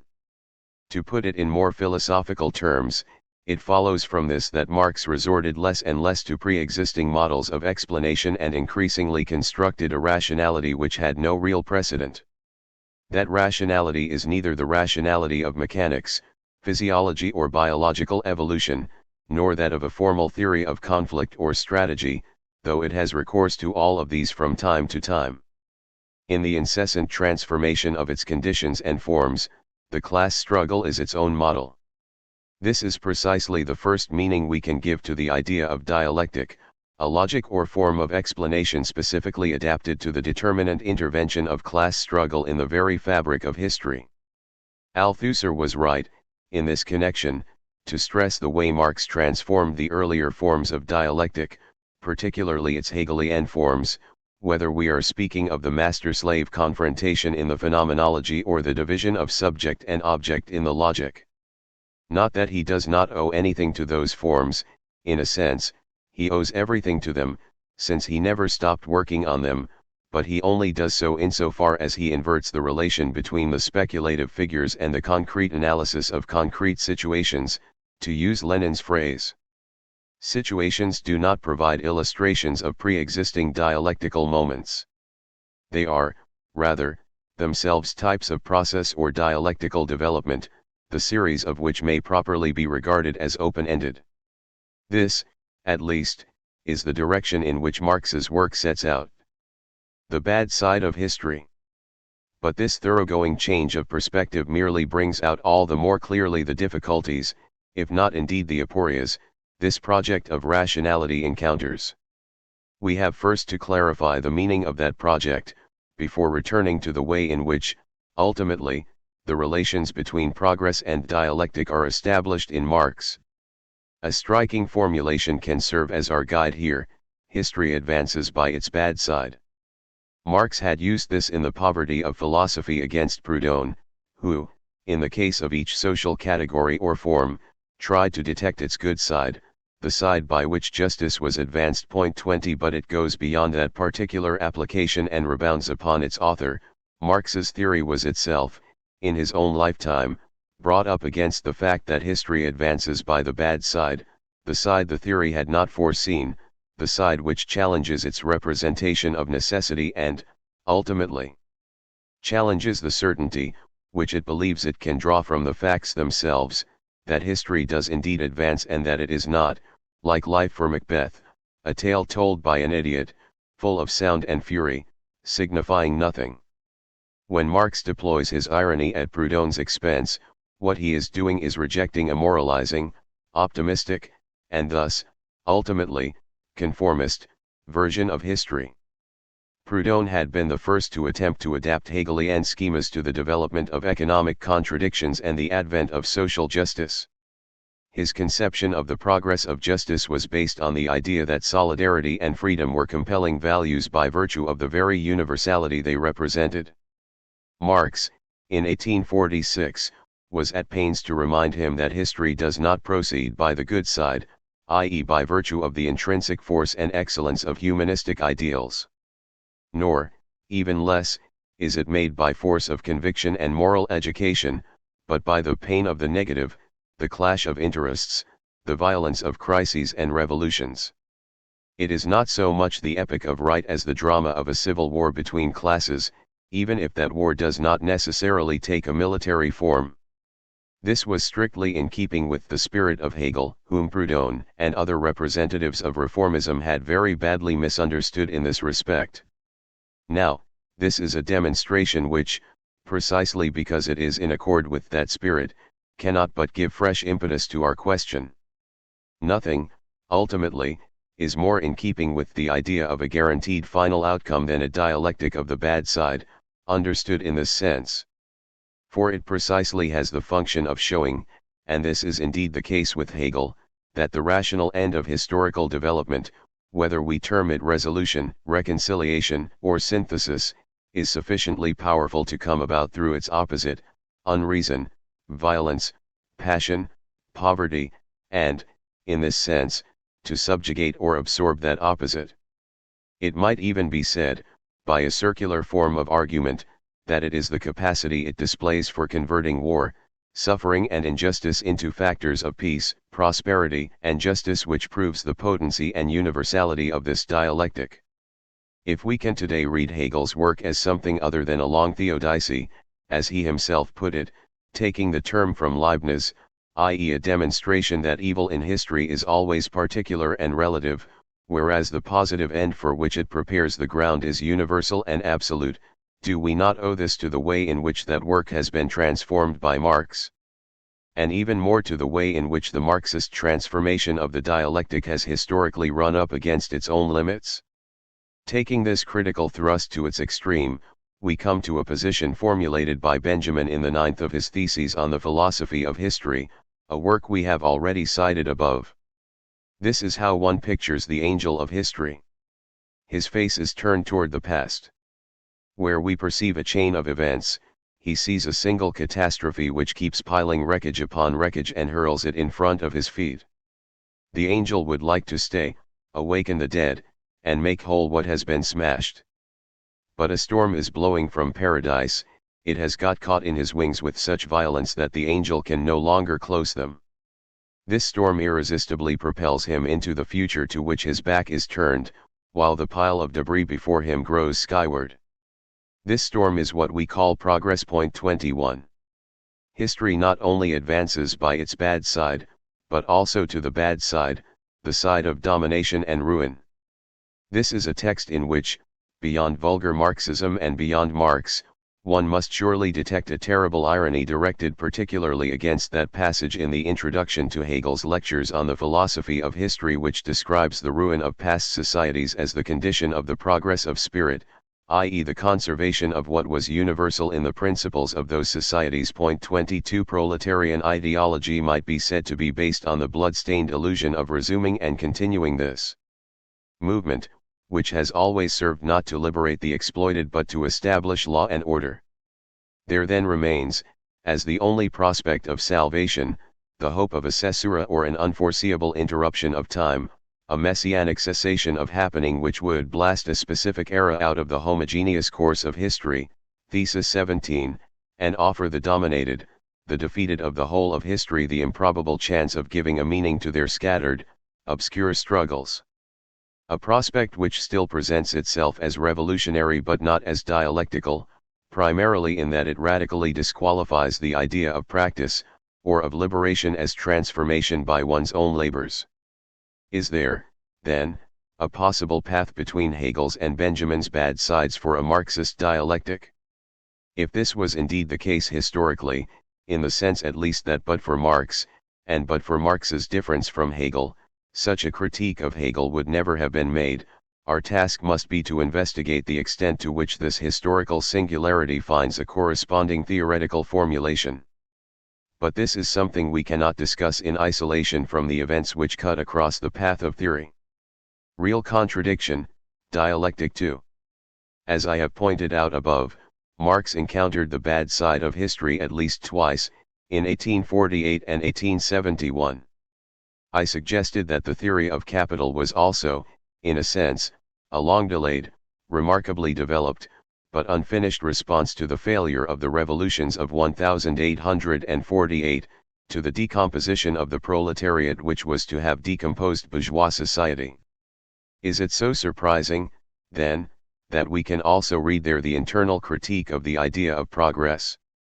Marx hardly ever uses this term, Fortschritt, Fortgang, in capital, except to counterpose to it, in the spirit of Fourier, the picture of the cyclical ravages of capitalism, the orgiastic squandering of resources and human lives that is its rationality. He only uses it, then, in an ironic sense, so long as the contradiction between the socialization of the productive forces and the desocialization of human beings is not resolved. The talk of progress to be found in bourgeois philosophy and political economy can never be anything but a mockery and a mystification. But the contradiction can only be resolved, or diminished, by a change in the developmental tendency, by the affirmation of a counter-tendency. This is where the second aspect emerges. What interests Marx is not progress, but the process, which he makes the dialectical concept par excellence. Progress is not something given or pre-programmed, it can only result from the development of the antagonisms which comprise the process and, as a consequence, it is always relative to those antagonisms. Now, process is neither a moral, spiritualist, concept, nor an economic, naturalist, one. It is a logical and political concept, the more logical for being built on a return to the idea, going back beyond Hegel, that contradictions are irreconcilable, the more political for having to seek its real conditions, and thus its necessity, in its apparent opposite, the sphere of labor and economic life. We may express all this in a different way, employing a mathematical metaphor Marx used a great deal. What interests him is not so much the general form the graph of history takes, the integral, as it were, but the differential, the acceleration effect, and hence the relation of forces in play at any particular moment, determining the direction of its advance. What interests him, then, is the way that labor power, individually and, above all, collectively, resists and tends to elude the status of pure commodity imposed on it by the logic of capital. The ideal endpoint of such a logic would be what Marx, opposing this to a merely formal subsumption limited to the labor contract, terms the real submission or subsumption of labor power, an existence for the workers which is wholly determined by the needs of capital, skilling or deskilling, unemployment or overwork, austerity or forced consumption, as required. Point 23. But that limit point is historically inaccessible. In other words, Marx's analysis tends to bring out the element of material impossibility contained in the capitalist mode of production, the irreducible minimum its particular totalitarianism runs up against and from which the revolutionary practice of the collective worker in its turn starts out. We have already been told in the manifesto that the struggle of the workers begins with their very existence. And capital shows that the first moment of that struggle is the existence of a collective of workers, either in the factory or enterprise or outside it in the town or city, in politics, but in reality always between these two spaces, moving from the one to the other. It is a presupposition of the wage form that workers are treated exclusively as individual persons, so that their labor power can be bought and sold as a thing of greater or lesser value, so that they can be disciplined and made responsible. But the collective is an ever self-renewing precondition of production itself. In reality, there are always two overlapping collectives of workers, made up of the same individuals, or almost, and yet incompatible, a capital collective and a proletariat collective. Without the latter, engendered by the resistance to capitalist collectivization, the capitalist autocrat could not himself exist. Towards historicity. This is the second sense of the dialectic in Marx, which refines the first. The capitalist mode of production, the basis of which is also revolutionary, cannot but change. The question then becomes, change in what direction? Its movement, says Marx, is an endlessly deferred impossibility. Not a moral impossibility or a contradiction in terms, but what might be called a real contradiction, equally distinct from both a purely formal contradiction, abstract terms which exclude each other by definition, and a mere real opposition, of external forces acting in opposite directions, where one can calculate the outcome or the point of equilibrium. Point 24. The entire originality of the Marxist dialectic lies, then, in the possibility of unreservedly thinking that contradiction is not an appearance, even in the final tally or at infinity. It is not even a ruse of nature, like Kantian unsociable sociability, or a ruse of reason, like Hegelian alienation. Labor power keeps on being transformed into a commodity and thereby enters the form of the capitalist collective, which, in the strong sense, is capital itself as a social relation. Yet such a process involves an incoercible residue, both in the individuals and in the collective. Once again, this opposition does not seem pertinent.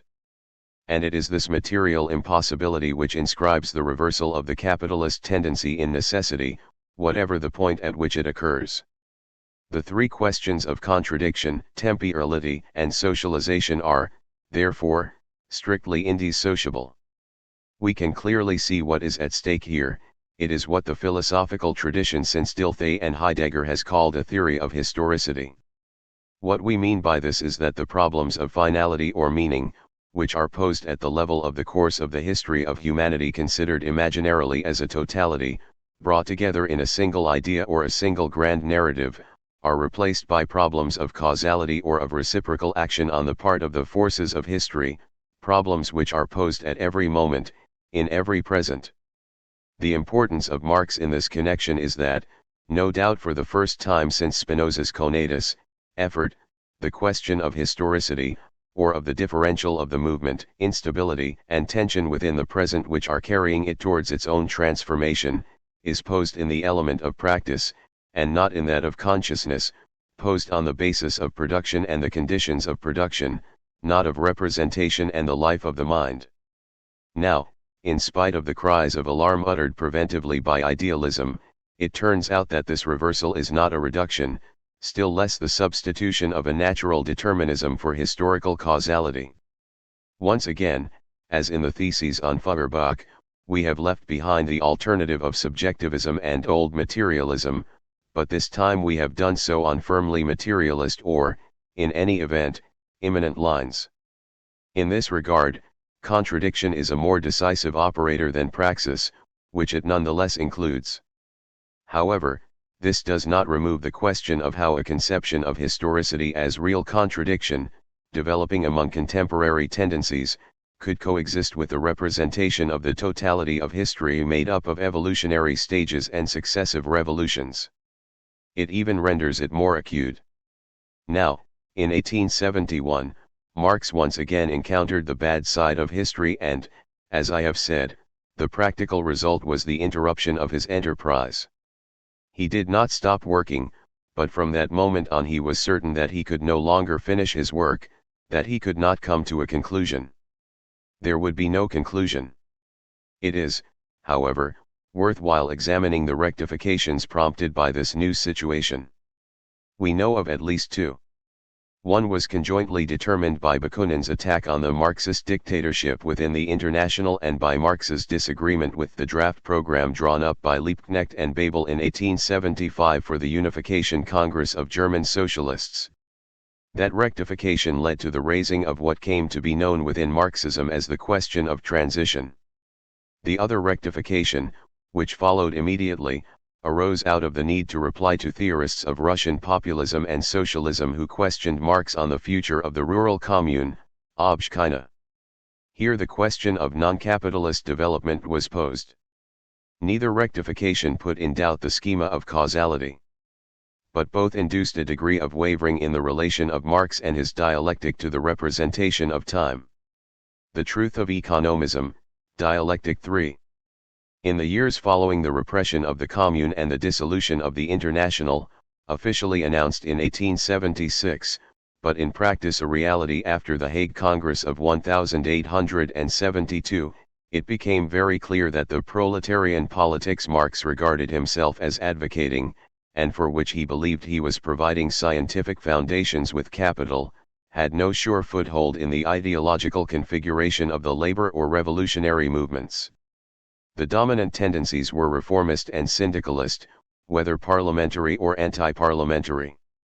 The most significant event, in this connection, was the formation of the Marxist parties, foremost among them the German Social Democrats.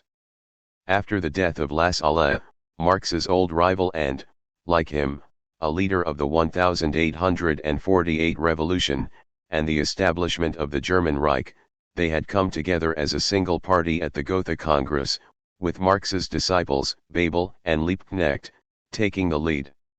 Marx read their draft program, which was inspired by scientific socialism, and discovered that, being built around the idea of a people's state, Volksstaat, it in fact combined a utopianism of total redistribution of the social product to the workers with a state religion which did not even exclude nationalism.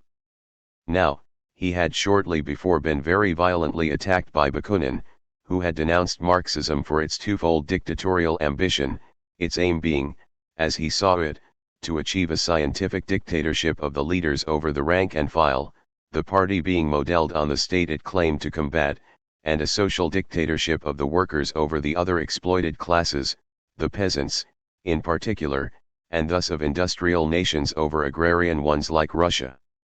Marx thus found himself trapped between the Scylla of his opponents and the Charybdis of his supporters. 25 At the very point when Marxism was presenting itself as the means by which the revolutionary class could escape the perennial dilemma of mere incorporation into the democratic wing of bourgeois politics or anti-political anarchism, or anarcho-syndicalism, the question once again arose of whether, strictly speaking, there was such a thing as a Marxist politics. Now, in a way, Marx anticipated the answer to this question. There could be no Marxist politics other than that which arose from the movement of history itself, and he took as his example the direct democracy invented by the Paris Commune, the political form at last discovered under which to work out the economical emancipation of labor. 26 Which he made the core of a new definition of the dictatorship of the proletariat. But that answer does not enable us to understand why so many workers, so many activists subscribe to other ideologies or other systems, why an organization or an institution is necessary, over against the bourgeois state, to educate them and instill discipline in them. Certainly, we are a long way here from the universal class heralding the imminent arrival of communism. The withering away of the state. The Randglossen, marginal notes, on Bakunin and on the Gotha program give no direct answer to this question. But they do provide an indirect response by introducing the notion of transition.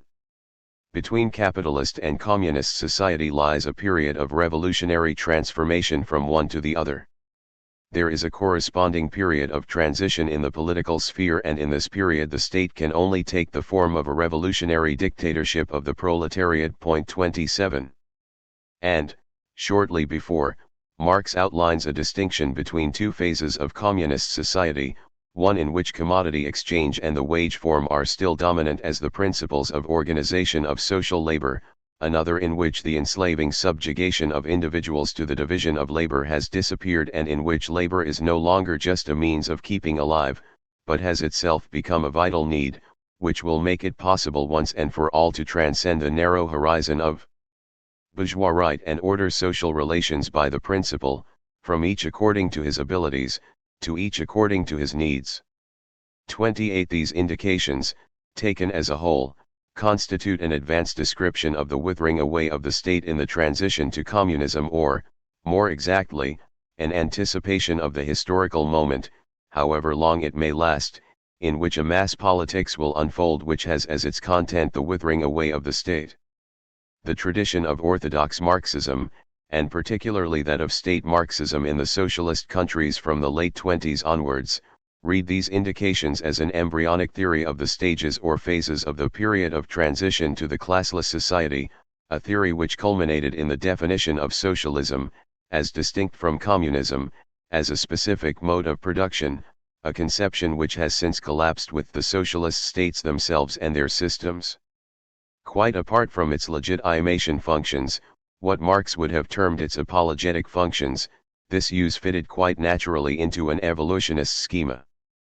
I do not believe this was what Marx himself had in mind. The idea of a socialist mode of production totally contradicts his representation of communism as an alternative to capitalism, for which capitalism itself would create the conditions.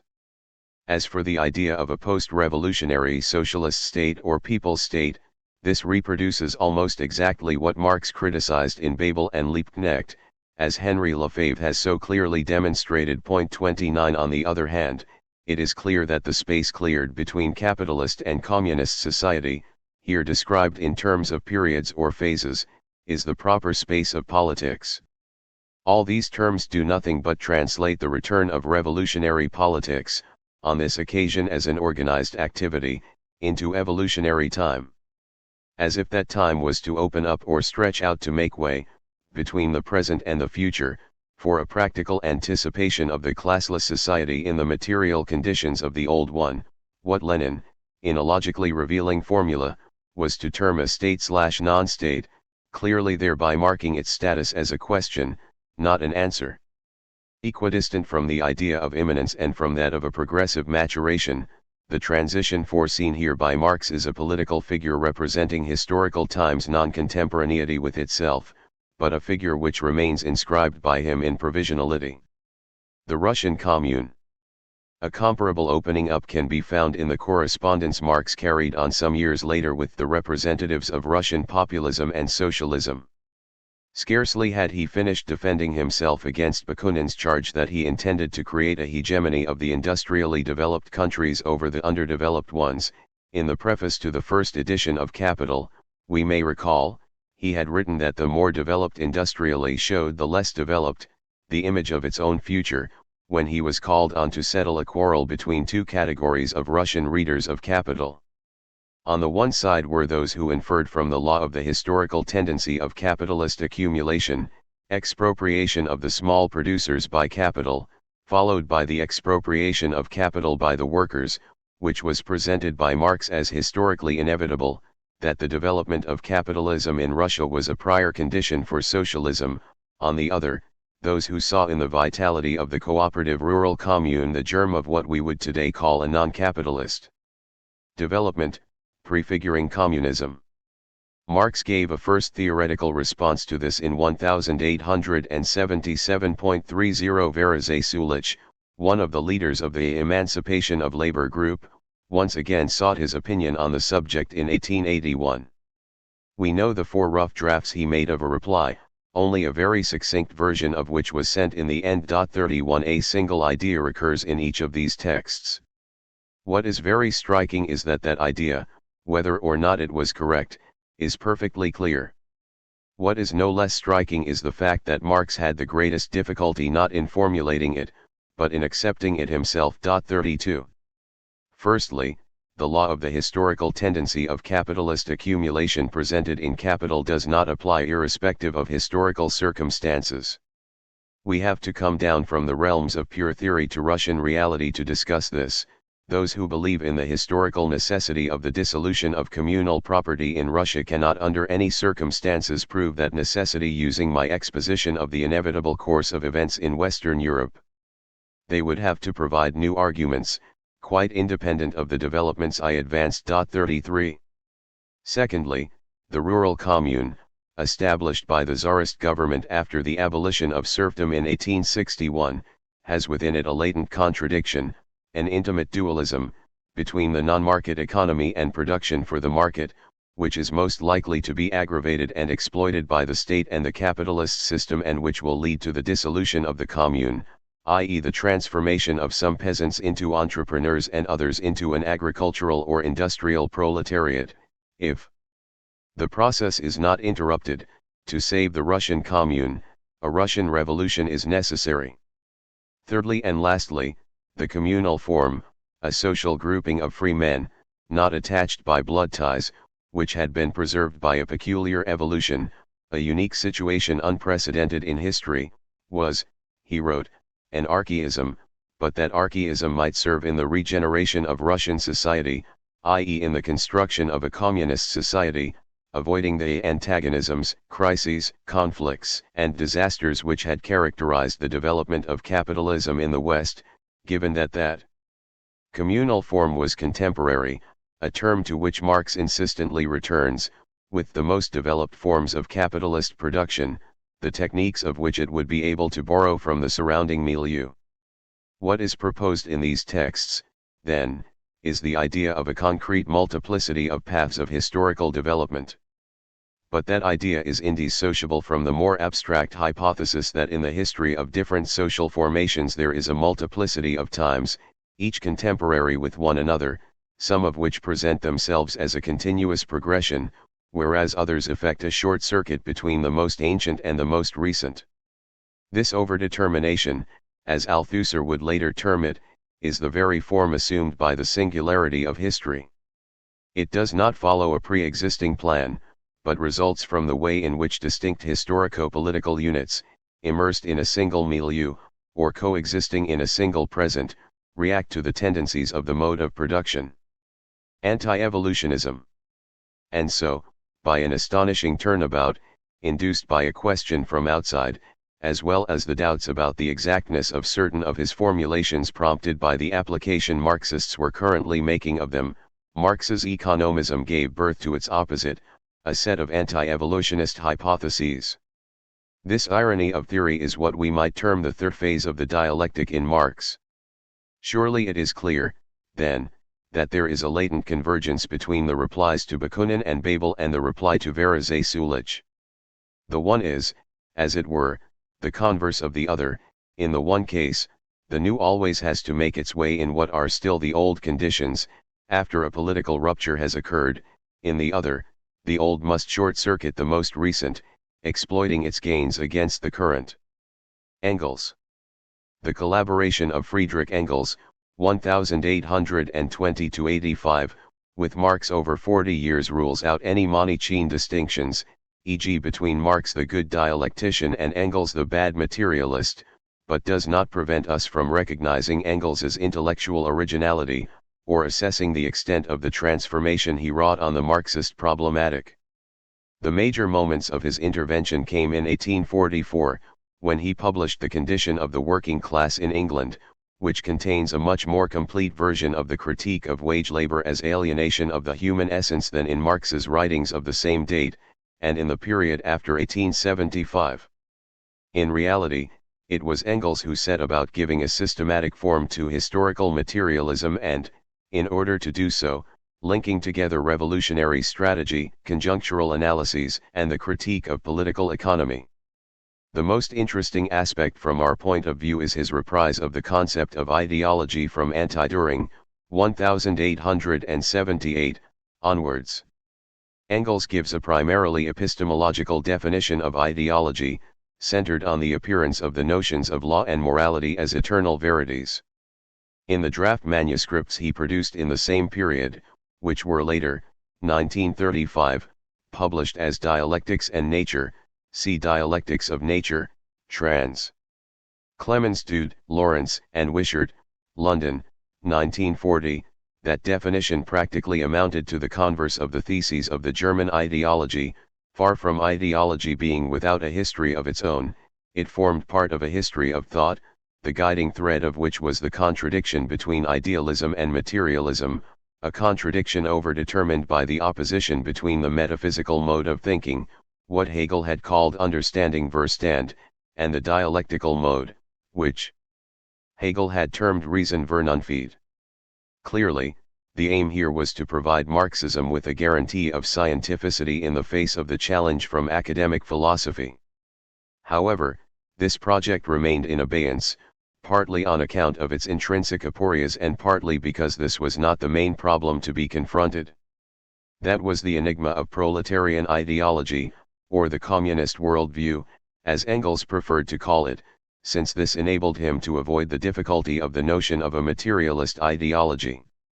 His last texts, From Ludwig Feuerbach and the End of Classical German Philosophy, published in 1888, 2 On the History of Early Christianity 1894-5 and the article Lawyer's Socialism, written with Koskay in 1886, discuss two aspects of this problem together, the succession of the dominant worldviews, i.e. the transition from religious to secular, essentially juridical, thinking and thence to a political vision of the world based on class struggle, and the mechanism by which collective beliefs are formed in the relationship between the masses and the state. Historical materialism was, in this way, provided both with an object and a closure. Surely it is also the case that these propositions, which in part remained private, clandestine, and which were half erased, are in implicit contradiction, if not with the analyses of real contradiction in Capital, then at least with some of the terms Marx used 20 years earlier in the 1859 preface, when he had presented his causal schema as something closely allied to the image of a single line of development of universal history. No social order is ever destroyed before all the productive forces for which it is sufficient have been developed. Mankind thus inevitably sets itself only such tasks as it is able to solve, he wrote then. 34 Now, he writes. But this is too little for my critic. It is absolutely necessary for him to metamorphose my historical sketch of the genesis of capitalism in Western Europe into a historico-philosophical theory of general development, imposed by fate on all peoples, whatever the historical circumstances in which they are placed, in order to eventually attain this economic formation which, with a tremendous leap of the productive forces of social labor, assures the most integral development of every industrial producer. But I beg his pardon. This does me too much honor and yet puts me to shame at the same time. Thus events strikingly analogous, but occurring in different historical milieux, led to quite disparate results. By studying each of these evolutions on its own, and then comparing them, one will easily discover the key to the phenomenon, but it will never be arrived at by employing the all-purpose formula of a general historico-philosophical theory whose supreme virtue consists in being supra-historical. 35. Just as there is no capitalism in general, but only a historical capitalism. 36 comprising the encounter of, and conflict between, many capitalisms, so there is no universal history, only singular historicities. We can thus not avoid asking whether such a rectification does not necessarily have repercussions upon the other aspects of historical materialism, particularly on the way in which the 1859 preface described the transformation of the superstructure as the mechanical consequence of the changes of the economic foundations or base. Indeed, what are milieu, alternative, dualism, and political transition, if not concepts or metaphors which require us to think that the state and ideology react back on the economy, if they do not indeed constitute, in certain circumstances, the very basis upon which the tendencies of the base operate? But doubtless no theorist, when he has effectively found something new, can recast his own thinking. He does not have the strength to do it, or the willpower, or the time. Others will do that. And it is worth noting here that the reciprocal action of ideology, the true notion of economism, i.e. the fact that the tendencies of the economy are only realized through their opposite, ideologies, worldviews, including that of the proletarians, was precisely Engels's research program in the late 1880s. And it is true that, 100 years later, once again facing up to the bad side of history, Marxists are still beavering away at this problem. Lenin as philosopher?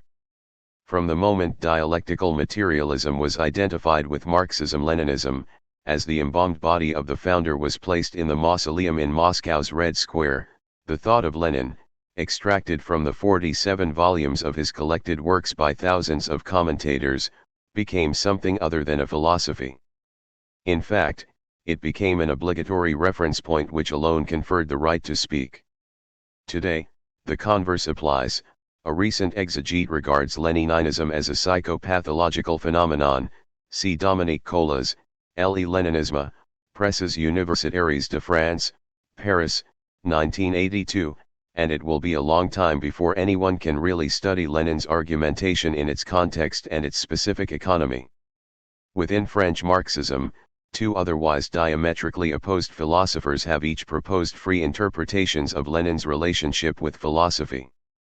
Henri Lefebvre, author of Pour connaître la pensée de Lénine, Bordeaux, Paris, 1957, and editor, with Norbert Gutermann, of Lenin's Cahiers sur la dialectique de Hegel, NRF, Paris, 1938, drew mainly on the unpublished writings of 1915-16 in which Lenin looked to the philosophical classics, particularly Hegel, but also Clausewitz, for the means to think war dialectically, as a process in which political contradictions continued to have their effects. Louis Althusser, Lenin and Philosophy and Other Essays, New Left Books, London, 1971, whose analyses were continued by Dominique Lecourt, Un crise et son igneo, Maspero, Paris, 1973, sought via a new reading of Materialism and Empirio-Criticism, 1908, for the elements of a practical conception of philosophy, as the marking out of a line of demarcation between materialism and idealism in the complexity of intellectual conjunctures, in which science and politics are mutually determinant. There are, however, other philosophical moments in Lenin, the most interesting of which are without doubt. 1. The recasting of the idea of the proletariat as universal class, which is attempted in What is to be Done? 1902, in a way that runs counter to the idea of revolutionary spontaneity and towards that of the intellectual leadership of the democratic revolution. Against this position, see Rosa Luxemburg's reply, after the 1905 revolution, in the mass strike, the political party and the trade unions 1906. 2. At the other extreme, his theoretical work on the contradictions of the socialist revolution, state and non-state, waged and free labor, which runs from initial utopianism, the state and revolution of 1917, to his last thoughts on cooperation, 1923.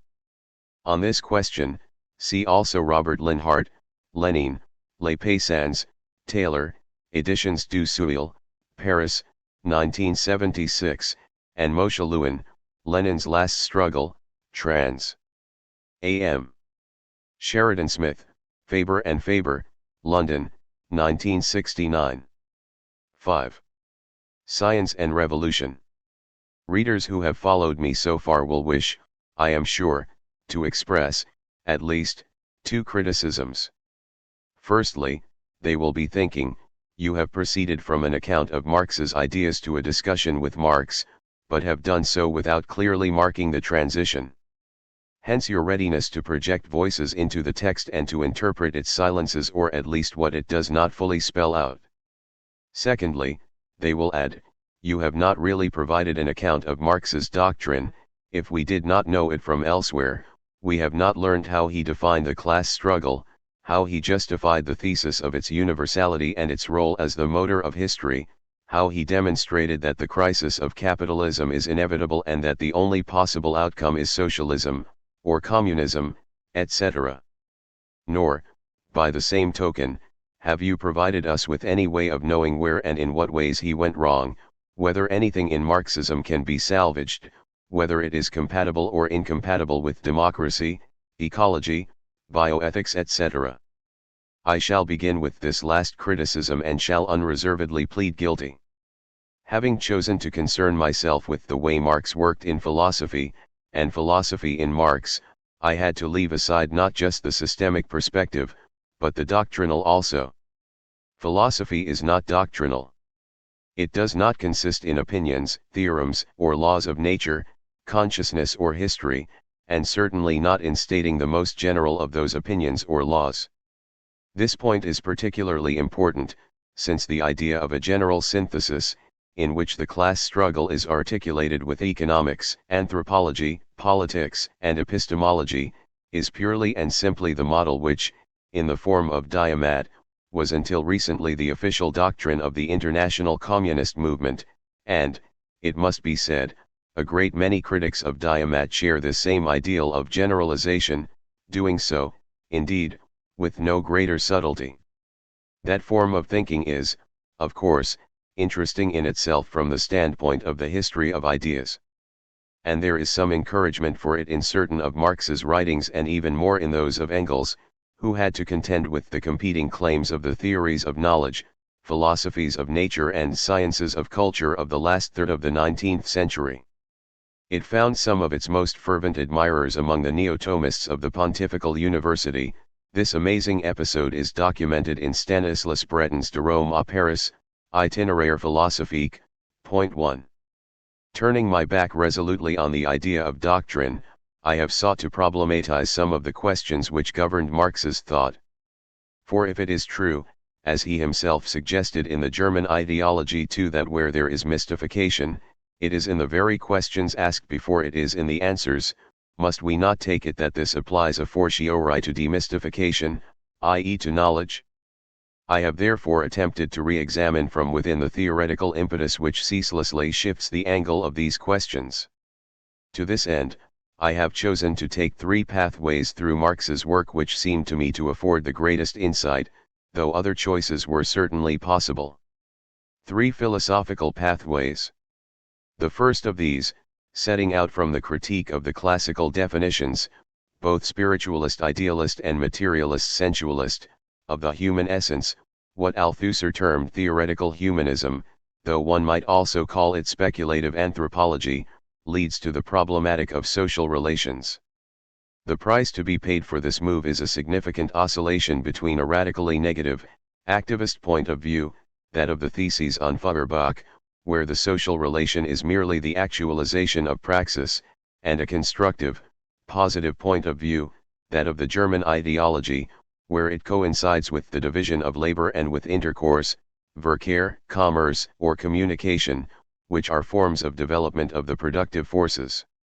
We might say that, in the one case, the human community, communism, comes about by the total evacuation of the old world, in the other, by the plenitude of the new one, which is in fact already here. In the one case, revolutionary practice takes absolute priority over all thought, truth is merely one of its moments. In the other, that practice is, if not subject to thought, at least presented in all its various ramifications by a science of history. Revolution and science, revolution in science, science of revolution, these are the terms of an alternative which, deep down, was never resolved by Marx. This also means that he never accepted sacrificing the one to the other, which is a mark of his intellectual intransigence. The second pathway is grafted onto the preceding one and runs from a critique of the illusions and pretensions of consciousness, to a problematic of the constitution of the subject in the forms of its alienation, an alienation in things, the fetishism of commodity circulation, but also an alienation in the person, the fetishism of the juridical process, though I recognize that the status of the person in Marx is profoundly uncertain. This second path is not a linear one, but forks off in a remarkable fashion, with the abandonment of the term ideology. It moves through a series of analyses, the social horizon of consciousness, which is that of trans-individual relations and their historical limitation, intellectual difference, and thus domination both outside thought and within it, and, lastly, the symbolic structure of equivalence between individuals and their properties, which is common to commodity exchange and private law. Finally, there is a third pathway, running from the invention of a schema of causality, which is materialist in the sense that it overturns the primacy of consciousness or spiritual forces in the explanation of history, but assigns those things a place as mediations, as subordinate instances in the hierarchy of effectivity of the mode of production, towards a dialectic of temporality, immanent in the play of the forces of history, which are not things. There are several outlines of this dialectic in Marx, the main one being that of real contradiction, i.e. the tendencies and counter-tendencies to socialization, or the antagonistic realizations of the collective, each one enwrapped in the other, which occupies a large part of capital. But if we do not mind taking a few risks in the reading of Marx's last texts, we should also accord full importance to the idea of the transition from capitalism to communism. Here the moment of revolutionary practice makes its spectacular return into the space that had been occupied by the science of social formations, and also to the idea of alternative, singular paths of development, an idea which in itself represents the rudiments of an internal critique of evolutionism. The difficulty with this third pathway is that the temporal dialectic brought out here is the opposite of the one which predominates in most of Marx's general texts, though these are, ultimately, few in number. The idea of a universal history of humanity, of an ascending, uniformly progressive line of evolution of modes of production and social formations. We have to be honest here and admit that this materialist and dialectical evolutionism is just as Marxist as the analysis of real contradiction, and even that, historically, there is more justification for identifying it with Marxism. This was doubtless what Marx had in mind when he uttered his famous remark, "Witticism, if anything is certain, it is that I myself am not a Marxist," reported by Engels to Bernstein in a letter of November 1882, 3 and Gramsci too, when he wrote his 1917 article, The Revolution Against Capital, another witticism, except that capital is precisely the text by Marx which displays the liveliest tension between the 2 points of viewpoint. For what is at stake in all this is clearly whether, as Volume 3 of Capital has it, in a formula entirely consonant with the idealist tradition in the philosophy of history, the post-capitalist classless society will be the passage from the realm of necessity to the realm of freedom. 5. Or whether the present struggle for communism represents a necessary development of freedom, i.e. the inscription of a movement of liberation in its own specific material conditions. Incomplete works. But let us return to the first objection which might be directed at me. I have said that reading Marx as a philosopher presupposes that we position ourselves at a remove from doctrine, that we accord primacy to concepts and problematize the movement of their construction, deconstruction, and reconstruction. But I believe we have to take a further step and, without fear of incoherence, say that that doctrine does not exist. Where, in fact, could it be said to be? In which texts? He did not have the time, as we know, and we are speaking here of something that goes way beyond any distinction between a young or old Marx, Marx as philosopher or Marx as scientist. All we have are resumes, the 1859 preface, manifestos, grandiose ones, outlines which are long and articulate, but which never arrive at final conclusions and which, as we would do well to remember here, Marx himself never published. The German ideology, the Grundrisse of 1857-58. There is no doctrine, there are only fragments, and, elsewhere, analyses, demonstrations. I would not wish to be misunderstood in this. I am not saying that Marx is a postmodernist avant la lettre, and I do not mean to argue that his thought represents a deliberate pursuit of the unfinished. I am tempted, rather, to believe that he never, in fact, had the time to construct a doctrine because the process of rectification went faster. Not only did that process anticipate his conclusions, it anticipated the critique of those conclusions. Out of intellectual obsessiveness. Perhaps, but that obsession was subordinated to a twofold ethic, a theorist's, scientist's, ethic and a revolutionary's ethic. We encounter the same terms once again. He was too much the theorist to botch his conclusions, too much the revolutionary either to bow to reverses of fortune or to ignore catastrophes and carry on as though nothing had happened. And too much the scientist and the revolutionary to surrender to the hope for a Messiah, though it is indisputable that such a hope was partly implied in his thinking. But a theorist or politician is not defined by what they repress, even if their energy derives in part from it, and even if what is repressed, e.g. the religious dimension, is part of what most surely reaches the ears of their disciples or successors. So we have the right then to interpret the implications of what Marx wrote. Not to consider the fragments of his discourse as cards to be infinitely reshuffled at will, but, nonetheless, to take a foothold in his problematics and axiomatics, in other words, in his philosophies, and push these to their conclusions, to find the contradictions, limits, and openings to which they lead. Thus, in an entirely new conjuncture, we find what we can do with and against Marx. Much of what is sketched out in his writings is far from having found its definitive form. Much of what today appears impotent, or criminal, or merely outdated in Marxism was already so, if I dare put it this way, before Marx, since it was not an invention of Marxism. However, even if he had only confronted the question of the alternative to the dominant mode of production at the very heart of that mode, which is also, more than ever, a mode of circulation, communication, and representation, we would still have a use for him. For and against Marx. We do, nevertheless, have to recognize that Marxism is an improbable philosophy today. This has to do with the fact that Marx's philosophy is engaged in the long and difficult process of separation from historical Marxism, a process in which the obstacles accumulated by a century of ideological utilization have to be surmounted. It cannot, however, be right for that philosophy to seek to return to its starting point. It must, rather, learn from its own history and transform itself as it surmounts those obstacles. Those who wish today to philosophize in Marx not only come after him, but come after Marxism. They cannot be content merely to register the caesura Marx created, but must also think on the ambivalence of the effects that caesura produced, both in its proponents and its opponents. This is also bound up with the fact that Marx's philosophy today cannot be either an organizational doctrine or an academic philosophy. That is to say, it must be out of step with any institution.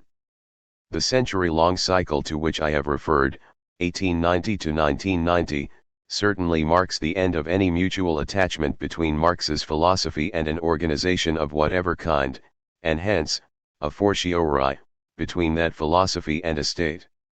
This means Marxism will no longer be able to function as an enterprise of legitimation. This is a negative precondition of its vitality. So far as positive preconditions are concerned, that depends on the part Marx's concepts will play in the critique of other enterprises of legitimation.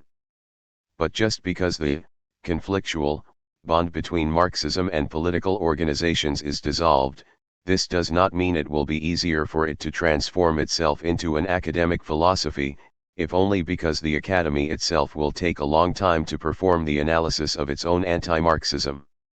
Here again, the positive and the negative are suspended. The very future of an academic philosophy is uncertain, and the part which ideas taken from Marx might play in the resolution of this other crisis cannot be determined a priori. We do, however, have to advance some hypotheses, and this brings me to the reasons which lead me to think, as I said at the beginning, that Marx will still be read and studied in various places in the 21st century.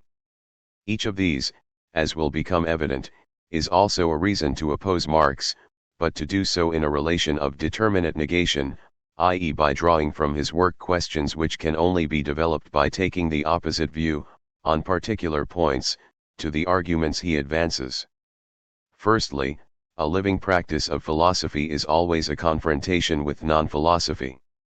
The history of philosophy is composed of processes of renewal whose significance has always depended upon the indigestibility of the exteriority with which philosophy has had to contend.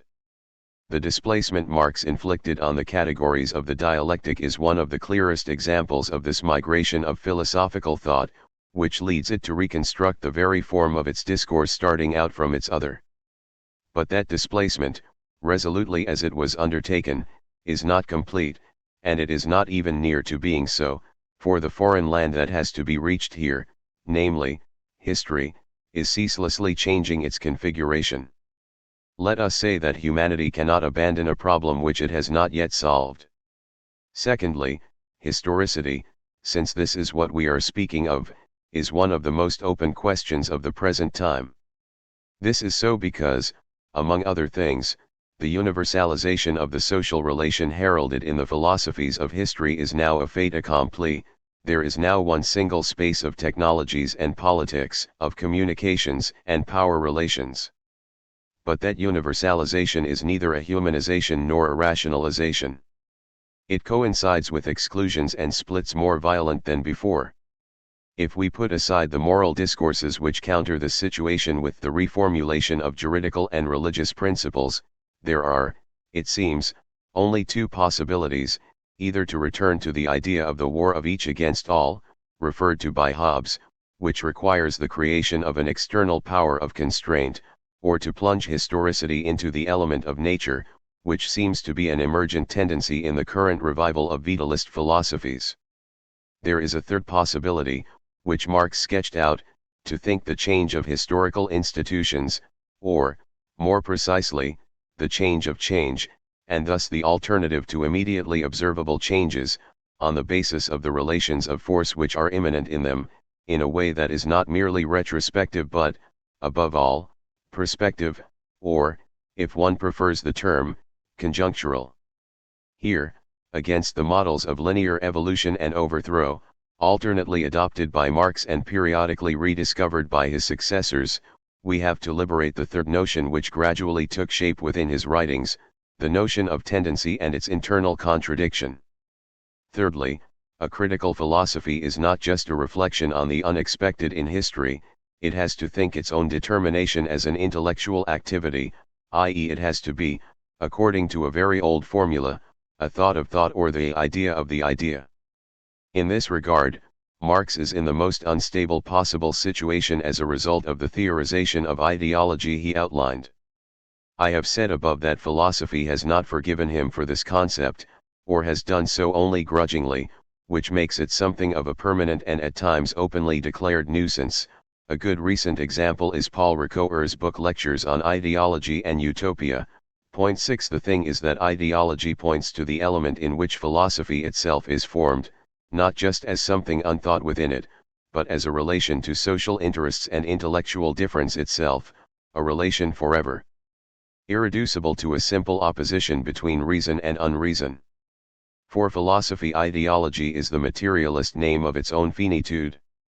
However, the most flagrant of Marxism's shortcomings has been precisely the blind spot which its own ideological functioning, its own idealization of the meaning of history, and its own transformation into a secular mass, party, and state religion have represented for it.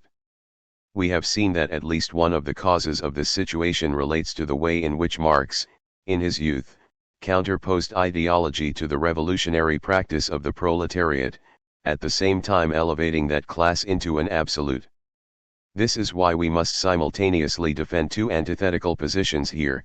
Philosophy will be Marxist as long as, for it, the question of truth is a question of analyzing the fictions of universality which it raises to autonomous status, but it first has to be Marxist against Marx, to make the denegation of the ideology in Marx the first object of its critique. Fourthly, Marx's philosophy is, between Hegel and Freud, the example of a modern ontology of relations, or, as I have expressed it here, of the trans-individual. This means that it locates itself beyond the opposition between individualism, even methodological individualism, and organicism, or sociologism, permitting us to retrace the history and demonstrate the ideological functions of those positions. But this is not sufficient to characterize its originality, since relations can be thought either in the mode of interiority or in that of exteriority or, indeed, once again, in terms of naturalness. In contemporary philosophy, these would be illustrated by the theme of intersubjectivity. On the one hand, there is no isolated subject representing the world to itself, but rather an originary community of many subjects, and by that of complexity, on the other, The most alluring expositions of this are based metaphorically on the new alliance between physics and biology. Marx is not reducible to either of these positions. This is because the trans-individual was fundamentally conceived in Marx as a correlate of the class struggle, the ultimate social structure which simultaneously divides labor, thought and politics. Philosophizing for and against Marx here means posing the question not of the end of class struggle, the eternal pious wish of social harmony, but of its internal limits, i.e. the forms of the trans-individual which, while intersecting with it at all points, remain absolutely irreducible to it. The question of the great anthropological differences which are comparable to intellectual difference, beginning with sexual difference, may serve as a guide here.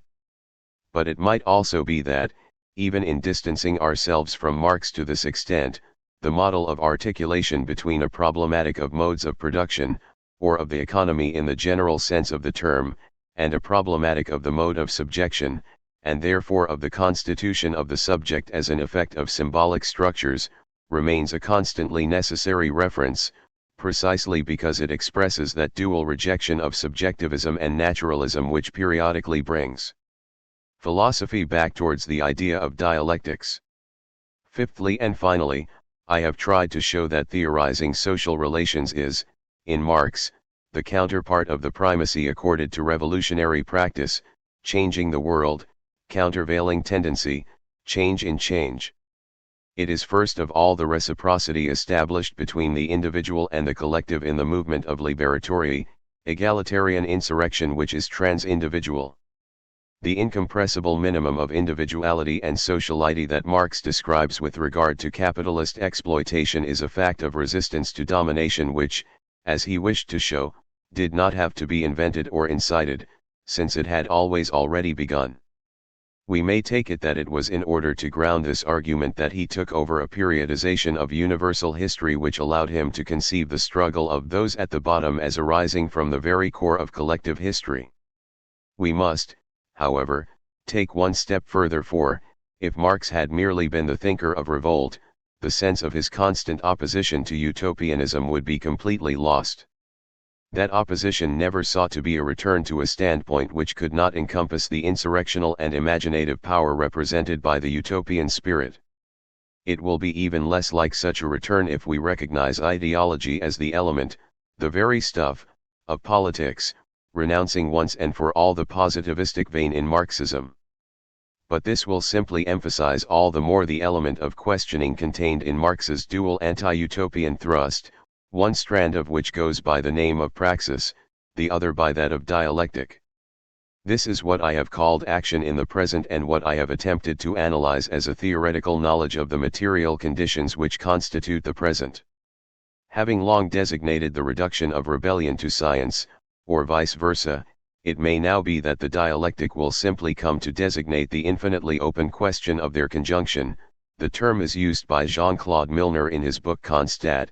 Point 7. This is not to restrict Marx to a more modest program, but to grant him for many years to come the role of inescapable go-between for philosophy and politics.